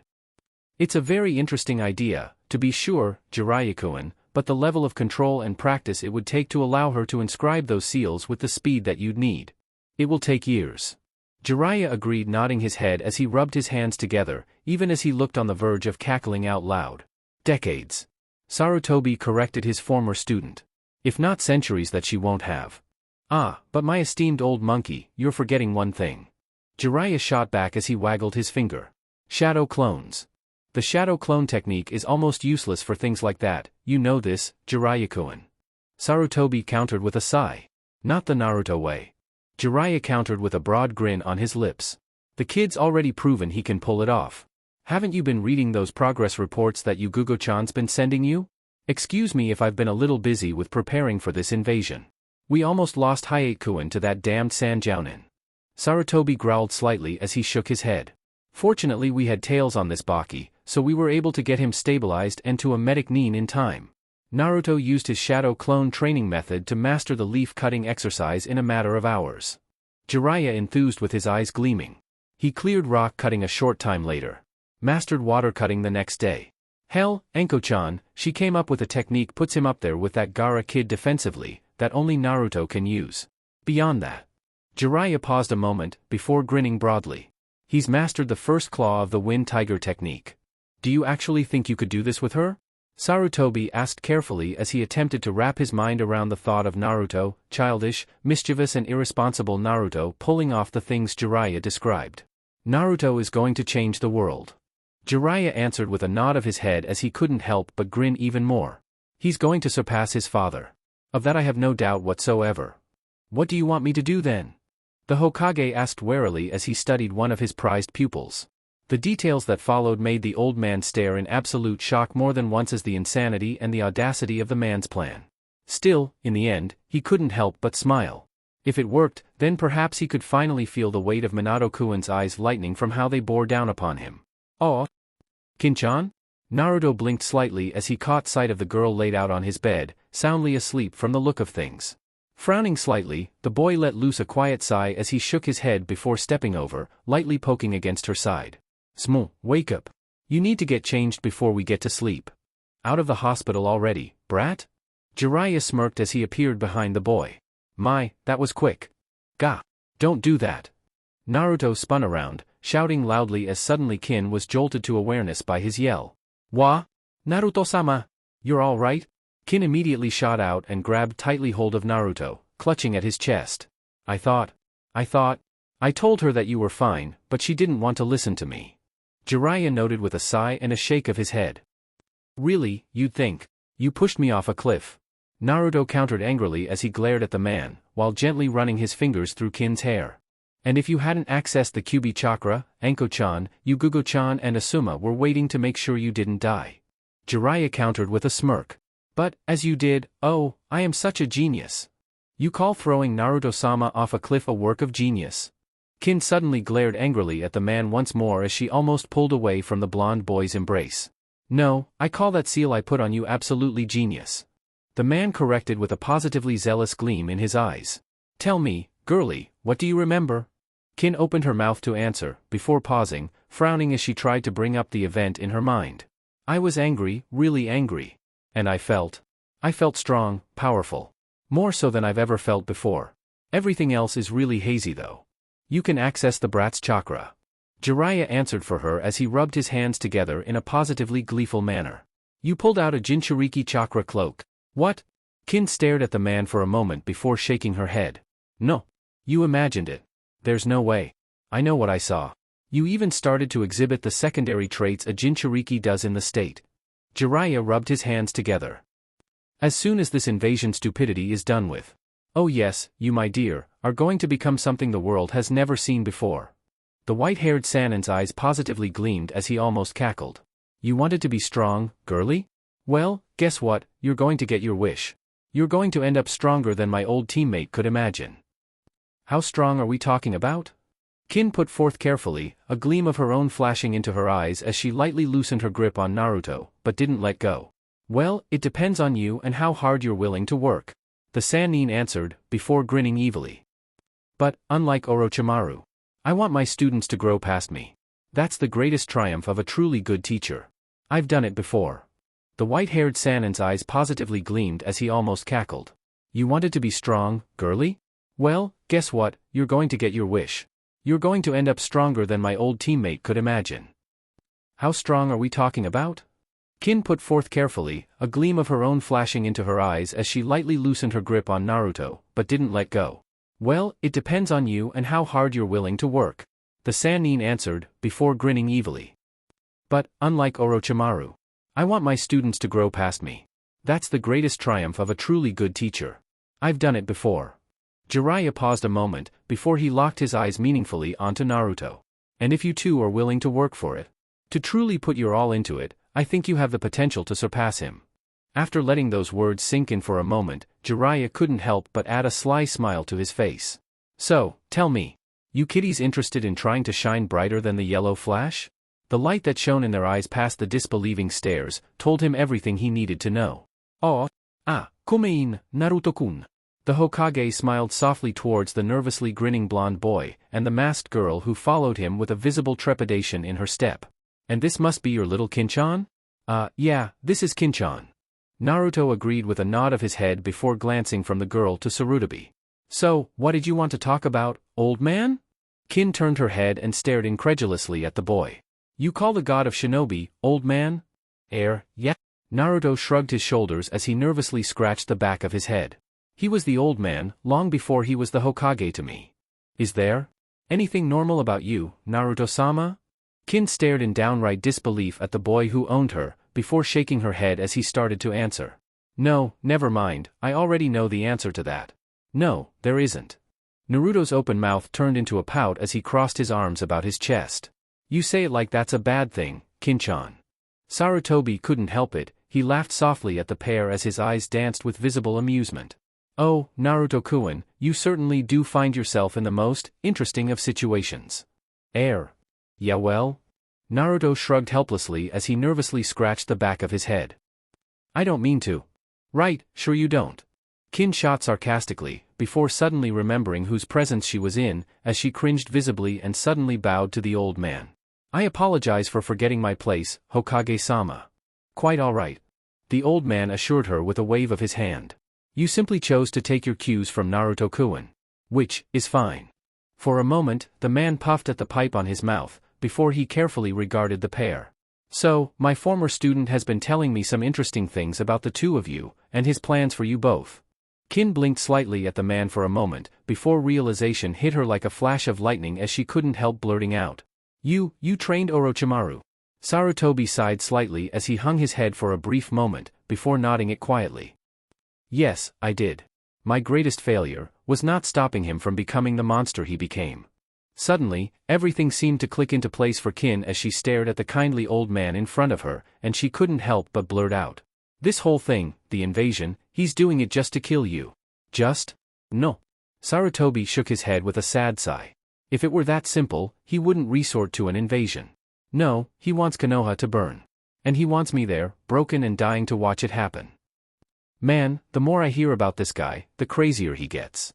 Naruto noted with a blink, before frowning slightly. We're not gonna let him do that though, right old man? There was a flicker across the man's eyes, a quiet kind of melancholy as he smiled sadly back at Naruto. Indeed. Now, Naruto, why don't you step outside for a minute? I need to talk to your Kin-chan alone for a bit. But Naruto immediately protested, before Kin put her arm on his shoulder. I'll be fine, Naruto-sama, you just have to wait outside the office until Hokage-sama is finished talking to me. She smiled slightly at him through the mask. Besides, don't you trust him? Fine. The blonde boy huffed slightly before smiling back at the boy. I'll be right outside, old man. Sarutobi nodded and smiled back at the boy, watching him as he walked back out the door, before when it clicked shut, an uneasy silence hung in the air, before Kin's voice pierced through. You don't think you can beat him? I don't think I can beat him and live. The Hokage corrected carefully as he lightly shook his head. And I need Jiraiya-kun to help deal with the invasion forces. All right? The girl nodded carefully as she visibly swallowed. Let's have it then. Have it then? The man seemed bemused for a moment as he smiled kindly at the girl. Whatever it is you're going to threaten me with to not hurt Naruto-sama. Kin answered with a simple, quiet determination as she met his eyes unflinchingly. Child, you misunderstand why you're here. Sarutobi chuckled softly for a moment, before shaking his head as he lightly leaned back in his chair. You're not here to be threatened. You're here, because I wanted to meet you, and there are some things we need to discuss about Naruto-kun's future. Why? Kin finally couldn't take it as she lightly crossed her arms about her chest, fingers digging into her arms. I'm nothing special. Just another stray he found and took in. What does it matter? You're special to one of the people who is most important to me. That's enough for me. The Hokage smiled gently to the girl and quietly turned his head, staring at the picture of a blonde young man on the wall. So, I want to ask you, as the one who was entrusted with Naruto's future, to make sure that it's the best future you can help make it. A better future than I could offer him. Kin stood there, rooted in her spot, as the kind old man spoke to her, and explained some things he couldn't tell Naruto. Plans, facts, information, secrets. The full weight of which settled like a mountain on her shoulders. Secrets she was being entrusted with by one of the legendary Hokages. Finally, when it was finished, Kin could only bow her head in complete awe as he asked her. Can you do that for a foolish old man, Kin-chan? Yes, Hokage-sama. The girl agreed, tears quietly streaming down her cheeks as she nodded her head just barely. I won't fail. Not in this. I know, child. I know. The old man smiled softly at her as he walked around, gently placing his hand on her shoulder, before carefully wiping the tears on her cheeks with his robes. Let's go see to Naruto then, shall we? I'm sure he's nervously waiting to make sure you're okay.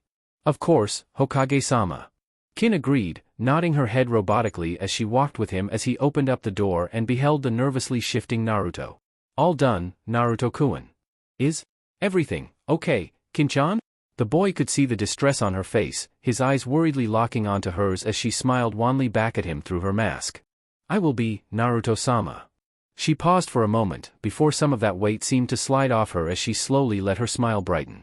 For the first time in my life, I think I will be. Good. The Hokage spoke up, before smiling down at Naruto. Naruto-kun, how about we get some ramen? My treat. Sure, that'd be great, old man. Naruto nodded his head quickly, still watching Kin closely before smiling up at the Hokage. Naruto turned so quickly, he missed the flash of sadness flash across the old man's face, as he lightly patted Kin's shoulder once more, before he couldn't help but laugh softly at the eager exuberance Naruto put forth. Oh!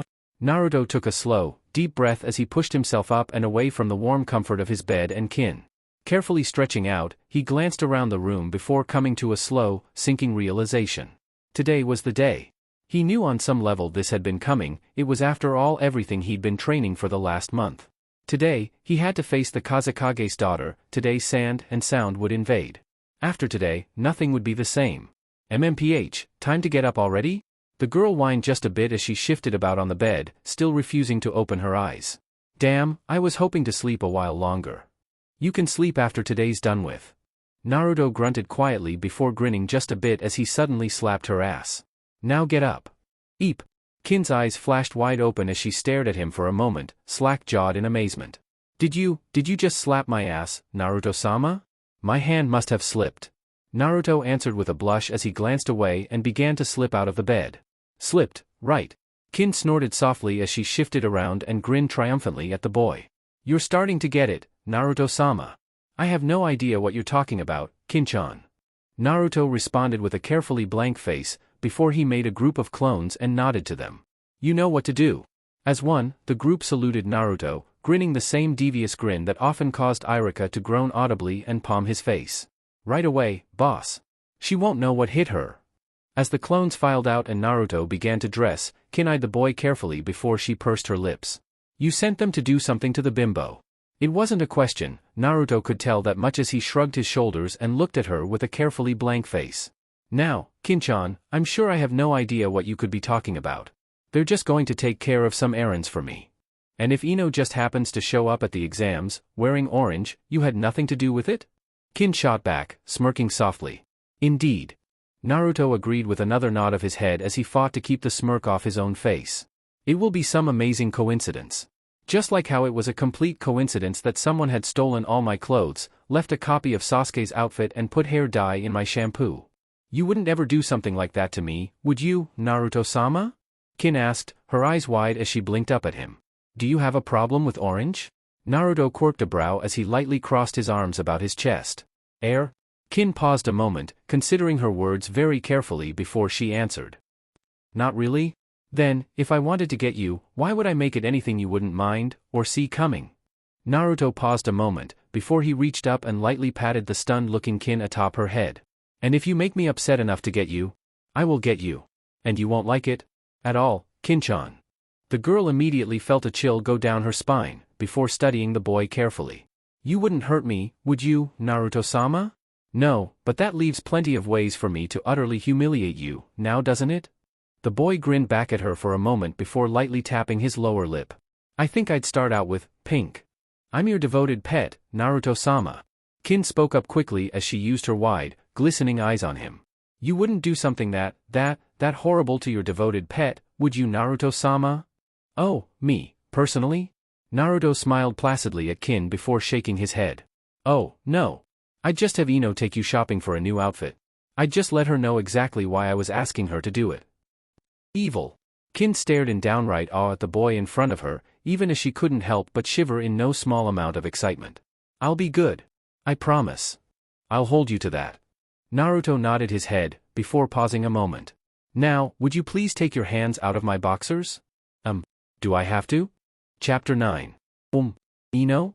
Sakura stared in shock at the sight of her friend angrily stomping up to her, her face flushed and her outfit. What are you wearing? Oh, I am so going to get him for this. Ino growled as she crossed her arms about her chest, glaring down at the snug replica of Naruto's usual outfit, all the way down to the whisker marks on her cheeks. Why are you dressed as Naruto?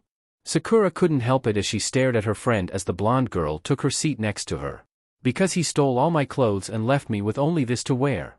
Ino spat out as her eyes visibly twitched. I mean, I know I pranked him first, but… Ino?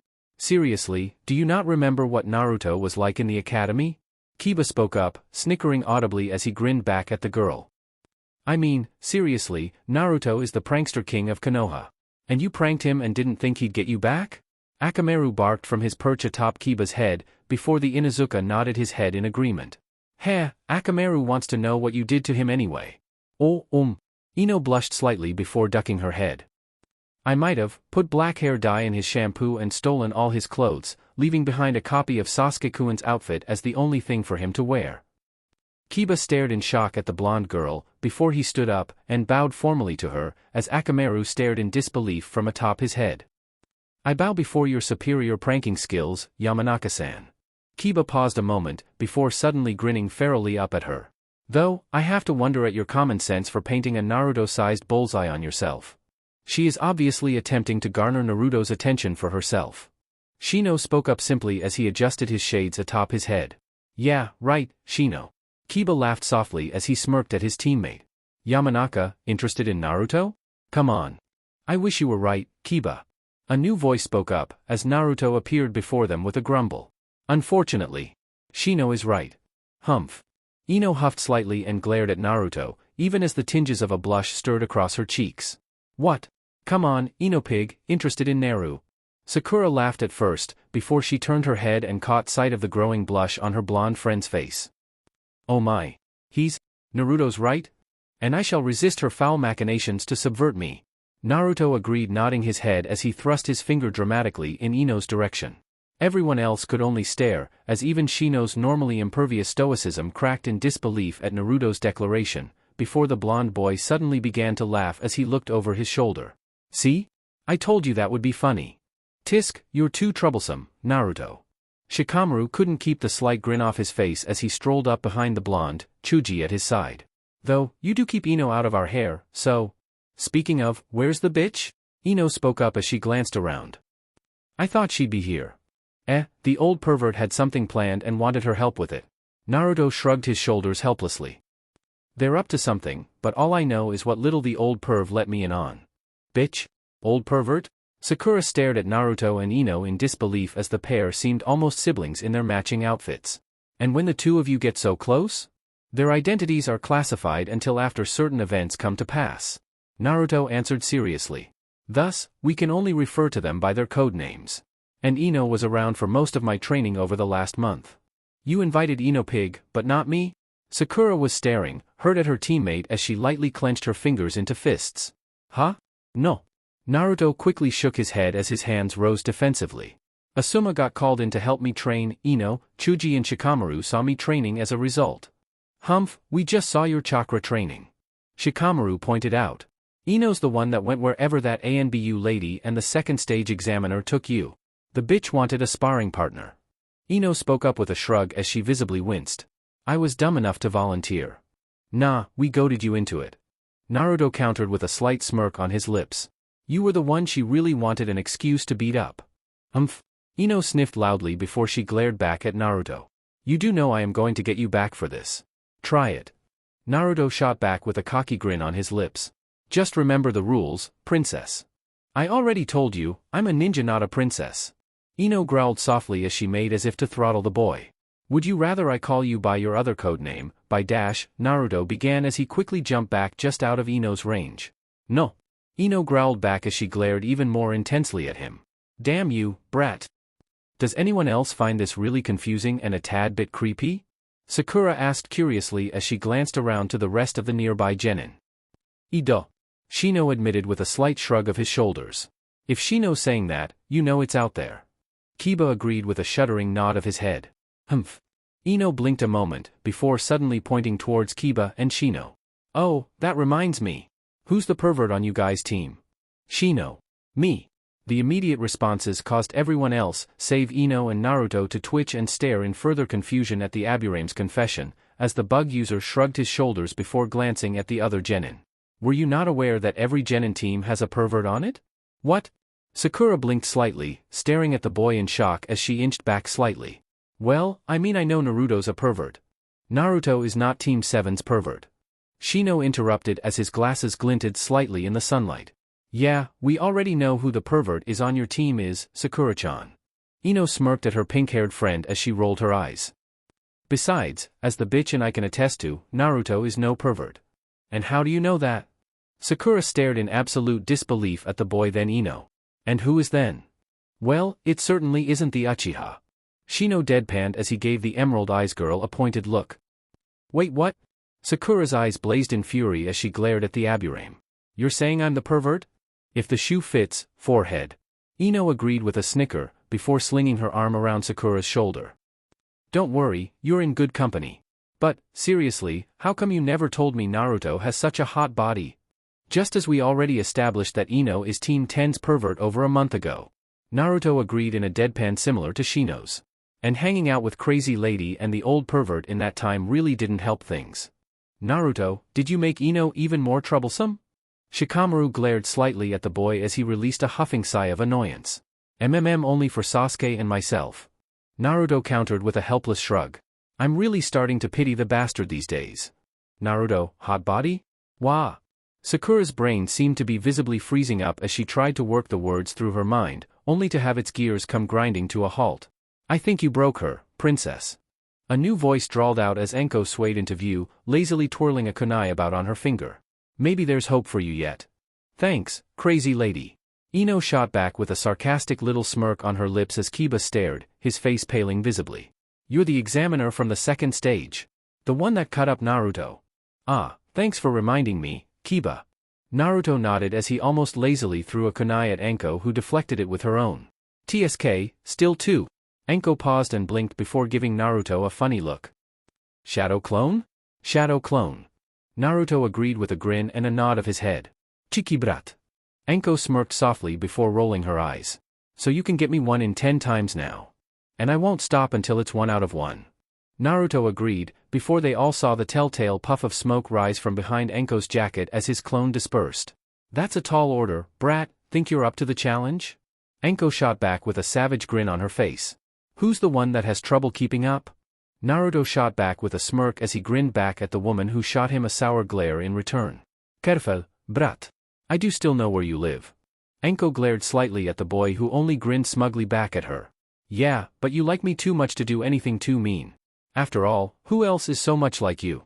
Naruto grinned at Enko, who couldn't help but smirk slightly as she reached down and lightly ruffled his head. True enough, brat. Enko chuckled softly as she shook her head. So, I expect you to put in a good showing.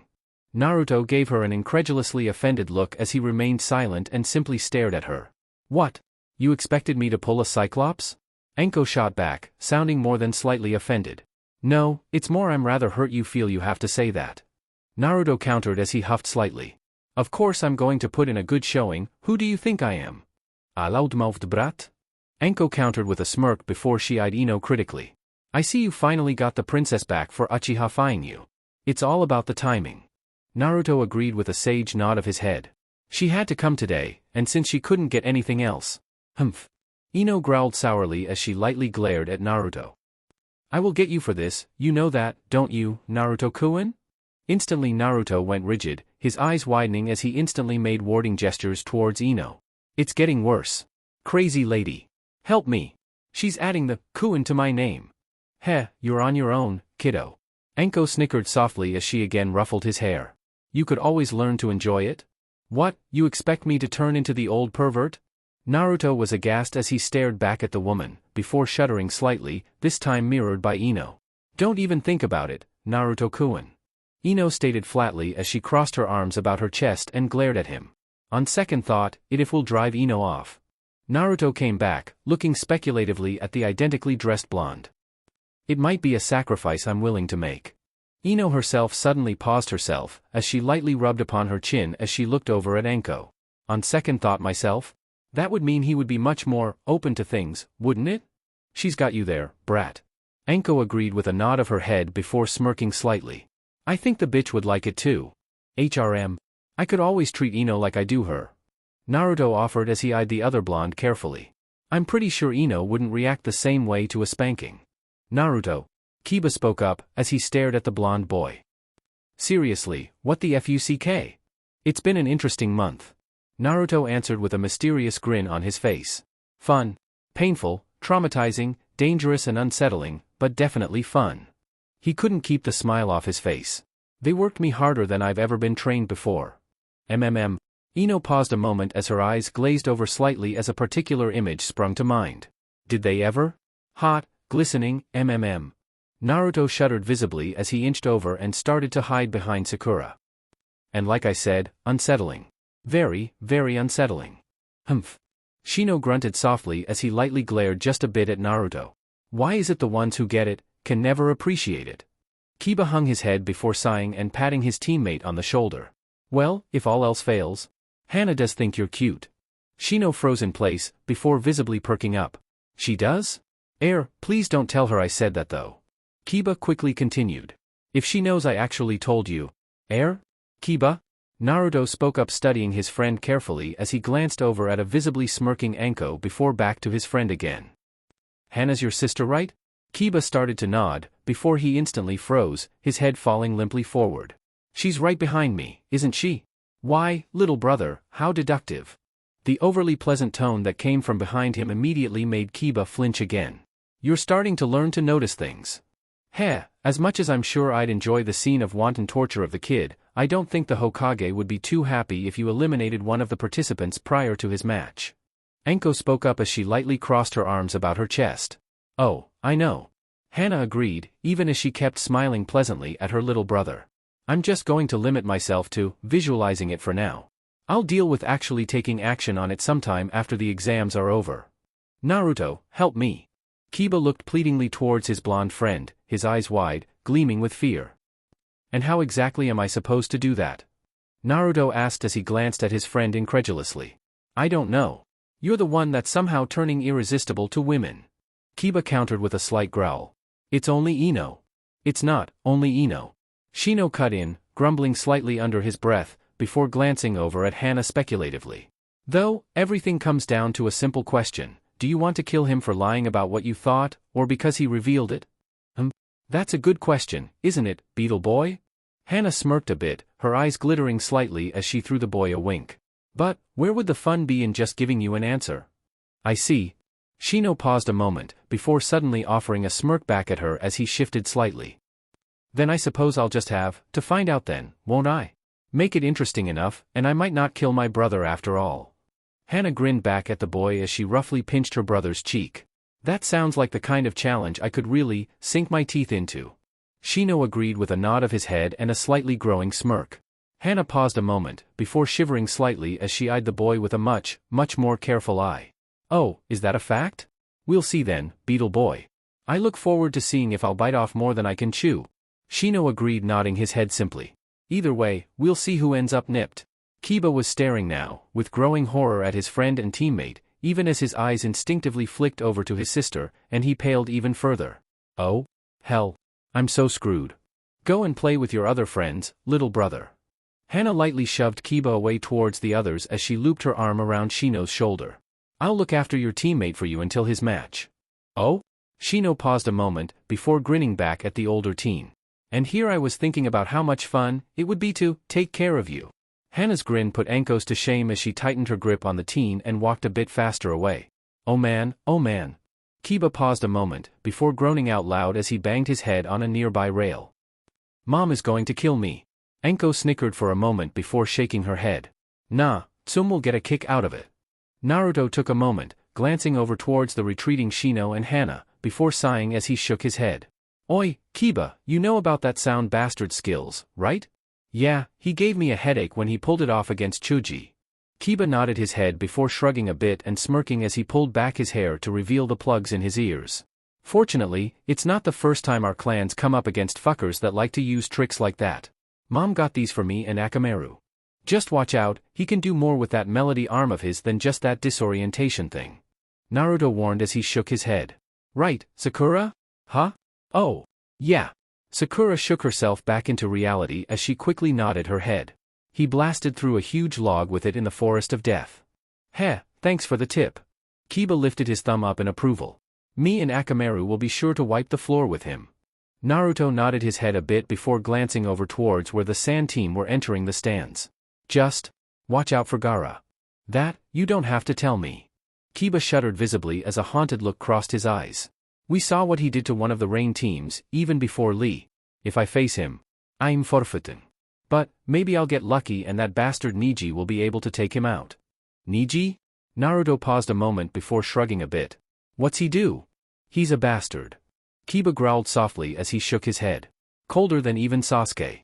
He treats Hinata like trash, but he's one of the best Juken users Konoha's ever seen. He's the Hyuga prodigy all right. Anko spoke up, nodding her head slightly. He's capable of sealing off people's chakra points along with doing the usual internal damage. She paused a moment, before grinning slightly. Kind of a shame he's up against one of the 3 worst possible opponents for him.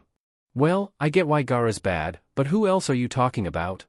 Kiba asked curiously as he arched his brow slightly as the rest of the group looked curious as well. Heh, the sand girl for one. She'd never let him close enough to do any damage, and she could keep beating and cutting him up from a distance. Anko lifted up her finger before the second one unfurled. The other, well, that's Naruto here. Naruto? Kiba looked at the woman incredulously before bursting out laughing. That's funny. I mean no offense Naruto but... Anything else Kiba might have said immediately fell silent as he felt the kunai digging lightly against his spine, before Naruto's voice smiled cheerfully in his ear. What was that, Kiba? I'm sorry, I couldn't hear while I was focusing on making sure I didn't paralyze you from the waist down. Kiba's wide eyes turned incredulously from the Naruto smirking smugly in front of him, to the one behind him as he couldn't help but stare even more. How?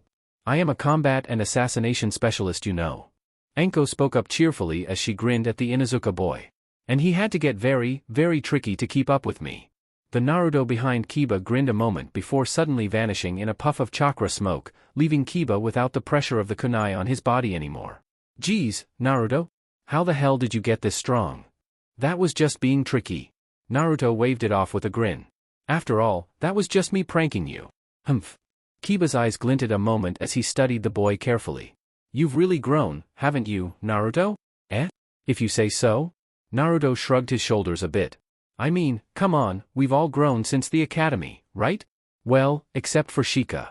Ino chimed in with a smirk. He's still the same lazy bum. All I have to say is that you are damn troublesome, Ino. The boy in question countered.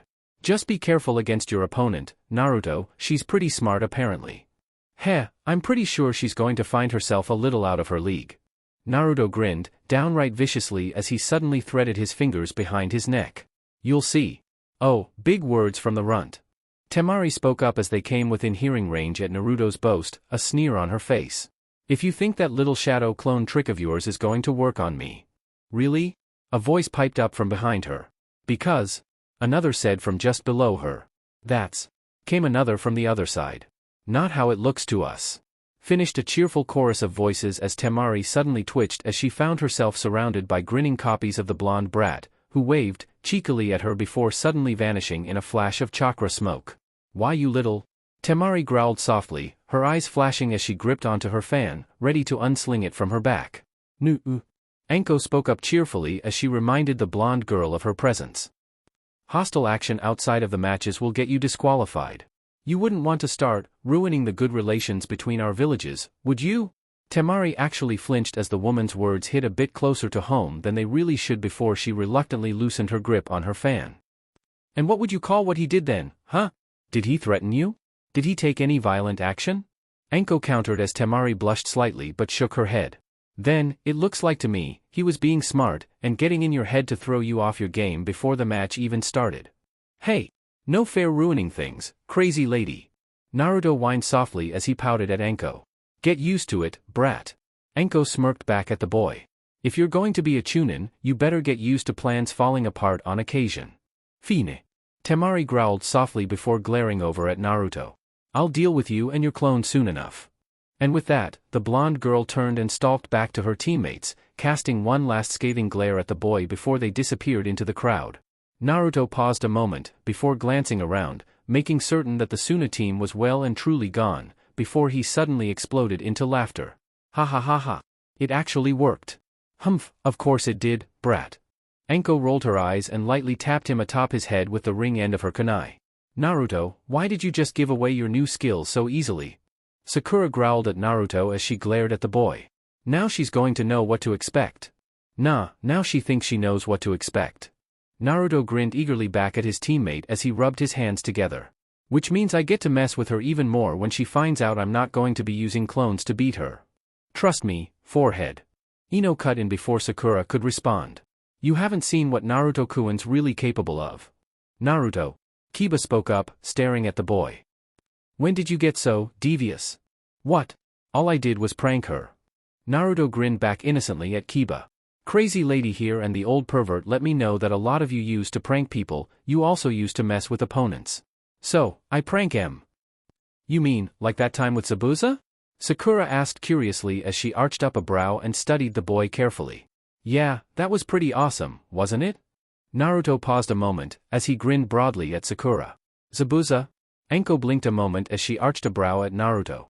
That missing nin your team encountered in Wave? Well, he had Kakashi-sensei in this water prison technique. And he was sending water clones at us to deal with us? Naruto paused a moment, before chuckling just a bit. So I came up with this awesome plan.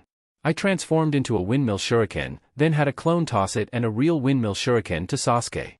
He threw them both, me in the shadow, then when Zabuza just barely dodged me, I transformed back and threw a kunai at him. He dodged, but he had to let Kakashi-sensei go. Just keep remembering to do stuff like that. Anko nodded her head and lightly ruffled his hair. It'll keep you and your teammates alive. Too many people expect the conventional approach. Especially from brats like you. Don't worry. Naruto waved his hand dismissively. I'm more worried about Ino trying to steal my jacket and shirt right now than anything.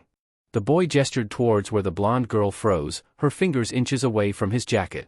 Seriously, you didn't actually think I spent all that time with crazy lady trying to fill me full of bloody holes without developing some sense of when people are trying to sneak up on me, did you? Well, I could always. Ino started as she held up her hands meaningfully, almost forming a sign. And, if I didn't know you hadn't been specifically told not to do that to me under any and all circumstances by your father, I might actually be worried. Naruto agreed with a nod of his head before his face grew serious. But, there is a very, very good reason for that, Ino. Never try to get into me. Naruto paused a moment, before glancing around. Listen to him, princess. Anko spoke up, seriously. There's a good chance that you wouldn't get out again. And even if you do, well, there's no guarantee how much of you would make it. For that matter, never try to get into Gaara either. Naruto flashed a look at Anko, warning in his eyes as he crossed his arms about his chest. Easy kid, you don't want your little girlfriend here to get caught up in a bad way, do you? Anko smirked back teasingly as she threw him a wink, while Ino blushed brightly. Not my girlfriend. Naruto shot back with a growl as he shook his head. Not going to happen. Besides, she'll get over it soon enough and be back to chasing Sasuke full-time anyway. Anko caught the slight bitter tinge in Naruto's words before sighing slightly as she lightly patted his shoulder, while the rest of the kids looked on cluelessly. There were times, when she wondered how much of the kid's cluelessness was self-imposed, just so he didn't have to face the truth of the world around him. She wasn't sure how else she could really explain the speed at which he seemed to learn things otherwise. Don't worry about it, brat. What happens, happens. Yeah. Naruto nodded his head, crossing his arms as he looked down at the arena. Doesn't mean I can't change it if I don't want to though. Well now, if you really do want. She began, her eyes twinkling as she glanced again towards Ino. I don't. Naruto responded quickly, even as his face blushed brightly and he looked away with a shake of his head. Whatever you say kid, whatever you say, Anko said with a smirk on her lips and a twinkle in her eyes. Aw. As Naruto made his way down with the rest of the finalists, minus a still absent Sasuke, Sakura stared nervously from her teammate to the vicious girl he was going to face. Catching the look on her friend's face, Ino rolled her eyes a bit and elbowed at Sakura's side.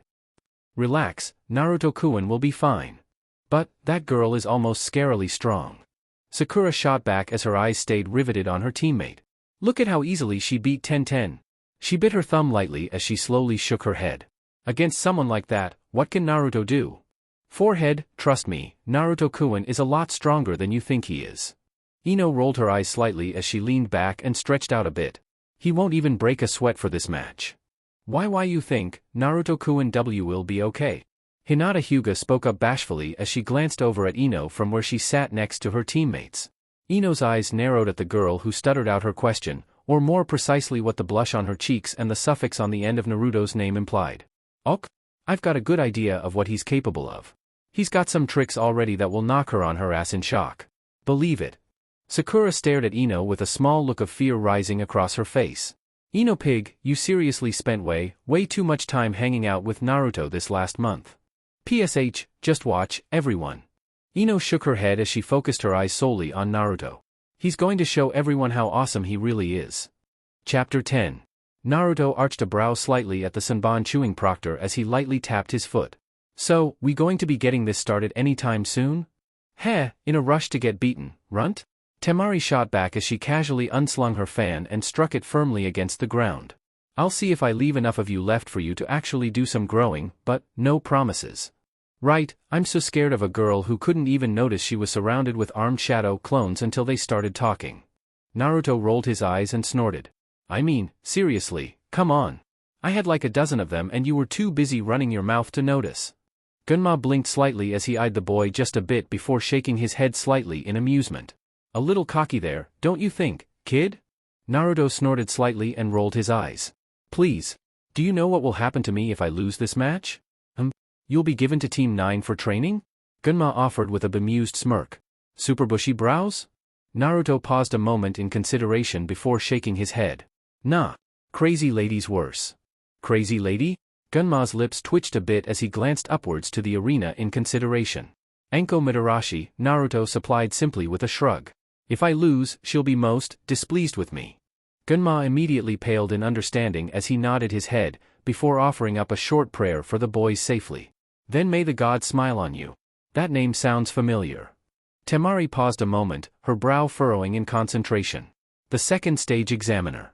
Gunma answered with a smirk on his lips as he shifted the thin length on his mouth. And one of the scariest kunoichi to have ever been a member of the Hidden Leaf. Heh, she's the one that threw the kunai at me. Naruto offered with a smirk as he shook his head. Well, I shouldn't just say it like it was one. She's thrown a lot of them at me. Yeah, well guess what, runt? Temari smirked as she flicked her fan open and settled back into position. There's a lot of difference between dodging kunai and dodging the wind. Looks like she's ready to go. Gunma noted with a smirk. How about you, kid? Again, I feel the urge to point out that she was the one who isn't aware of her surroundings enough to know when she's surrounded by shadow clones. Naruto pointed out with a slight smirk on his lips as he kept his eyes firmly glued on Temari. Instantly Temari began to whirl around, her fan raised, ready to strike, only to find, absolutely nothing? What the? Crazy lady was right. Naruto noted with a nod of his head. It is fun to fuck with their heads. You're going to be even more trouble than you were before. Gunma noted before stepping back. Alright? The first match of the Chunin exams will begin now. Temari growled angrily as she suddenly leapt backwards, putting even more distance between the two of them as Naruto. Naruto simply stood there, crossing his arms with a bored expression on his face. Come on already, he said start, so let's see what you've got. I'm getting bored here. Oh, cocky little bastard, are you? Temari's eyes narrowed darkly as she let a growl rumble up past her lips. Fine, hope you'll enjoy needing a closed casket for your funeral. And with that, Temari shifted body, and with a swipe of her fan, a blast of wind and dust rose up, and shot straight at Naruto. There was an almost bored expression on the boy's face as he watched the attack headed for him, before he vanished in the blast and the obscuring dust that trailed after it. Temari smirked softly as she shook her head, sneering again towards where the boy had stood. Seriously, what kind of idiot are you? Just waiting there for my attack? Even if you're able to anchor yourself it will still do plenty of damage. Was that it? As the dust began to settle, Naruto was revealed again, his pinky stuck in his ear as he lightly wiggled it about, without a sign of any kind of damage on his entire body. I was kinda expecting more from all that talk. Impossible. Temari's eyes were wide as she stared in absolute disbelief at the boy who didn't even seem touched by her attack. There's no way you could have dodged that. Well, actually I could have. Naruto paused a moment, lightly cupping his chin in consideration before shrugging a bit. But, honestly? It would have been too troublesome. Oh. Shikamaru blinked, then stared in absolute shock down at Naruto before he turned his head to the completely gaping Ino. Did Naruto just steal my line? That jerk. How dare he pretend to be a lazy bum? Ino practically screeched as her eyes burned angrily. When I get my hands on him. Meh, relax, princess. Anko snickered softly as she held a restraining hand on Ino's shoulder. He's just messing with her head, and doing a pretty good job of it, it seems. Ino followed the woman's gaze as she caught sight of where Temari was beginning to grow visibly irate on the arena field. Well, maybe, doesn't mean I'm not going to have words with him. Right.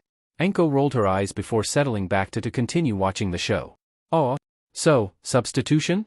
Temari put forth, narrowing her eyes at the boy, who blinked back at her, his arms still lazily crossed about his chest. That trick won't help you. Eh? What did I substitute? Naruto blinked again as he lightly reached up, scratching at the side of his head. Wait, you're talking about the technique? He canted his head slightly to the side, before rubbing at his neck slightly and shaking his head. Nah, that would have been too much trouble.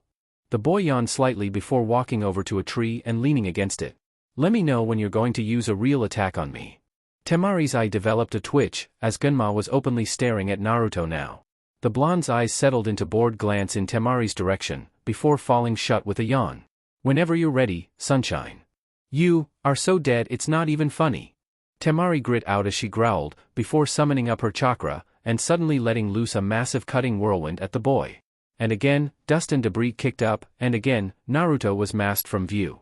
Seconds passed and again, there wasn't any movement seen in the slowly settling dust. Then, as before, Naruto was revealed, still completely and utterly relaxed as he yawned again, then cracked an eye open. MMM? Did you do something, sunshine? Temari gaped in disbelief and borderline rage as she could feel her hands twitching around her fan, before bringing her hand up, focusing again on her chakra before making single sign. Release. Nope, sorry, sunshine. I've got no talent whatsoever for genjutsu. Naruto offered amiably as he shook his head and yawned a bit more. You ever going to actually try something? Gunma shook his head and couldn't help but fight viciously to bite back the laugh that threatened to escape his lips. Suddenly, things were becoming much clearer. Whatever the kid had been doing the last month, it had involved Anko and she'd been sure to make certain the kid understood at least a little bit about psychological warfare. I don't know what you're doing, or how, but I am going to rip you into bloody little pieces.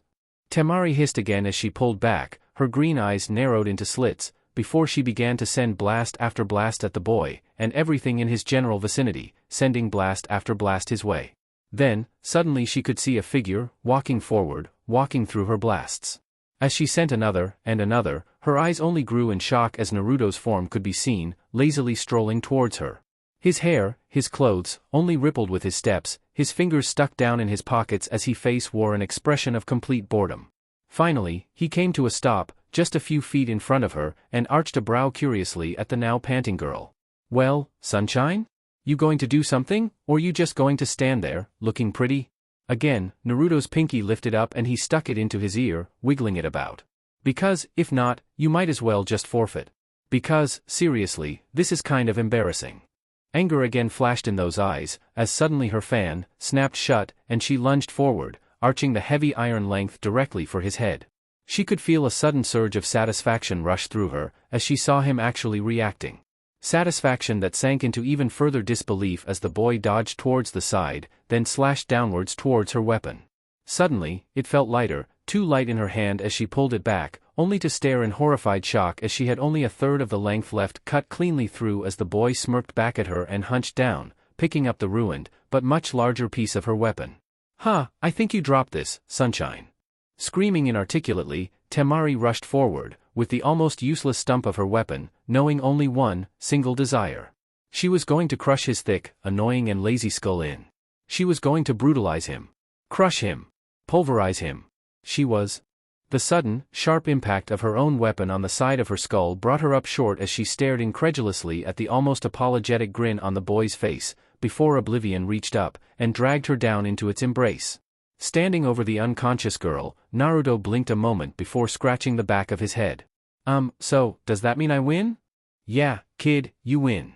Gunma agreed before looking back at the crowd. Winner, Naruto Uzumaki. Ehehe. Naruto grinned sheepishly as he scratched the back of his head. Well, I'll just, get her to the medical wing. He bowed his head slightly before a group of clones popped into existence, picking up the girl and her destroyed weapon, before grinning again as he led them towards the arena exit. Keet. Gunma paused a moment, his lips twitching a bit in amusement. The medical wing is that way. Is it? Naruto blinked a moment, before his sheepish grin only grew. Whoops. Laughing nervously, the boy nodded his head, before heading in the direction the proctor had gestured. Thanks. No problem. Gunma rolled his own eyes a bit as he shook his head and then called out. All right. Next contestants. Shino, Aburame and Kankuro. You're up? Kankuro growled slightly as he glared down at where he saw his sister being carried out of the arena, even as he gripped tightly on his bundle. For a moment, he said nothing, caught up in indecision before he groaned out and raised his hand. I forfeit. Shino blinked slightly from where he'd been about to get up from his seat next to Hana, before turning his head and glancing at the Chunin next to him and frowning slightly. Well, that's slightly frustrating. I was looking forward to actually doing something to show that I'm ready to be a Chunin. He paused a moment in consideration before actually grinning slightly. Ah well, there's always next time. What, you're going to forfeit too? Hana arched a brow as she casually studied the boy, even as she grabbed the back of his jacket and tugged him back to the seat next to her. Never. Shino disagreed with a slight shake of his head. But, do you realize what Naruto just did? Actually, no, I don't. Hana admitted with a wince as she glanced over towards where the boy was exiting the arena. Whatever it was, it certainly looked impressive. And he used it very, very well. So well, in fact, that most people were focusing on his attitude instead of how he was doing it. Shino agreed with a nod of his head. However, I do have a theory, especially based on the way he destroyed her weapon. An idea that leaves me with little doubt that Naruto will indeed one day achieve his goal. So, what's the theory then? Hana paused a moment, before her brows knitted in confusion. I mean, it wasn't a genjutsu, was it? No, it was pure elemental manipulation. Shino responded with a slight grin on his lips. The fan was destroyed as if it had been cut cleanly through. He paused a moment, letting her digest that tidbit of information before continuing. I theorize he did the same thing to her attacks. He cut through them. What does that mean? Hana blushed slightly as she reached back, nervously scratching her neck. I'm a vet, never had much interest in elemental manipulation. He beat her with her own element. Shino answered simply as he adjusted his glasses. He used his wind to cut hers. And to have done it, looking so effortlessly? Naruto has obviously grown quickly. Don't worry. Hana leaned in, and suddenly tugged on the lobe of his ear with her teeth. If you really feel the need to show off, I'll give you my own Chunin exam. Shino shivered and almost melted back against her before giving her a serious look. One, I'm sure I will find far, far more interesting than the current one. You better. Hana agreed with a smirk. All right, since Kankuro has forfeited. Gunma rolled his eyes just a bit before sighing as he glanced around. Next match will be Dosu Kinyuta against Kiba Inuzuka. Will the competitors please come down? Unless, of course, one of you two wants to forfeit as well? Come on, buddy, let's go. Kiba lightly tucked his partner into his jacket, before jumping forward, launching himself easily down to the arena floor, where he landed in a ready crouch. Dosu, however, chose a more sedate path, walking calmly down the wall until he was standing directly across from Kiba, his one visible eye glaring at the smirking boy. Are both competitors ready? Gunma called out as he glanced between the Sound Nin and the Inuzuka. You're friends with that Naruto bastard, huh? Dosu spoke up, his eye narrowed dangerously as he lightly clenched his fingers together. Be sure to tell him that I'm going to pay him back for whatever it was he did to Kin after I send you back up there in a bloody heap. Kiba looked at the boy in front of him for a moment, before suddenly bursting out laughing as he let his finger raise up and point at the boy. You think? Seriously, you think that? Eesh, man, you guys are idiots. I mean, come on. Naruto just trounced that sand girl without even breaking a sweat and you think you've got a shot against him? Heh. Dosu narrowed his eye into a slit as he readied his arm. Never mind, I'll tell the little bastard myself after I kill you. You know, I'm really getting sick of people underestimating me and Akamaru. Kiba noted as all traces of humor suddenly melted off his face, the smile on his lips turning suddenly into feral anticipation. I'm gonna enjoy rubbing your face in it. Right, at least that Naruto kid did his pre-match mind games prior to actually getting down here. Gunma rolled his eyes just a bit before twisting the needle in his mouth. Alright, so you two got your little kitty trash talk out of the way so we can get this started? Dosu scoffed loudly and glared at the man while Kiba let loose a quiet growl. Shaking his head and fighting down the urge to laugh at them, Gunma nodded his head. Right then, match begin. Immediately the Sound Nin rushed forward, his melody arm striking out as he threw a punch towards Kiba, who immediately launched into a piercing Fang attack, throwing Dosu backwards towards the arena wall before sliding into position, fingers curled back like claws as he crouched firmly without even the slightest bit of sway. Dosu rolled his way back onto his feet as his single eye narrowed dangerously towards the boy. How? What, you think you're the first ninja to use sound as a weapon? Kiba snorted back at the visibly slashed up Dosu. Especially against those of us that use enhanced senses? That trick won't work on us. Immediately the Inuzuka launched another of his piercing Fang attacks. Dosu narrowed his eye once more as he suddenly struck down into the earth, as the ground suddenly exploded into a wave of shrapnel that knocked his opponent out of his attack. If you think that's the extent of my melody arm, you're sadly mistaken. Damn it. Kiba growled lowly under his breath, before immediately he switched tactics, launching careful sets of kunai and shuriken to probe his foe's defense. Heh, is that the best you've got? Dosu sneered back at the boy as he alternated between dodging and deflecting the projectiles with the weapon attached to his arm. Trying to get in a lucky shot? How pathetic. Nothing pathetic about testing an asshole's defenses. Kiba shot back, his eyes narrowed into slits as he gave another, lower growl. What, getting angry already? Ah! The sneer on the bandaged boy's face grew triumphant. I knew you Leaf Genin were pathetic. You know, maybe you should have paid less attention to what I was doing, and more to what my partner was. Kiba grinned ferally as he suddenly shouted out, now, Akamaru. Alarmed Dosu immediately lifted his arm and swirled around, his eye locking onto the small dog launching himself through the air, quickly estimating where the leap would take it as his gaze focused on the beast's mouth and jaws. Ah! You expect me to? Arg! So focused was the boy on the more obvious threats, that he'd missed the sudden stream of yellow liquid that burst forth from his belly and blasted into Dosu's eye. Kiba immediately sprung forward, growling again as he latched onto the melody arm, even as he kicked hard into Dosu's side, trying to rip the weapon off of the boy's arm. When that failed, Kiba swore before he slammed a kunai down into the opponent's elbow and sprang away. His eyes narrowed into slits as he watched Dosu let loose another scream of pain, before the boy's voice filled the air. I'll kill you. Immediately rushing towards the sound of Kiba's landing, Dosu ran head-on into a third piercing Fang. The attack hitting the raging Nin head-on, before blasting him backwards hard into the arena wall where he slumped down, unconscious.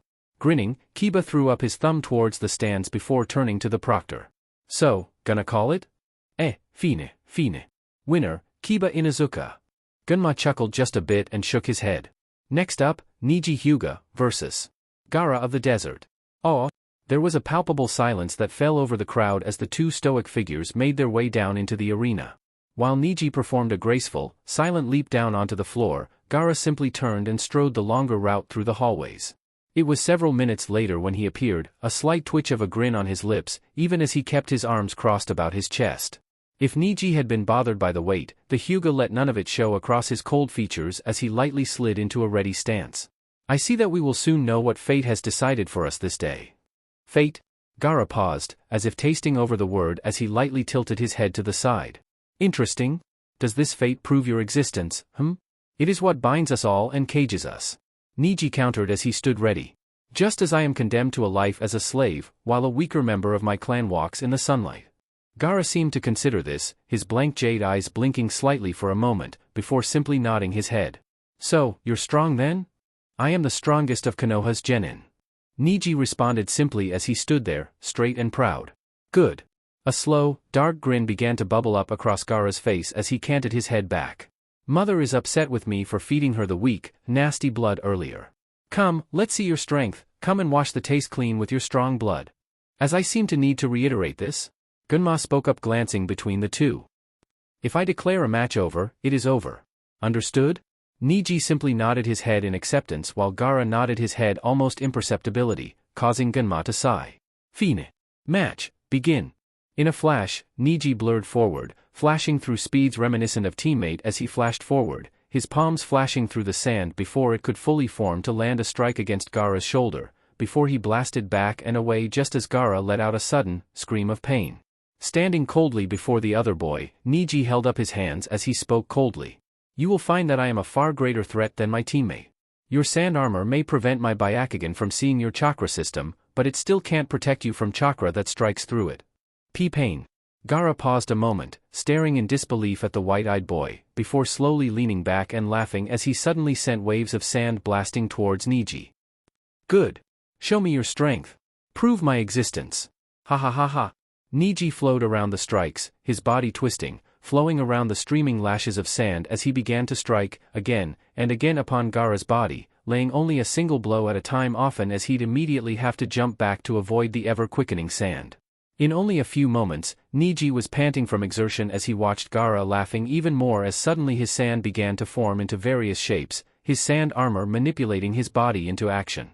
Another flash forward, only this time, Niji was so focused on his target, he'd missed the thin bar of sand that had formed just at the height of his ankle.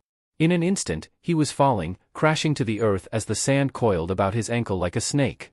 Niji's hand slashed down, blasting away the sand with a burst of chakra, but it had done its job. Those precious moments he'd taken to free himself had been all the sand had needed. In an instant, Gaara had sent it wrapping about Niji's leg, and with a sudden, audible crack, the leg was snapped under the pressure as more and more sand began to stream around Niji's body. Biting back a scream, Niji shifted, struggling as he tried, desperately to release a surge of chakra from every point of his chakra system at once. Trying, desperately to make some use of the Kaiten technique he's foregone attempting to master in favor of the speed to actually strike the monster he would be facing. For a moment, he succeeded, blasting the sand off him, and revealing the bloody white bone jutting out of his leg as he tried to jump back and away with his still good foot. No more running now. Gaara was almost laughing again as he brought his hand up, a sudden hand forming out of the sand, before blasting into Niji. It picked up him, carrying him with it until it slammed back into the wall. Then, the boy bit back a strangled scream as he felt it begin to squeeze, slowly. Now, feed mother with your delicious strength. That's enough. Winner, Gaara. Gunma spoke up as he appeared between the two. Let him go. Mother wants to thank you for helping prove my existence. Gaara spoke up, seemingly ignoring the examiner as he focused on packing more and more sand around his victim. Gaara. This is your last warning. Gunma's voice suddenly went cold as his eyes grew flinty and hard. If you do not release him, you will be disqualified and I will end your existence here and now. Gaara turned his attention onto the proctor, his eyes burning with bloodlust as he let off a slow dark growl. What did you say? His eyes narrowed into slits. Gunma immediately flashed through a series of hand signs before slamming his fist down on the ground, causing a suddenly corresponding fist of stone to explode upwards out of the ground beneath Gaara, impacting solidly onto the red-headed boy's chin, snapping his head back in a daze as his concentration faltered. If I have to, I will call down a number of other Jounin, and we will end you here and now. Now, either let go of him and wait for your next match, or die. What will it be? Gaara paused a moment, visibly dazed that the man had actually been able to strike him. Why do you defend him then? He's not your student. Because my job is to keep back on needless fatalities. You already won. Now, I told you the choices you have, which will it be? Fine. Gaara snarled, pulling back his sand as he stalked across the arena, flooding it with pure, unadulterated bloodlust as he took a moment, moving back and forth, almost like a caged animal as he began to slowly calm down. Sighing softly, Gunma signaled the medics to remove the kid from the arena. We'll take a short break, before the next match between Gaara and Sasuke Uchiha will begin. It was some minutes later that the swirling storm of leaves appeared with Kakashi and Sasuke, before the final battle of the Chunin exams began, just before everything descended into the chaos of invasion. Only, the Sand and Sound troops found that the leaf was far, far from being caught unaware by their attack. As Kankuro began to escape with his debilitated brother, a freshly awakened Naruto was given his orders by Kakashi, stop Gaara from unleashing devastation on the leaf. Oh, damn it, Sasuke. Naruto growled as he watched his teammate collapse, struggling against the spreading influence of his cursed seal. Weren't you told to not use that thing? Excuse me, for kind of being out of options, you idiot. Sasuke hissed back through gritted teeth as she glared at her rather oblivious teammate. Yeah. Naruto shook his head before he turned his attention onto the half-transformed Gaara. Ugh, man, you got ugly. Sakura, get Sasuke to safety. I'll cover you. What the hell do you think you're doing, Naruto? Sakura demanded even as she appeared on the tree next to Sasuke. I mean, I know you're stronger than before. This isn't a debate, Sakura. Get out of here. There's nothing you can do in a fight like this, and Sasuke is already at his limit. Naruto snapped back, even as he jumped out of the way of as a madly laughing Gaara struck at the tree he'd been on moments before. Go. Now. Gritting her teeth, Sakura gave the blonde one last look, before nodding her head and pulling Sasuke over her shoulder. Naruto, stay alive. Don't you dare die on me, you got that, idiot. Sasuke growled as well, as she allowed Sakura to support her even as they started to jump back towards Konoha. I won't. And that's a promise, believe it. Naruto shot them a grin before he turned and faced another of Gaara's swinging strikes. Only, the instant it came too close to Naruto, it suddenly cut apart, as the maddened Sannin let off a scream of pain. What? Gaara snarled as it finally registered that Sasuke, his prey, his proof of existence was escaping. No. You won't deny me. I will give Mother his blood. Ugh, great. Naruto danced quickly backwards as he narrowed his eye and suddenly rushed towards his opponent, even as the boy continued to transform, a massive tail of sand appearing behind him. Ha, that's new. What are they to you? Gaara snarled softly as he shifted more and more, his second arm transforming as the sand grew out to exude from the entirety of his torso, slowly, quickly transforming even his entire face. They're my friends, Naruto said simply as he would shift and stand, studying the rapidly transforming creature in front of him. They're my strength, my reason for fighting, and my reason for my dream. Fool! I fight only for myself. Gaara snarled even more, his eyes burning gold as they stared back at him with pure contempt. Only loving yourself, that is the only way to have true power. Suddenly, as he stared into Gaara's eyes, a slow realization bubbled up through Naruto, as he saw a look in those eyes he'd seen a long, long time before. You didn't have anyone, did you? No one to care about you, no one to be your friend. Fool, what use does a monster like me have for friends? A snarl curled across Gaara's face as suddenly he unleashed a barrage of sand shurikens at the boy, only to feel the anger spike as none of them seemed to touch him, leaving him standing where he was. They're what makes someone truly strong. Naruto countered as he slowly shook his head. They're the ones that pick you up from the darkness. They're the ones that give you a reason to keep pushing yourself. To keep growing, to never stop, never give up. He paused a moment, considering, before he gave Gaara an almost pitying look. If I didn't have them, I probably would have ended up like you. Like me? Don't make me laugh. Gaara snarled as he let loose another barrage of the shurikens, only to find them meeting the same fate, sending another bubbling spike of anger coursing through the boy. You have no idea what it's like to be like me. For a moment, Naruto said nothing, merely staring back at Gaara with a look of pity that made the boy suddenly boil with even more rage, before closing his eyes for a moment, before a wave of bloodlust and violence burst into the air as a cloak of bloody red chakra bubbled forth around him. Nails grew into claws as the thin marks on Naruto's cheeks grew, turning into thick jagged collections of lines as the tip of a fang fell over his lower lip. Then, his eyes opened once more, and Gaara could feel the sudden pulse of actual fear echoing through the creature that inhabited him. What are you? Gaara took a step back, some of his sand almost seeming to shrink back from the simple presence of the chakra pouring off the boy. I told you. I'm like you. I'm what you could have been, with friends, and people caring about you. Naruto looked into the sand creature's eyes. A Jinchuriki. And then, the chakra was cast aside, pushed back down into the confines of its seal as Naruto shook his head and looked at the almost awed Gaara. But, I told you, I'd show you the strength that comes from my friends, right? Fool, giving up that kind of power? Gaara snarled, his eyes burning with fury as he suddenly launched himself at the boy, mouths forming all over his body, sucking in massive breaths of air, until he was suddenly point blank at the boy who kept his hands curled into claws at his sides, before suddenly unleashing a massive blast of sand and wind point blank at the unyielding boy. A moment later, 2 fingers could be seen standing motionless on the massive tree branch, before suddenly both of Gaara's sand arms fell down, severed from his body, with a massive gash running down the entire length of his body, with Naruto's head slammed forward into Gaara's own. As their eyes bore into one another, Naruto grinned back at the demonic visage. I told you. I only need the power I get from the desire to protect my friends. Immediately he kicked at the creature's torso, sending Gaara toppling towards the ground. Immediately the arms melted into sand, before they followed after the sand nin. An instant later, Gaara stared up at Naruto in sheer disbelief, even as he healed the damage up once more. The longer this continued, the more damage he had to heal, the weaker he could feel himself growing. Every time, it was a little bit harder to repair the damage. No, he couldn't let that happen, he wouldn't allow his existence to be snuffed out. With a sudden roar, power surged through Sand Creature, and in a flash, suddenly, a fully covered tanuki of sand loomed over the forest with a massive roar of power. Oh, joy, wonderful. Naruto shook his head and glared up at the creature even as he could see the streams of sand headed towards him. Fine, you want to play it that way? We'll play it that way. Naruto bit into his thumb, before his fingers flashed through the appropriate hand signs, and he could feel the chakra welling up inside of him, before a flash of power erupted, and suddenly he again stood atop Gamabunta. What? You again? The massive toad let his eyes flick from the demonic tanuki up to boy sitting atop his head. Ehehe. Hey again, boss. How's it going? Naruto scratched the back of his head nervously before glancing at Gaara. Look, I know we haven't gone drinking yet. Damned straight. The gigantic toad agreed as it shifted its pipe about in its mouth.